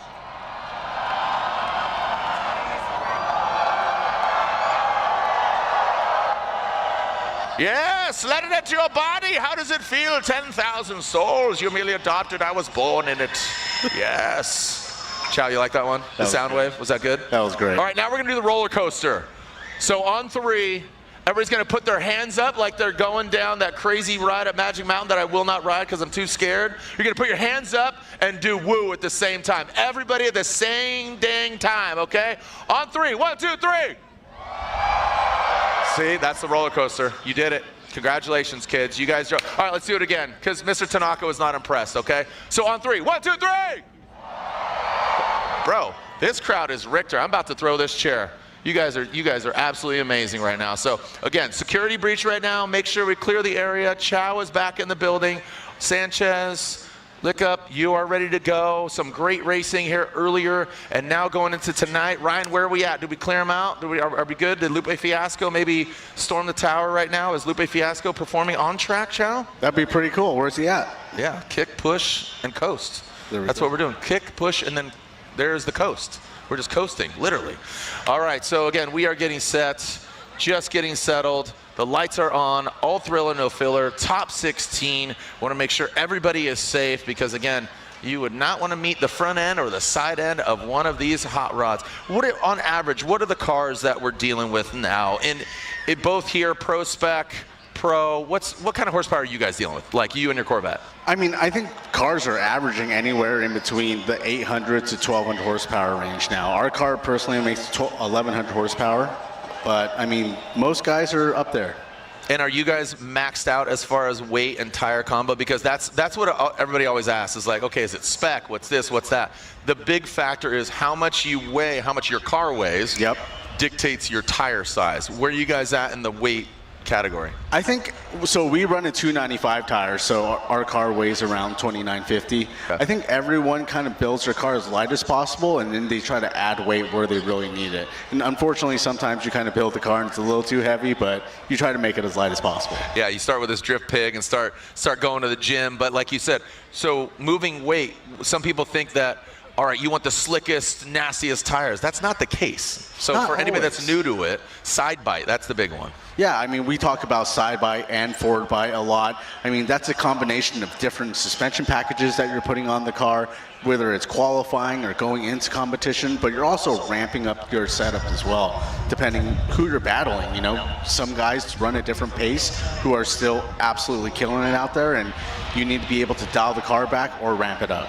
And also moving the weight around, back end, front end, it changes. It changes everything, and it's just kind of determines like what type of driving dynamic that you want your car to have. All right.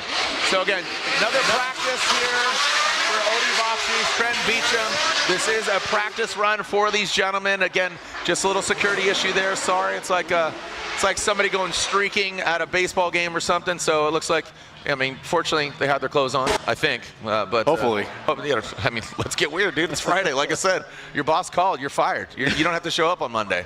He just called me. I apologize. I'm talking about you, Chow. Matt said you're fired. Well, happens. And then you're rehired on Tuesday. Oh, well, I'm glad I'm here if I got fired. No.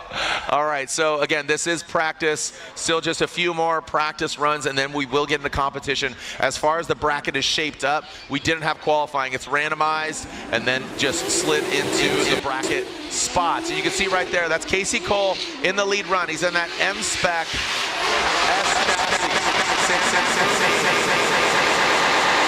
in that BMW E36.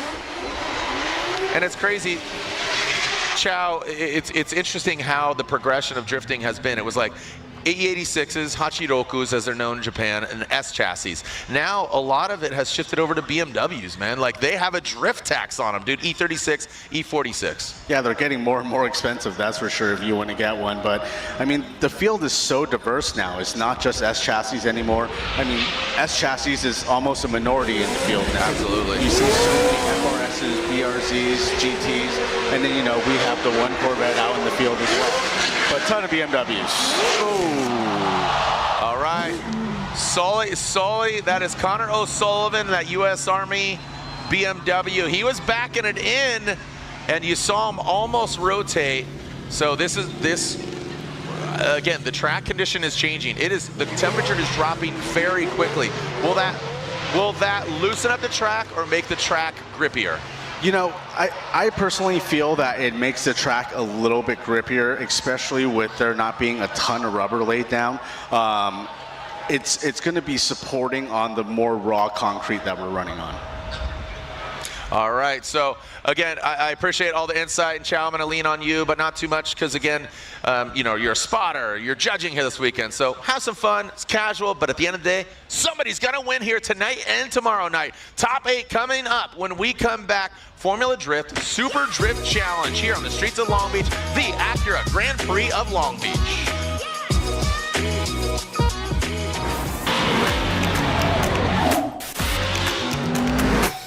Drifting is not just a sport, it's culture, it's in our blood. Here we go, Andy Haley. Oh, he is riding that tire right on that white line.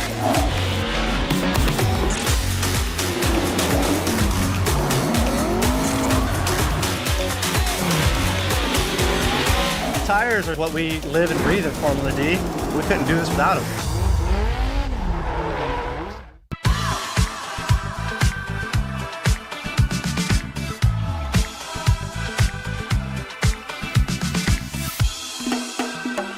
Yamava Resort and Casino at San Manuel is giving away a Maserati Thursdays in October. Play all month long for a chance to take home an elegant and powerful Italian sports car. Details at Yamava.com. Must be 21 to enter. Please gamble responsibly. Yamava Resort and Casino at San Manuel. You in?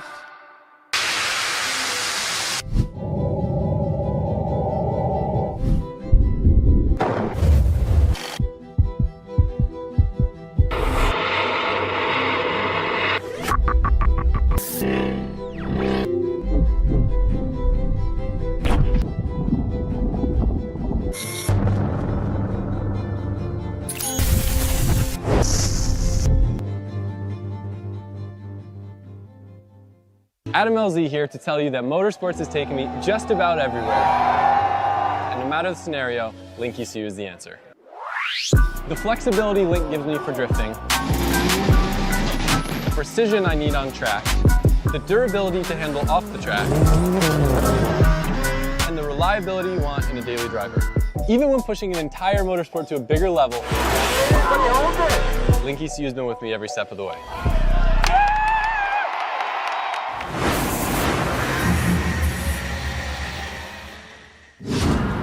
Another veteran versus a rising young talent. Well done, gets into the pocket.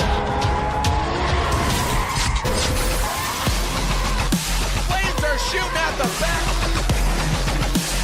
Big angle, he turns it up, man. These guys are going for it.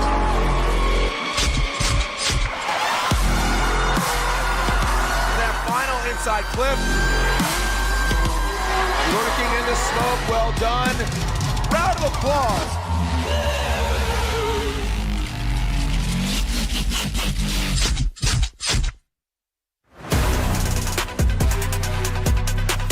There it is, cash money, baby. You get to hear that cash register going off, baby, because we are checking in, checking out, and about to throw down in our hometown. Formula Drift, Long Beach. How we doing out there? Look at it, are you up there on the big screen? You got a churro right there. My man's a Kings fan. He's got a churro in the hand. Yeah, that's what's up. All right, I know a lot of Ducks fans are here in the building. RCP, Rome Charpentier, the Garagistic BMW. He is another, again, it could be anybody's game. It's just when they're firing, when the stars align. Yep, absolutely. I mean, these guys obviously have been able to drive here all last week, so they definitely have a little bit of an advantage. But, I mean, if you're on fire, you're on fire, even some of the Pro Spec guys. There's the Heart of Racing cats. They're cheering on Odie Bakshi's. They're on top of their rig, the Heart of Racing, and the Aston Martin loaned over here to Odie Bakshi's. He's going to be piloting that machine. So again, join us over at Steady Brewing, 2950 Clark Avenue, 25% off for all Long Beach Grand Prix ticket holders. All right, standing room only. Thank you for, again, it is an absolutely full house, so hopefully keep it consistent, keep it sideways. As you know, sometimes, bumpers fly out, parts fall off, and we'll obviously try to keep it tidy, keep it consistent.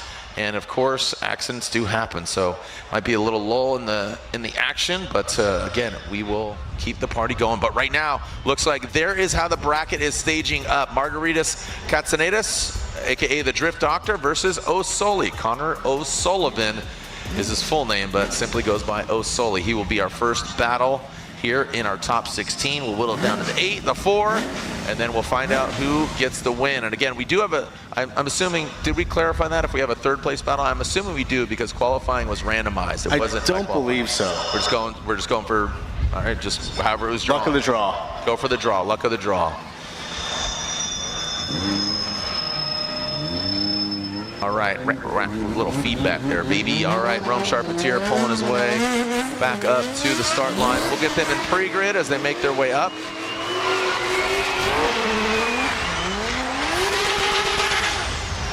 Let's introduce you to our drivers. We'll get them staged and ready to go. And this is, again, where you pick your favorite driver, pick your car, whatever. You might just like the livery. I like the pink, I like the blue. I like red. This is... I mean, drifting's about what looks cool, so sure. Why not pick the coolest car? Dude, that car's pretty cool, man. I like that guy. I like that dude. We do have all gentlemen here tonight, but we do have quite a few females competing in the Pro Spec Championship. Amanda Sorensen, Colette Davis. Again, Pro Spec, our first round will be in May.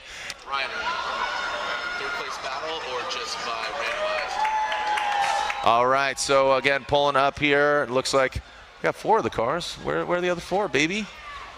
Waiting for where are those guys at? Well, Sully just got in an incident with John, yeah, that's true. So I think they're checking out their cars right now. Okay. Are we just going for these guys? All right, we are waiting for the other drivers. Like you said, Osoli got into a little bit of a tussle with the wall. Jeff Jones got into him, and we'll introduce you to our drivers here in just a moment. And again, the wind's kicking up, but again, be sure to stop by the Formula Drift merchandise booth right to the waterfront side of Bleacher 16, just to my left up here in the judges' spotter tower as well. So you can't miss it. Formula Drift tent, go on by, pick up a hat, t-shirt, sweatshirts. And again, commemorating your experience here at Formula Drift and Super Drift Challenge. Down by the beach, boy Beecham. Making his way over here. Pulling him up to the line. Ooh-wee, Rick. Looking good. Great looking. There's 6. Waiting for Jones and Osoli. Are they coming up? Looks like Jeff Jones, yep, he is making his way from the hot pit area. Might be a hitch. Oh, there we go. All right, we got them all. Pulling them up here. All right, are you ready to meet your drivers here at Formula Drift Super Drift Challenge? You're ready to see battle? Make some noise. All right, we start with the first car parked. This gentleman here, he's been competing in a BMW for some time. He's had some great success here in Long Beach in the Garage District. BMW right there, tip to tail. Make some noise for RCP Rome Charpentier.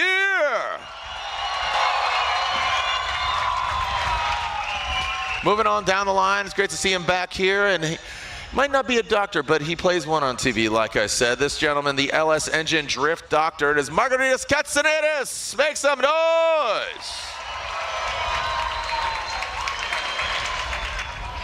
More BMW for your diet. The Bavarian treat right here. And this gentleman, like I said, he's got a fleet of BMWs.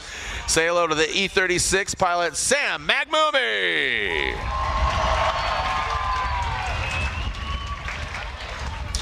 Up next, you have this gentleman from Drift to Reef, M-Spec. This gentleman is a fan. He's got this new livery. He is a scuba diver. He loves it. Again, from race to reef. Make some noise. It is Casey Cole.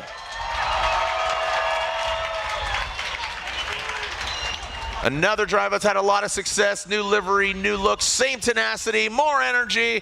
He is in that Penthouse FL Pro Clonex BMW from Southern California. It is Trenton Beecham.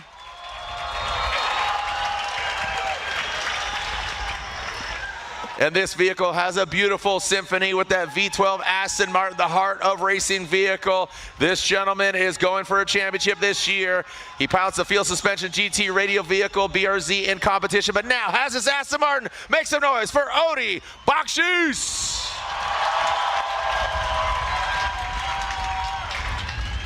Moving on down the line. He flies the U.S. Army flag. He's got some soldiers with him as well. Got the camo here in the building. Pounding on the door, and that's what he's going to be doing here on track. Make some noise for Connor O'Sullivan.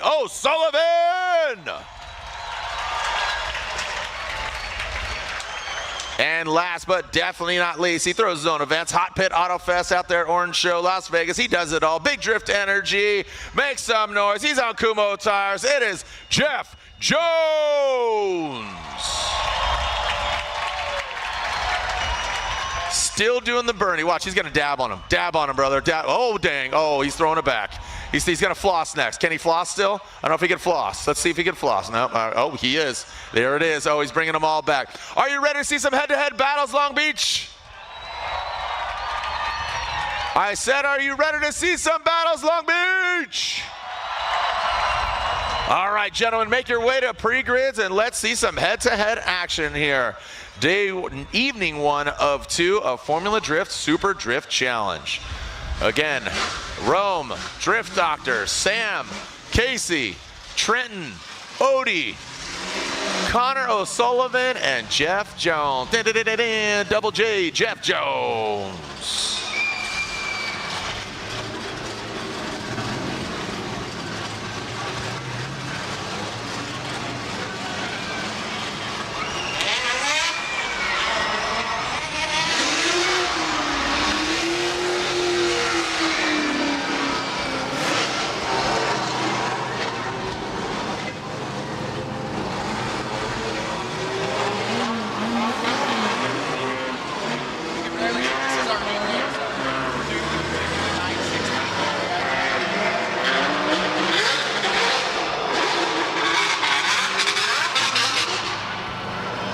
But for the pro events, we do.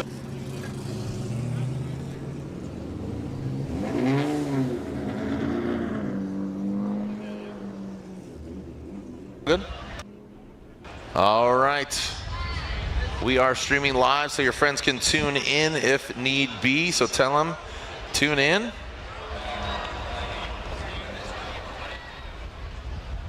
And pulling back up to the start line.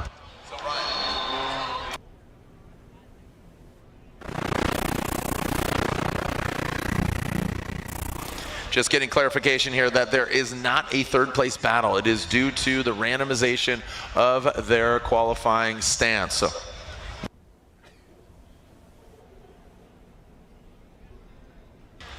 All right, Connor O'Sullivan and Margaritas Katsanidis.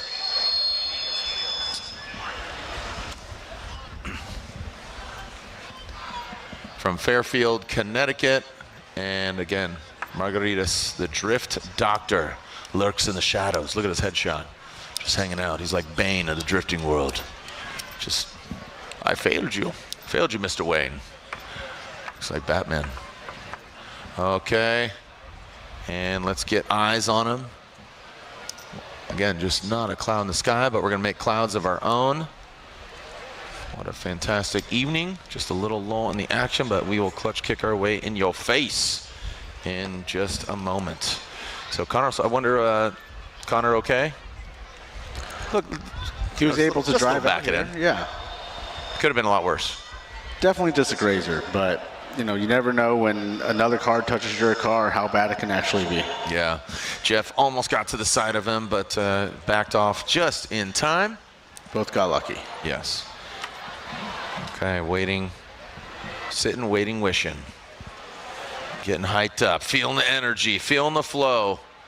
Who's going to be the biggest King Taco here? We need a crown. Why don't we have like a taco crown, dude? That'd be pretty cool. Right? Let's get a King Taco crown. King Taco, let's get this going. Like a little cilantro and onion, a little carne asada crown. It's the carne asada crown. Won't smell very good, but. Dude, it's the first ever edible crown. That'd be fire, dude. How long will it last? How long will the King Taco crown last? King Taco's been supporting the Long Beach Grand Prix forever, dude. Had that for lunch. It was great. Did you? Yep. What'd you get? What's your order? Carne asada burrito. Okay. You're feeling all right? I might need to call 5 minute, but. Yeah, King Taco's a staple here around these parts. Again, Roscoe's, you're partaking the Roscoe's up the street too? Not in a long time, but I know it's a Long Beach staple, yeah. Yeah, you have done it. All right. Definitely a must go. Dude, Type S Nightlights, bonkers last weekend. Did you go? Did you try to go? What a crowd. Did you try to go? I actually got to the front of the crowd. Oh, good. I was in a golf cart, so I was able to maneuver my way through there. Yeah, it was pretty amazing. So we might change things. Oh, we got the lights on, baby. We got fireflies. Light it up. Light it up. Come on now. There we go. Front row. Rock and roll concert, baby. There it is. Lighting them up. Shine bright like a diamond. Yep. All right. Might have a stroke if you just keep doing that. It's like a dee-dee-dee-dee-dee. SOS. Is he in trouble? Guy just Jake chilling hard right there. All right. O'Sullivan. There we go. There we go. Let's get him fired up. Got fuel in the tank. GT radios out back. And aggression in his heart. So like you said, he got into a tussle with the wall. Hopefully just cosmetic. But this is his pro car. So here he is again in just about a month. We are in Atlanta, so I have to assume he's taking this seriously as far as getting more familiar with the car. This is the same car he's campaigned last year. It's great to see him. I think this is a good strategy for him. And light him up. We got the burnout box here, and this is again the Drift Doctor and Connor O'Sullivan back there. That's where they've been ripping and racing through the entirety of the weekend. And Drift Doctor in the E36 BMW, Connor O'Sullivan in the E46. Both running LSs, I believe. O'Sully running LS? Yep, definitely. Both have LS platforms. Because, you know, a lot of them, you know, traditionally BMWs are running LSs, but somebody like Dylan Hughes, he's running 2J. There's quite a few that run 2J as well. I think it's a great chassis to put whatever engine platform you want into. There's tons of room, and they're obviously great chassis, very competitive, and most engines fit. So it's kind of a perfect drift car. And the parts support, that's what's really helped and contributed to this chassis being competitive, because, you know, suspension parts, talking about arms and all those kind of different components that really contribute. All right, here we go. Let's send it for our first battle of Formula Drift Super Drift Challenge. Marco Diaz-Catanillas, the Drift Doctor, out front. Connor O'Sullivan in the chase position. Go ahead and initiate to the point of no return. On the inside clip, into the outside zone, goes the Drift Doctor. Connor O'Sullivan trying to chase him down a shallow line by the Drift Doctor. Now getting all the way out there. Ton of smoke coming off the car of the Drift Doctor. O'Sully, he is blinded by the smoke.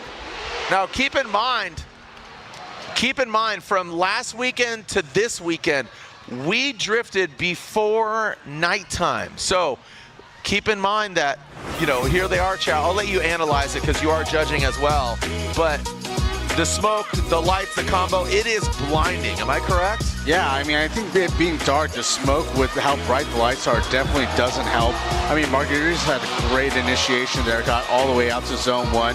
Definitely shallow on the line side coming into 2 and 3 over there, but Connor was able to capitalize on that. But kind of a weird situation going to the touch and go into clip 1. Looks like, yeah, Margaritas had a clean transition through that area, and Connor just kind of made a big mistake on, but hard to say without evaluating the replay a little bit more. Yeah, and again, just assessing at different angles. We try to give it all to you, and obviously to the judges. I'm talking to you, Chow, and obviously respective judges, Chris and Kevin. But right now,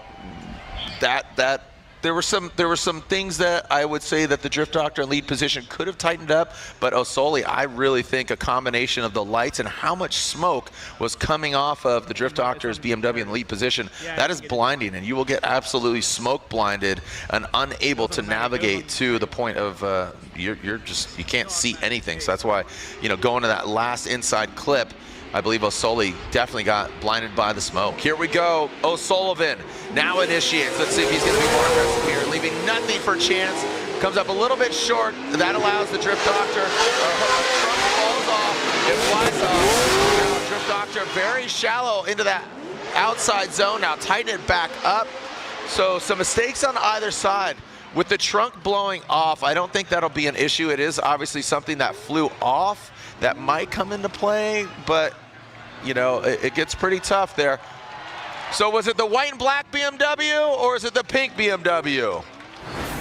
Let's take a look at it again. Chow, I'll let you digest this as far as if there's anything that stands out. Go ahead and inject. Yeah, I mean, Connor had a decent initiation there. Wasn't able to get out to any of the zones. I mean, I think he knew what he was up against, but didn't really take the opportunity to capitalize on the lead runs because he didn't really maximize on the zones there. But Margaritas definitely handled the chase like a veteran. I mean, he did everything he needed to do. I mean, I think he had a spotter that kind of was able to tell him what was going on as far as Connor's chase run went, and he played it how he needed to. So doing just enough, you think?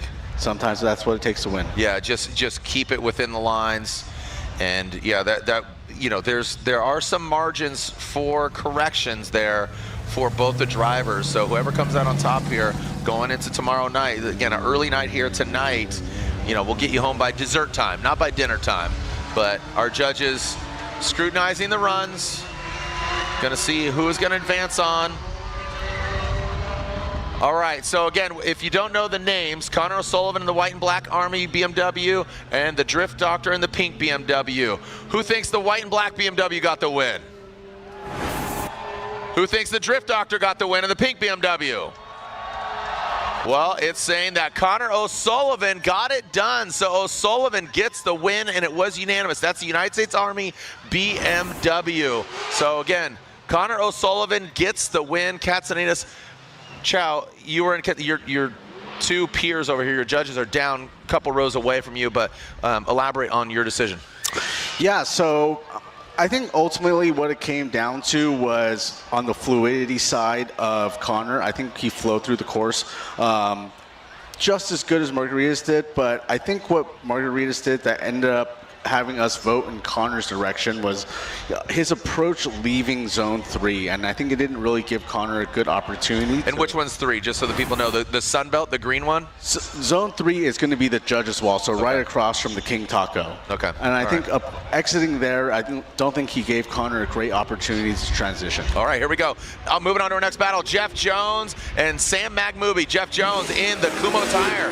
Big Drift Energy Z Magmubi. So look at Jeff get all the way out there. Magmubi grips up, comes in shallow, comes out of angle. Jeff Jones, you can see this LS powered Nissan Z coming into view, or you can't see it because he's by the smoke.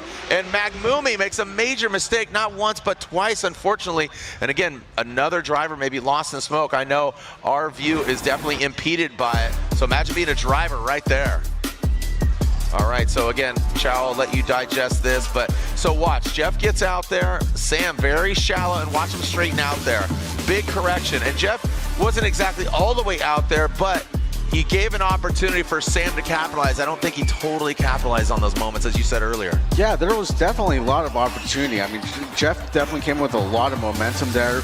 Didn't have obviously the best lead run, but he was definitely hitting the marks and left the door open for to Sam to have a good chase. But I think Sam, from my perspective, he's dealing with a lot of track condition stuff right now. Could be a setup thing, but it definitely doesn't look like he's able to rip through the track hard. Give me perspective. You're Sam's spotter right now. What are you telling your driver? You know, I think right now is not to overload information on Sam and try to focus on the positives and the opportunity that's ahead of him. So being able to capitalize on a good lead run, because Jeff still has to chase you, and you never know what's going to happen. So focus on hitting your marks, maximizing all the zones, and being able to roll in as much angle as possible. So you got the clean air. Focus on what you can. Whatever's in your rearview mirror is just that. It's behind you. So whatever go ahead, happen. Move forward, progress. Sam's got to throw down a good run, but he, again, does have that clean air, so he's going to need to throw down a heat of a run. You know, by the naked eye, you can obviously deduce that Sam Magmubi is at a deficit, but Jeff Jones, knowing him, he's not going to let him just run away with it, and he's not going to be a pushover. So Magmubi, like a little hesitation on that transition. Sam very shallow. And here goes Sam into that last inside clip and that last outside zone. So, yeah, again, another case. I think you're exactly right, Chow, is he's fighting the car. He's fighting the conditions. You know, he's in the Prospect Championship. Here he is, you know, having fun, but unfortunately, I think just the car isn't set up properly for this evening. Totally. I mean, Sam's been running this event for a few years now, but if you add up the total amount of laps, it's probably under the double digits. Right. So, I mean, with different track conditions, I mean, he could be on a different tire as well.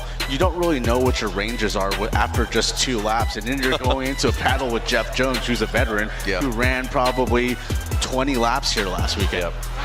Yeah, that's in one day. That's in one day. Yeah, so, you know, keep in mind Friday, Saturday, woo! There it is, the Aston Martin Symphony. Odie Bakshi's now Heart of Racing. Aston Martin making its way up. Casey Cole, Race to Reef, like the new livery. I wonder if he found Nemo yet. I don't know if he touched the butt. I'm quoting a child's movie. Okay, I was a little confused. Where he touched the butt. I haven't seen it yet. You haven't? What? You've never seen Finding Nemo? Maybe I have. It's probably been a while. It's a little clownfish. He's got his lucky fin. Okay. Jeff Jones gets the win. Jeff Jones gets the win. No joking around here. Jeff Jones moves on. That Big Drift Energy Kumo Tires Nissan Z.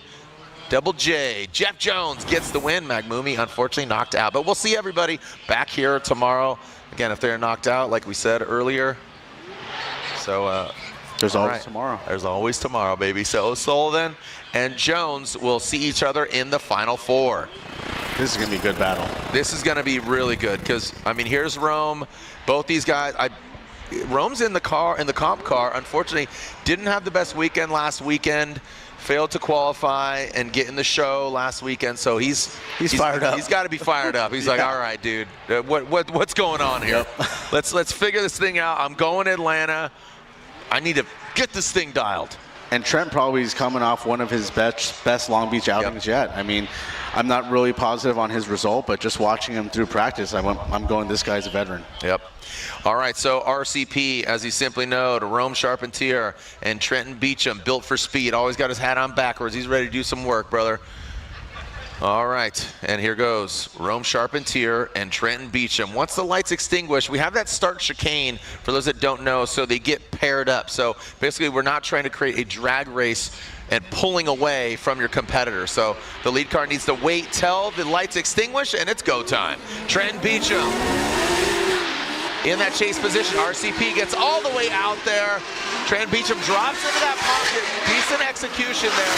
You can see Rome making some small corrections with those chrome wheels going around. And Beecham, that's what you're talking about there, Chow. That was confidence. Yes. That was having that car awareness, as I like to call it, whiskers. He knew where his car was at like a cat and just was right there in that pocket. I mean, both those guys were locked in on this run.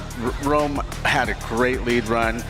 Trent was right in the pocket pretty much right after the rumble strips there.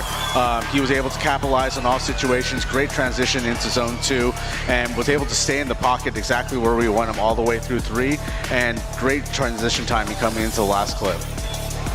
Look at Trenton, that's those little things that accumulate. If you do one there, here, there, like it just shows you have that car awareness. And obviously, keep in mind this is a fun event. This isn't part of our championship, so this is track time, but also learning the parameters and learning basically the whole scope of your vehicle's capabilities.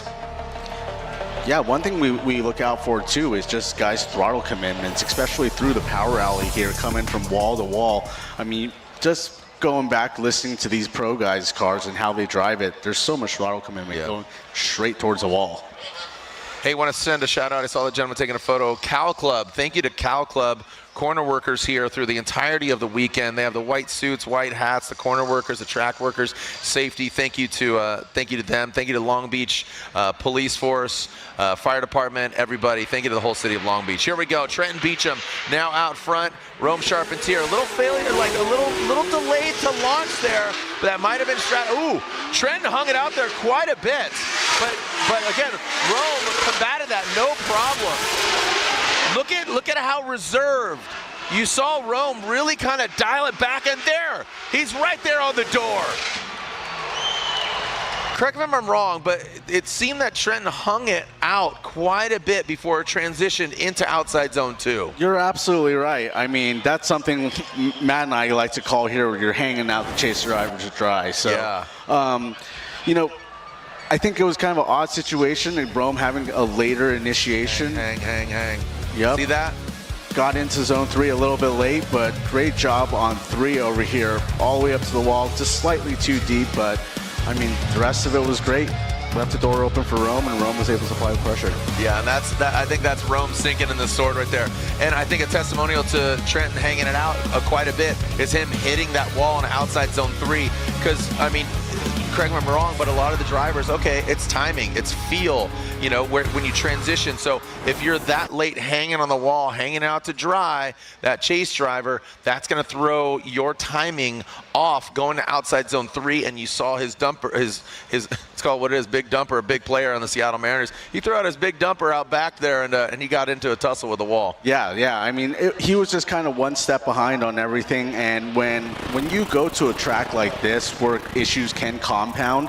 If you're off your mark by a couple feet, it just keeps multiplying as you go through. So he was late in 1, late in 2, late in 3, and I mean, Rome did a great job. Yeah, he did, and Rome capitalized, and that's why he moves on. RCP, Rome Charpentier gets the win. Trenton Beecham, good driving, just needs to tighten it up there going into tomorrow night. Again, has had some great success here. Looking forward to Trenton, his Formula Drift season, picking up new sponsors. Love that. And again, Rome Charpentier, a little redemption from last weekend. He's going to bring that momentum into the Final Four and also into round 2 of the Formula Drift Pro Championship just in about a month in Atlanta. So tune in. We stream them all on the Racer Network, which is free. Everybody complaining out there? Don't. It's easy to download, and it is free, just FYI. All right, moving on to our final battle of the top 16. This is Edimus, a.k.a. Odie Bakshis, and it is Casey Cole, our final battle of the top 16. Here we go. So Odie Bakshis in that Heart of Racing Aston Martin, and Casey Cole from Race to Reef. Let's see what Scuba Steve's got for us here. Casey Cole, the Heart of Racing Aston initiating out there. Doesn't get all the way out there, keeping it off the wall, and I think, giving handed the keys of, oh, you gotta love it. I mean, it's like an open wheel race car. Chow, I don't know if you guys can't see the smile on his face, but it's Chow, you're smiling, dude. Yeah, I mean, that was definitely a pleasure to watch that go around the track. Definitely not biased at all, but it was a decent run from Odie, though. I mean, you can tell his experience with the drag race right out the gate there. He was able to put a pretty good distance, but from there he was just kind of sitting in the middle of the track, had to sit on the left foot brake coming into zone 3 just to get out a little bit wider, but Casey never really was able to get on that same pace. I mean, there was a couple opportunities where he cut the line a little bit, but was still a step behind the entire track. Taking a look as the smoke clears. Odie taking a tempered approach, and rightfully so. You know, he's had a couple practice sessions with this vehicle, but, here this evening, pace yourself, amping up at the right time, turning that knob, ever so slightly. You can't win in practice. Yep. You can't win the event in 16. You can't even win at 8 or 4. You got to make it to the finals and progress on. So don't overcook the meatloaf. Don't burn the meatloaf, Ma. One lap at a time. One lap at a time, like one piece at a time. Johnny Cash. Here we go. Casey Cole will lead in that M-Spec S chassis. Odie Bakshis, the Heart of Racing Aston. Again, I'm sure Odie worked his magic. He is all right, so Darren Kelly from New Zealand used to drive this thing, so shout out to DK, gotta love. Oh, and look at this Casey Cole, that is not, I would just back off if I were you. Unfortunately, Casey Cole did not initiate, and he was not competing. Ooh, buddy, that's when I get scared, dude. Like, holy. I'm not a driver, and when I see that as an announcer, I'm like, ooh, just back off. Yeah. Because basically when Casey Cole did not initiate, you saw that just failure to launch, as I call it, I get really nervous because it could snap back, and if you're trying to be aggressive, you don't need to. If an incident like this happens, the chase car can back off because it's already botched. Yeah, I mean, but also hats off to Odie for keeping the show going. I mean, everybody wants to see this car drive, and Casey was able to get the car going, and Odie was able to finish a lap as well without just cruising around. Yeah. All right, well, unofficially, Odie Bakshis should get this win, but we'll make it official here in a moment. And let's see when the scores come on up, or I should say, better yet, the results. Odie Bakshis gets the win in that Heart of Racing Aston Martin. All right, so there it is.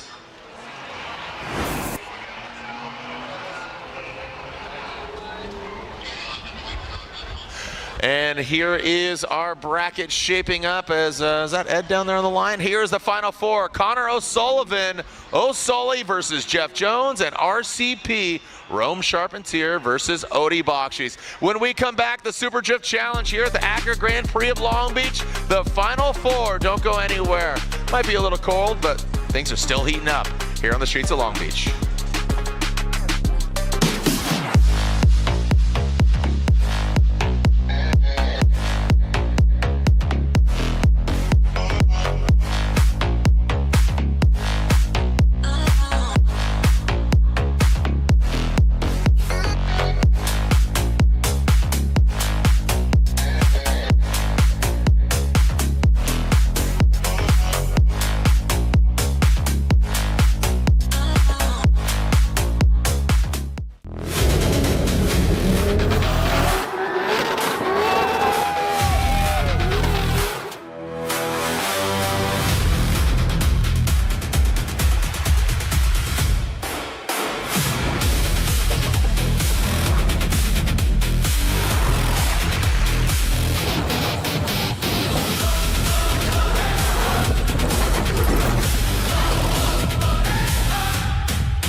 and live loud. This is what we are.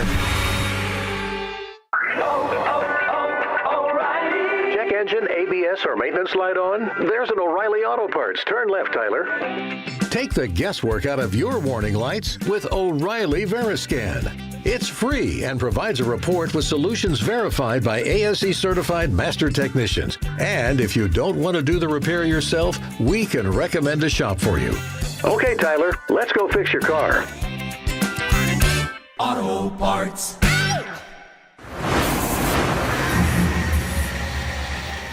The Final Four is here, and just like that, we slowly have ramped things up, and now the Formula Drift Super Drift Challenge continues. I'm Jared Dienda. Joining me here is Mr. Chow, Daniel Chow, that is, a spotter for Matt Field and the Beast from the Bay, the Drift Cave, one of the cavemen up there in the Bay Area. He is alongside Mr. Chris Lickup and Kevin Sanchez. Lickup works at Sim Magic, Sim Racing, a great gentleman, has been around the industry for a while, drifter himself. And Mr. Kevin Sanchez works on the Goosh, Ken Gushi and his team, who competes in the Formula Drift Pro Championship.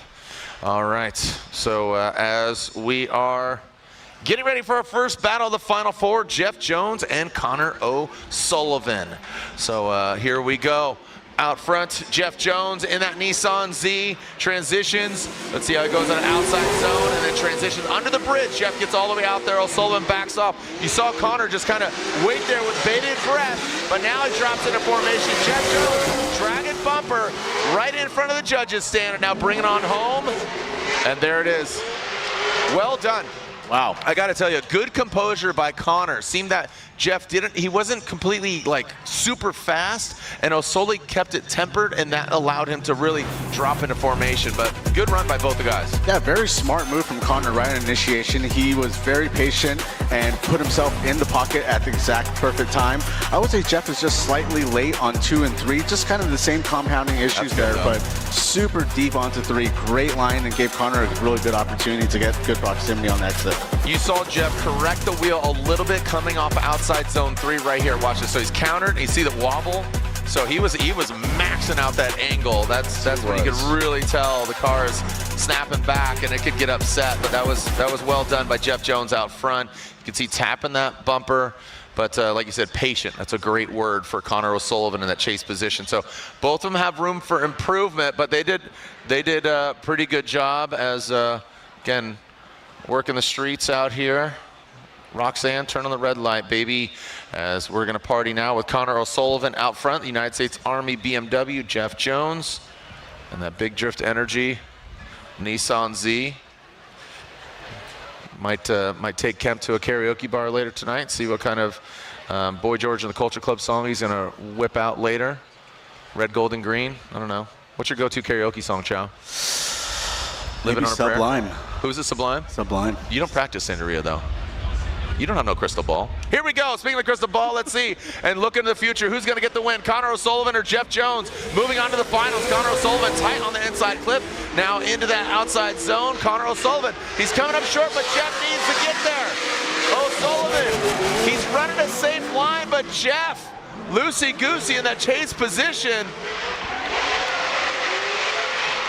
So Connor, again, you saw, let's run it back. Let's run it back, because I think Connor didn't get all the way to outside zones, but Jeff, you saw him, he didn't absolutely capitalize on that opportunity. The door was open.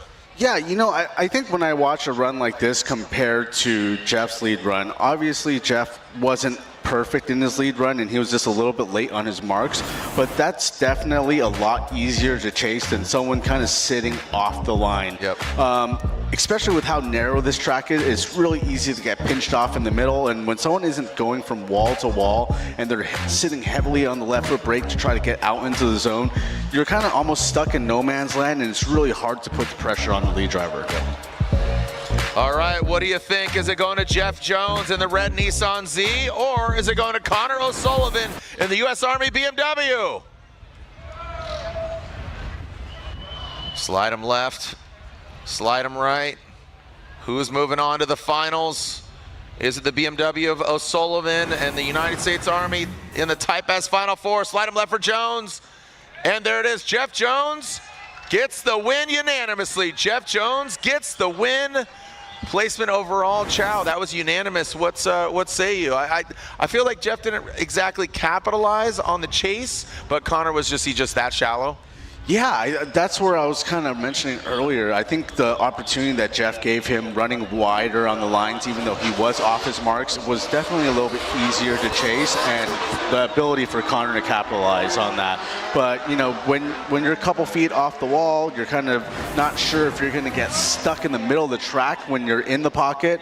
You just kind of have to play the game differently because you can really easily just zero yourself out. Okay, great insight there from Mr. Chow. Thank you, sir. Mr. Chow. You get that all the time, huh? All the time. I love it, though. Do you? Yeah, I do. That's my nickname since high school. Just, what do you, I guess we can't really say it. You know, I guess you could, you know, suck on my tires. Say that's, you know, maybe that's your sticker, Mr. Chow's. There you go. I'm going to say it. Yeah. You can suck on my tires. There you go. What do you drive? I drive a C5 Corvette. Hell yeah. Yeah. What's up, brother? I have a couple. Those aren't New Balance. What are you doing? They're close enough, you know. Oh, we got Vans? Yeah. That's the new school New Balance, just Vans? Well, I bought a Camaro, so. Oh, okay. So that justifies. Yeah. Dang, Daniel Beckett again with the white Vans. All right, RCP and Odie Bakshish. Let's see what we got from these two vets. Rome Charpentier, again, something to prove. Get some, again, seat time here with his BMW. The lights are off. What's going on here? Odie Bakshish. I can see his spotter, a.k.a. his wife, Amy, and Odie is pulled to the side. Wonder if he's okay or what's going on here. Looks like inspecting the car.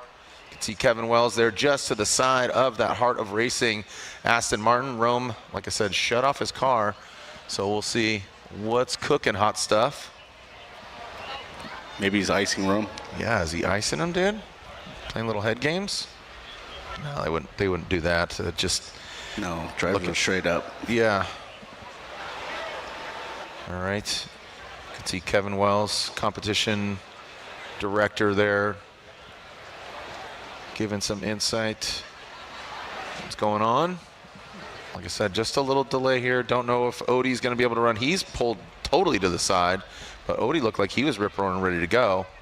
So who is going against? Is it Jones, right? Jonesy just won that? Jones just won that. All right, so Jeff Jones in the finals. He is guaranteed a podium here this evening.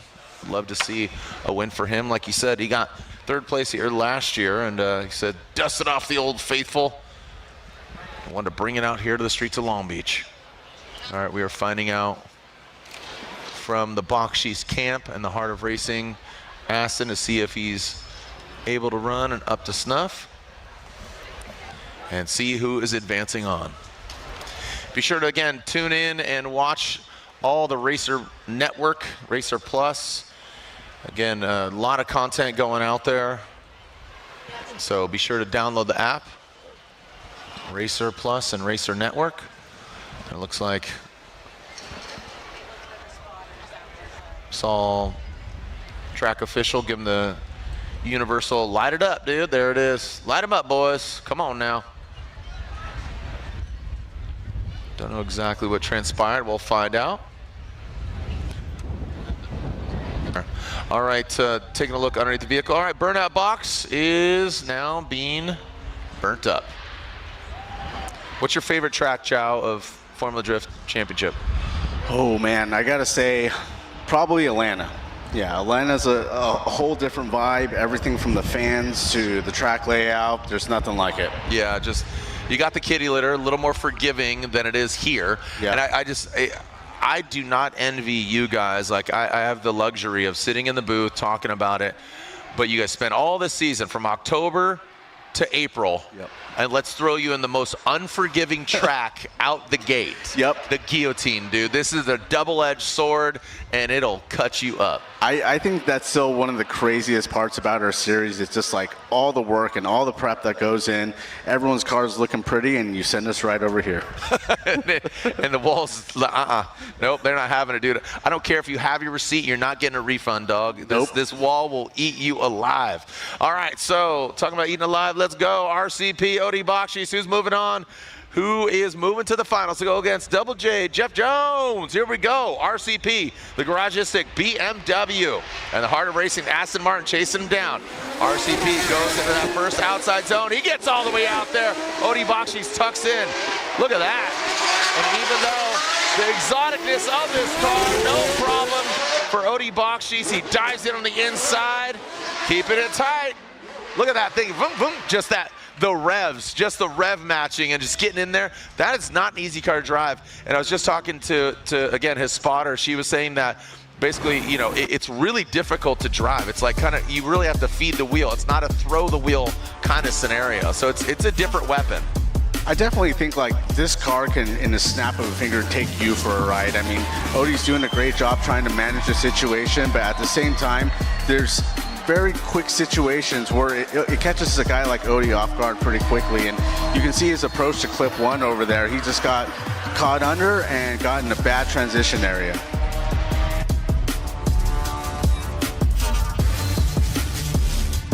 All right, so yep, and man, hats off to Odi. That wasn't just phoning it in.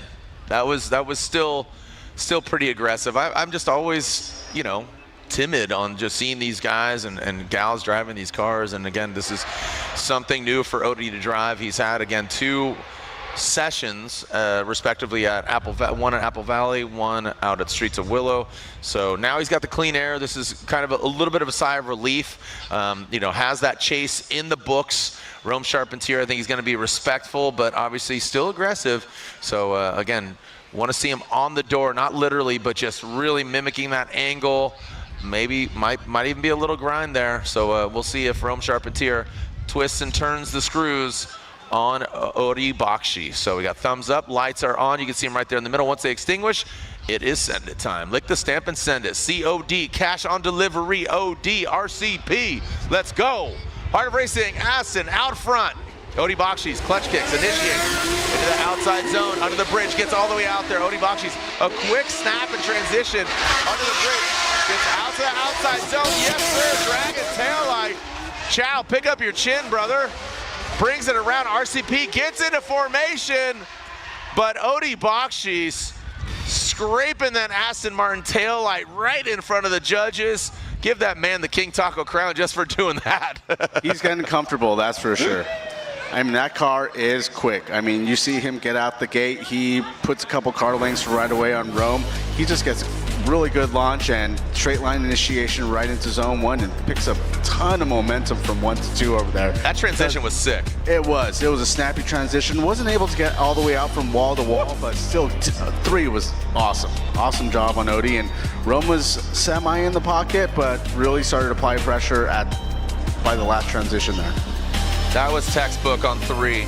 I mean, again, that wall tap, it wasn't a smooch, or it was a smooch, excuse me. It wasn't violent. It didn't disrupt the vehicle. It was showing you the acumen and the precision of, again, a top-class driver like Odi Bakshi. So we got shrapnel there, just sitting trackside.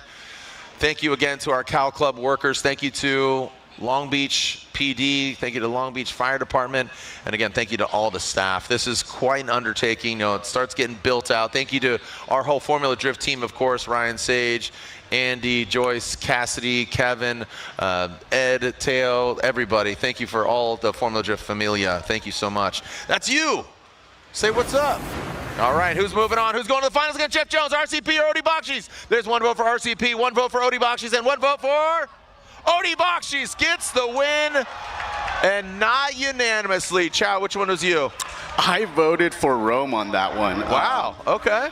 Definitely everyone has their own perspective on it, which is not right or wrong, but definitely a really unique situation there. But what I saw out of Rome was he had a pretty good lead run, was able to get out from wall to wall, much deeper in the zones.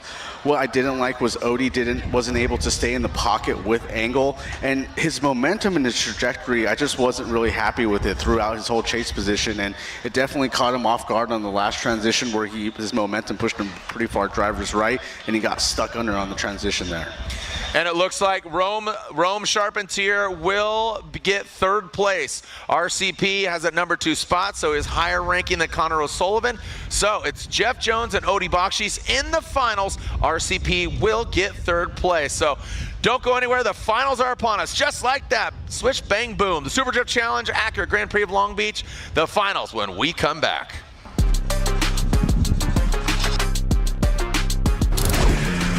At the limit, performance tells the truth. From the drift track to off-road to the open road, Kenda engineers its tires where failure is not an option. Vesda Performance, Cleaver all-terrain, one engineering standard, professional grade. From the podium to the pavement. Kenda, find your retailer at kendatire.com. Through this lens, I catch details others might pass right by. Some might see a car. I see tuners taking care of what they love. The care poured into every engine. The trust in Pennzoil to keep it running strong. This moment, these drivers, the machine under this hood, that's what lasts. Engine protection for the lifetime of your vehicle. Pennzoil. Long may we drive. Available at your local O'Reilly Auto Parts. With the Canon Image ProGraph Pro 1100 professional photo printer, my images come alive in print. What I see through my lens is what you see on the wall. Vivid, detailed, and accurate.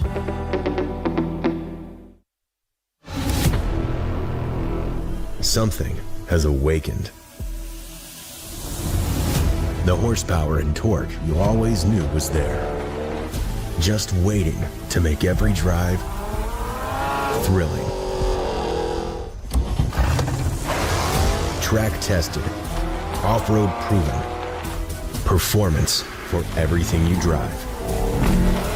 Drive better with K&N. BC Forged Wheels, custom built per order, offering extensive design, finish, and machining options. Strength, style, and precision come standard. Track proven, street ready. BC Forged, proud sponsor of Formula Drift 2026.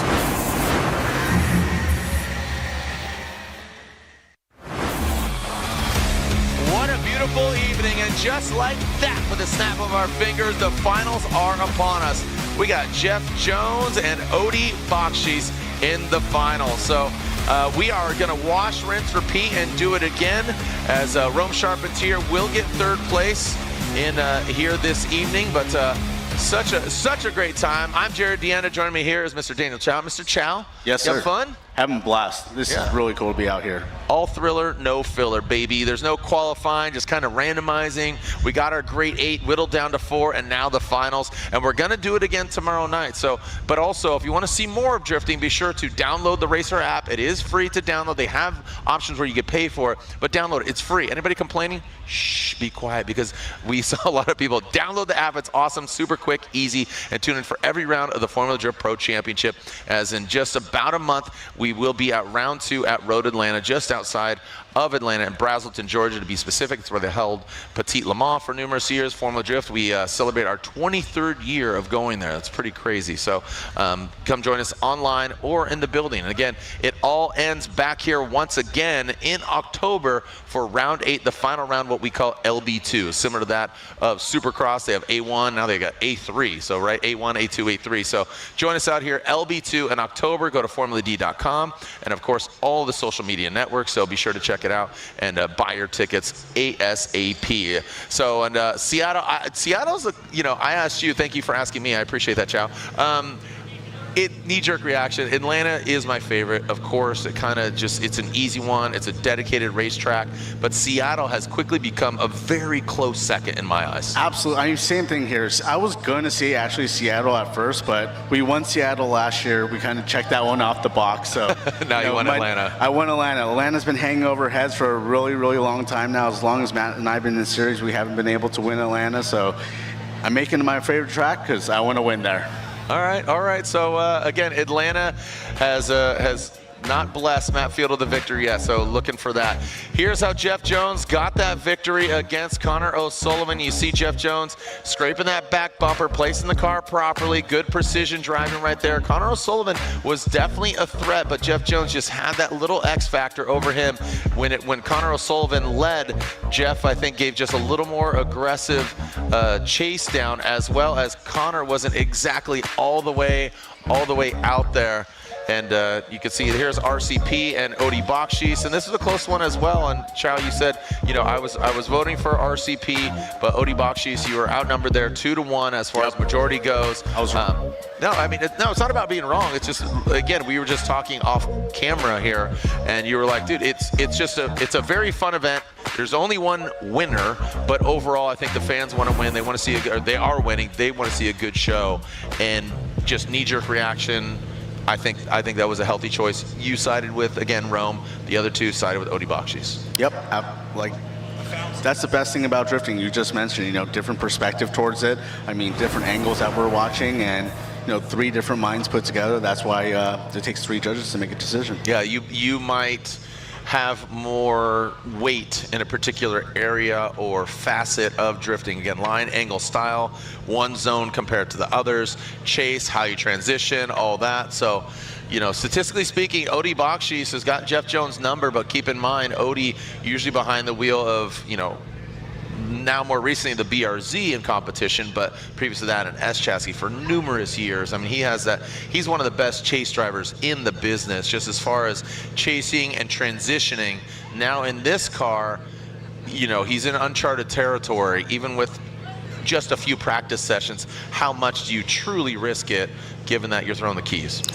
I really think the risk factor starts to go out the door once you start turning laps. I think so? He's 3 or 4 battles in now.